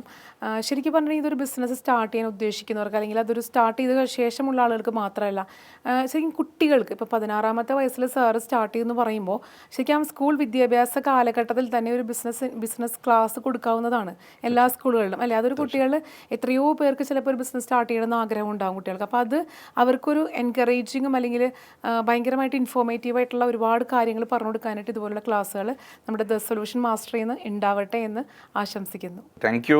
അതോടൊപ്പം തന്നെ കൂട്ടിച്ചേർക്കണം, ഇപ്പോൾ അടുത്തായിട്ട് ലോഞ്ച് ചെയ്തൊരു കാര്യം കൂടി പറയുകയാണ്. കാരണം നമ്മൾ ഒരുപാട് ബിസിനസ് ഓണേഴ്സ് നമ്മളുമായിട്ട് റിലേഷൻഷിപ്പ് ഉണ്ട്, കോച്ചിങ് കൊടുക്കുന്നുണ്ട്. അവരൊക്കെ സക്സസ്ഫുൾ ആയിട്ട് മുന്നോട്ട് പോകുന്നു. അവരുടെ ഏറ്റവും വലിയ കൺസേൺ അവരുടെ മക്കളെ ഈ ബിസിനസ്സിലേക്ക് കൊണ്ടുവരുന്ന സമയത്ത് അവർക്ക് എക്സ്പീരിയൻസ് ഇല്ല, എന്നാൽ പൊസിഷൻസ് ആണെങ്കിലോ ഹൈ പൊസിഷൻസ് കൊടുത്തേ പറ്റുള്ളൂ. ഓണേഴ്സിൻ്റെ മക്കളാണ്. അപ്പോൾ അവർക്ക് ബിസിനസ് എക്സ്പീരിയൻസ് ഉണ്ടാക്കി കൊടുക്കാൻ അവർക്ക് സാധിക്കില്ല. കാരണം ഓരോ ബിസിനസ്സിനും സക്സസിൻ്റെ ഒരു റേഷ്യോ അത് പെട്ടെന്ന് മനസ്സിലാക്കിയെടുക്കാൻ കഴിയുന്ന ഒരു കാര്യമല്ല. അപ്പോൾ അവർക്ക് വേണ്ടിയിട്ട് ബിസിനസ് ഓണേഴ്സിൻ്റെ മക്കൾക്ക് വേണ്ടിയിട്ട് ജൂനിയർ ബിസിനസ് ട്രെയിനിങ് എന്ന് പറയുന്ന ഒരു കോൺസെപ്റ്റ് ഉണ്ട്, PC, personal coaching for juniors. അപ്പോൾ അവർ ആ ജൂനിയർ സൂപ്പർ ജൂനിയർ ആവാൻ ഒരു ബിസിനസ് എക്സ്ട്രാ ഓർഡിനറി പേഴ്സണാലിറ്റി ആയി മാറാൻ വേണ്ടിയിട്ട് ചെറുപ്പത്തിൽ തന്നെ ട്രെയിനിങ് കൊടുക്കുകയാണ്. ഇപ്പോഴത്തെ എഡ്യൂക്കേഷൻ സിസ്റ്റം അറിയാലോ, അതിലൂടെ ഒരിക്കലും ഒരു ബിസിനസ് ഓണറെ ഉണ്ടാക്കിയെടുക്കാൻ കഴിയുന്നില്ല എന്നുള്ളതാണ്. ഉണ്ടെങ്കിൽ തന്നെ അതൊരു റിയൽ ലൈവ് എക്സ്പീരിയൻസും അല്ല ലേണിംഗ് സിസ്റ്റം. അപ്പോൾ അതുകൊണ്ട് അങ്ങനെ താല്പര്യമുള്ള ആൾക്കാർക്ക് ഓണേഴ്സിൻ്റെ ഒക്കെ മക്കൾക്ക് അങ്ങനെ കോച്ചിങ് കൊടുക്കുകയാണെങ്കിൽ അവർക്ക് 1 year കോച്ചിങ് നമ്മൾ ഡിക്ലെയർ ചെയ്തിട്ടുണ്ട്. ഒരുപാട് രജിസ്ട്രേഷൻ വരുന്നുണ്ട്. പക്ഷേ അതിൽ വന്ന ആളുകളെ ഇൻ്റർവ്യൂ ചെയ്തത് അവർക്ക് കൃത്യമായിട്ട് അത് പൊട്ടൻഷ്യൽ ഉണ്ടോ, അതിൻ്റെ ആ ഒരു ഇൻട്രസ്റ്റ് എങ്ങനെയാണ്, ആറ്റിറ്റ്യൂഡ് ടെസ്റ്റൊക്കെ കഴിഞ്ഞതിന് ശേഷം കുട്ടികൾക്കുള്ള ഒരു പ്രോഗ്രാം ഉണ്ട്, ജൂനിയർ ട്രെയിനിങ് ചെയ്യുന്നുണ്ട്. അപ്പോൾ ഓൾറെഡി സ്റ്റാർട്ട് ചെയ്തിട്ടുണ്ട്. ഇനി ഗിന്നസ് റെക്കോർഡ് ഏതെങ്കിലും മറ്റൊരു റെക്കോർഡ് കരസ്ഥമാക്കാനായിട്ടുള്ള ഒരു ചാൻസ് ഉണ്ടോ? ഉണ്ട്. അതായത് എപ്പോഴും നമ്മളിങ്ങനെ എല്ലാ വർഷവും പുതിയ എക്സ്ട്രാ ഓർഡിനറി കാര്യങ്ങൾ ചെയ്യാൻ വേണ്ടി ശ്രമിക്കാറുണ്ട്. ഒരുപാട് കാര്യങ്ങൾ ലിസ്റ്റ് ചെയ്തിട്ടുണ്ട്. അപ്പോൾ ഓരോന്ന് ആ സമയങ്ങളിൽ ഡിക്ലെയർ ചെയ്യും. എന്തുകൊണ്ടാണെന്ന് വെച്ചിട്ടുണ്ടെങ്കിൽ നമ്മൾ ഇതൊക്കെ ചെയ്യുമ്പോൾ ഒരുപാട് സൊസൈറ്റിയിൽ ഒരുപാട് ഇൻസ്പയർ ചെയ്യും. ഞങ്ങളുടെ ഒരു ടാഗ് ലൈൻ തന്നെ ഇൻസ്പയർ ദ വേൾഡ് എന്നാണ്. നമ്മളെ മലയാളി കമ്മ്യൂണിറ്റീനെ നമ്മൾ അഡ്രസ്സ് ചെയ്യുന്ന സമയത്ത് അവരുടെ ഉള്ളിൽ ഒരു നെഗറ്റീവ് എൻവയൺമെൻറ്റ്, നമ്മളൊരു പാവപ്പെട്ട ഒരു സാധാരണക്കാരുടെ ഒരു എൻവയൺമെൻറ്റിൽ വളർന്ന ആൾക്കാരാണ്. നമ്മുടെ എൻവയൺമെൻറ്റ്, നമുക്ക് കിട്ടിയ എഡ്യൂക്കേഷൻ, നമുക്ക് കിട്ടിയ എക്സ്പീരിയൻസും ഒക്കെ കുറേ നെഗറ്റിവിറ്റി ഉണ്ട്. അപ്പോൾ എല്ലാവരിലും ഇൻബോൺ ആയിട്ട് അല്ലെങ്കിൽ ജനിച്ച സമയത്തും അതിൻ്റെ മുന്നേയൊക്കെ ആയിട്ട് നെഗറ്റീവ് എന്തായാലും ആൾറെഡി ഉണ്ട്. ഫുള്ളി പോസിറ്റീവ് അല്ല നമ്മൾ. അതുകൊണ്ട് ഏതൊരു വിഷയത്തിലേക്ക് ഇറങ്ങുമ്പോഴും ബാക്കിൽ നിന്നൊരു വലിയുണ്ട്. സിമ്പിളായിട്ട് പറയുവാണെങ്കിൽ നമ്മളൊരു കുട്ടി 15 വയസ്സാകുന്നതിൻ്റെ ഇടയിൽ 1,00,000 പ്രാവശ്യം നിന്നെ കൊണ്ട് കഴിയില്ല എന്നുള്ള വാക്ക് നമ്മൾ പറയുന്നുണ്ട്. അത് ഒരു വാക്ക് മേ ബി പലപ്പോൾ ഗിൽസിൽ പിടിച്ച് കയറുമ്പോൾ, ജനലിൽ പിടിച്ച് കയറുമ്പോഴായിരിക്കും പറയുന്നത്. ഇങ്ങനത്തെ ഒരു കുട്ടിയുടെ ഉള്ളിൽ ഫീഡ് ചെയ്ത് കിടക്കുന്ന 1,00,000 വേർഡ്സ് 1,00,000 പ്രാവശ്യമാണ് പറഞ്ഞിട്ടുണ്ട് 15 വയസ്സിൻ്റെ ഇടയിൽ എന്നാണ് സൈക്കോളജിക്കൽ റിപ്പോർട്ട്സ് പറയുന്നത്. ആ കുട്ടി എന്തൊരു കാര്യത്തിന് ഇറങ്ങുമ്പോഴും ഒരു ബാക്കിലേക്ക് ഒരു വലിവുണ്ടാവും. അപ്പോൾ ഈ നമ്മൾ ഫുള്ളി പോസിറ്റീവ് അല്ലാത്തത് കൊണ്ട് തന്നെ ചെറിയ നെഗറ്റീവ് സാഹചര്യങ്ങളിലൊന്നും വലിയ പോസിറ്റീവ് അല്ലേ നമുക്ക് മുന്നോട്ട് പോകാൻ കഴിയില്ല. അതുകൊണ്ട് ഗൾഫ് രാജ്യങ്ങളൊക്കെ വളരെ പോസിറ്റീവ് എൻവയൺമെന്റ് ആണ്. അതുകൊണ്ട് തന്നെ അവിടെയൊക്കെ പോകുമ്പോൾ ആൾക്കാർ വിജയിക്കുന്നുണ്ട്, നല്ല രീതിയിൽ വിജയിച്ചെടുക്കുന്നുണ്ട്. പക്ഷേ നാട്ടിലൊക്കെ ആകുമ്പോൾ പറ്റുന്നില്ല. അപ്പോൾ നമുക്കൊരു പോസിറ്റീവ് ആയിട്ടുള്ള ഒരു സപ്പോർട്ട്, ഒരു കമ്മ്യൂണിറ്റി സപ്പോർട്ട്, ഒരു മെന്റൽ സപ്പോർട്ട് ഉണ്ടെങ്കിൽ ഏതൊരു മലയാളിക്കും ഏതൊരു വ്യക്തിക്കും സക്സസ്ഫുൾ ആകാൻ സാധിക്കും എന്നുള്ള ഒരു കാര്യം റിയലൈസ് ചെയ്യുക. നമ്മുടെ എല്ലാവരുടെ ഉള്ളിലും നെഗറ്റീവ് പാർട്ട് കുറച്ചേ ഉണ്ട്. അതിനെ എന്നാണോ റെഡ്യൂസ് ചെയ്യുന്നത് അല്ലെങ്കിൽ അതിൻ്റെ മുകളിൽ എന്നാണോ നമുക്ക് പെർഫോം ചെയ്യാൻ പറ്റുന്നത് അന്നേ നമുക്ക് സക്സസ് റേഷ്യോ ക്രിയേറ്റ് ചെയ്യാൻ സാധിക്കും. അപ്പോൾ അതിന് നമുക്ക് ഈ കമ്മ്യൂണിറ്റി സഹായിക്കും എന്നുള്ളതാണ്. സാർ, ഇന്നത്തെ ഒരു കാലഘട്ടം എന്ന് പറഞ്ഞാൽ ആവശ്യങ്ങളും അത്യാവശ്യങ്ങളും അനാവശ്യങ്ങളും എല്ലാം കൂടി ചേർന്ന് ജീവിത ചെലവുകൾ കൂടിക്കൊണ്ടിരിക്കുന്ന ഒരു കാലമാണ്. അപ്പോൾ പാസീവ് ഇൻകത്തിൻ്റെ ആ ഒരു ഇമ്പോർട്ടൻസ് വളരെയധികം കൂടുതലാണ്. അങ്ങനെ ഒരു സന്ദർഭത്തിൽ അതിന് കിട്ടാൻ, പാസീവ് ഇൻകത്തിലേക്ക് എത്താനായിട്ട് ഒരാൾക്ക് എന്താണ് ചെയ്യാൻ സാധിക്കുക? എക്സ്പെൻസ് എന്ന് പറയുന്നത് എല്ലാ ദിവസവും കൂടിക്കൊണ്ടിരിക്കുകയാണ്, എല്ലാ മാസവും എല്ലാ വർഷവും നമുക്ക് കൂടിക്കൊണ്ടിരിക്കുകയാണ്. അപ്പോൾ എക്സ്പെൻസ് ഒരിക്കലും നമുക്ക് റെഡ്യൂസ് ചെയ്യാൻ പറ്റും. ആവശ്യത്തിനാവാം, അനാവശ്യത്തിനാവാം, അത്യാവശ്യത്തിനാവാം. എന്തായാലും നമ്മുടെ ചുറ്റുപാടൊക്കെ എക്സ്പെൻസ് കൂട്ടുന്ന സംവിധാനങ്ങളാണ് വന്നുകൊണ്ടിരിക്കുന്നത്.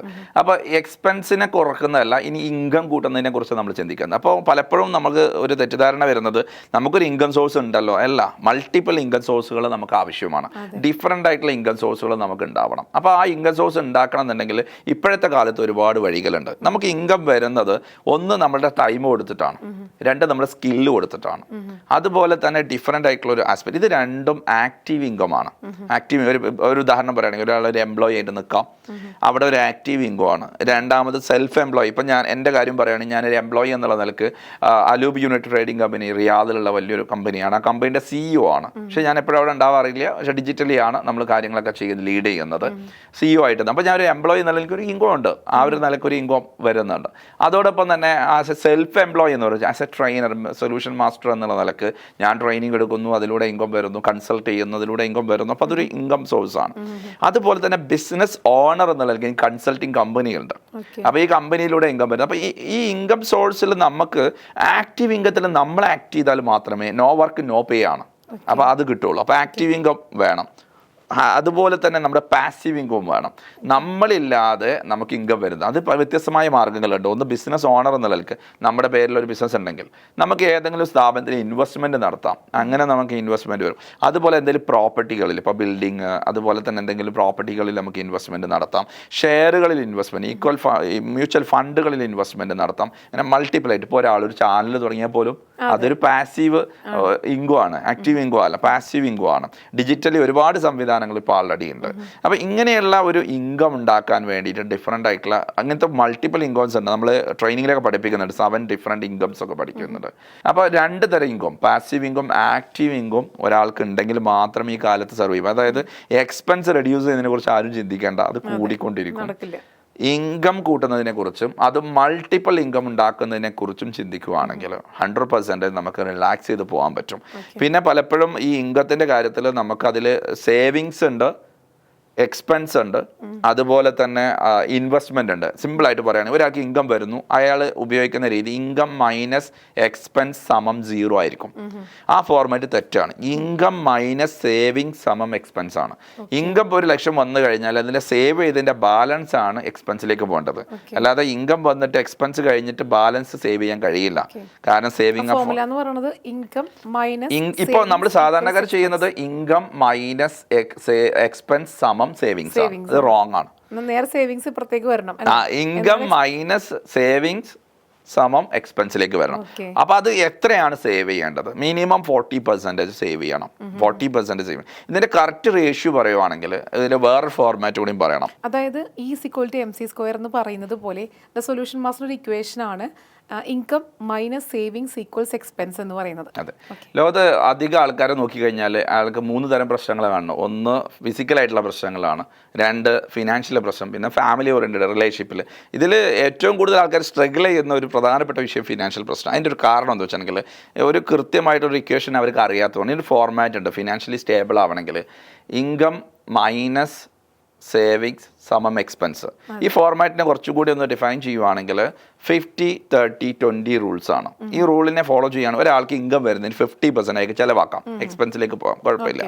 അതിൽ 30% ഒരിക്കലും ചിലവാക്കാൻ പാടില്ല, അത് ഇൻവെസ്റ്റ് ചെയ്യണം. ഇൻകം കിട്ടുന്ന രീതിയിലേക്ക് ഇൻവെസ്റ്റ് ചെയ്യണം.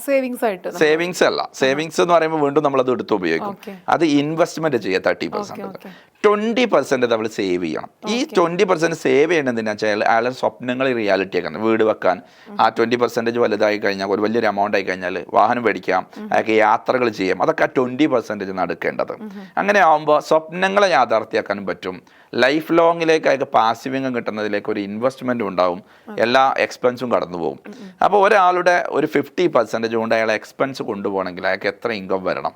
അതുകൊണ്ട് 50-30-20 റൂൾസ് ഒരാൾ ഫോളോ ചെയ്യുകയാണെങ്കിൽ ഫിനാൻഷ്യലായിട്ട് സ്ട്രഗിൾ ചെയ്യാതെ ഫിനാൻഷ്യൽ സ്റ്റേബിലിറ്റി ഉണ്ടാക്കാൻ പറ്റുമെന്നുള്ളതാണ്. അപ്പോൾ ഇതിനെക്കുറിച്ചുള്ള ബാലപാഠങ്ങൾ നമുക്ക് കിട്ടാത്തത് കൊണ്ടായിരിക്കാം പല ആൾക്കാരും ഇതിൻ്റെ പേര് സ്ട്രഗിൾ ചെയ്യുന്നത്.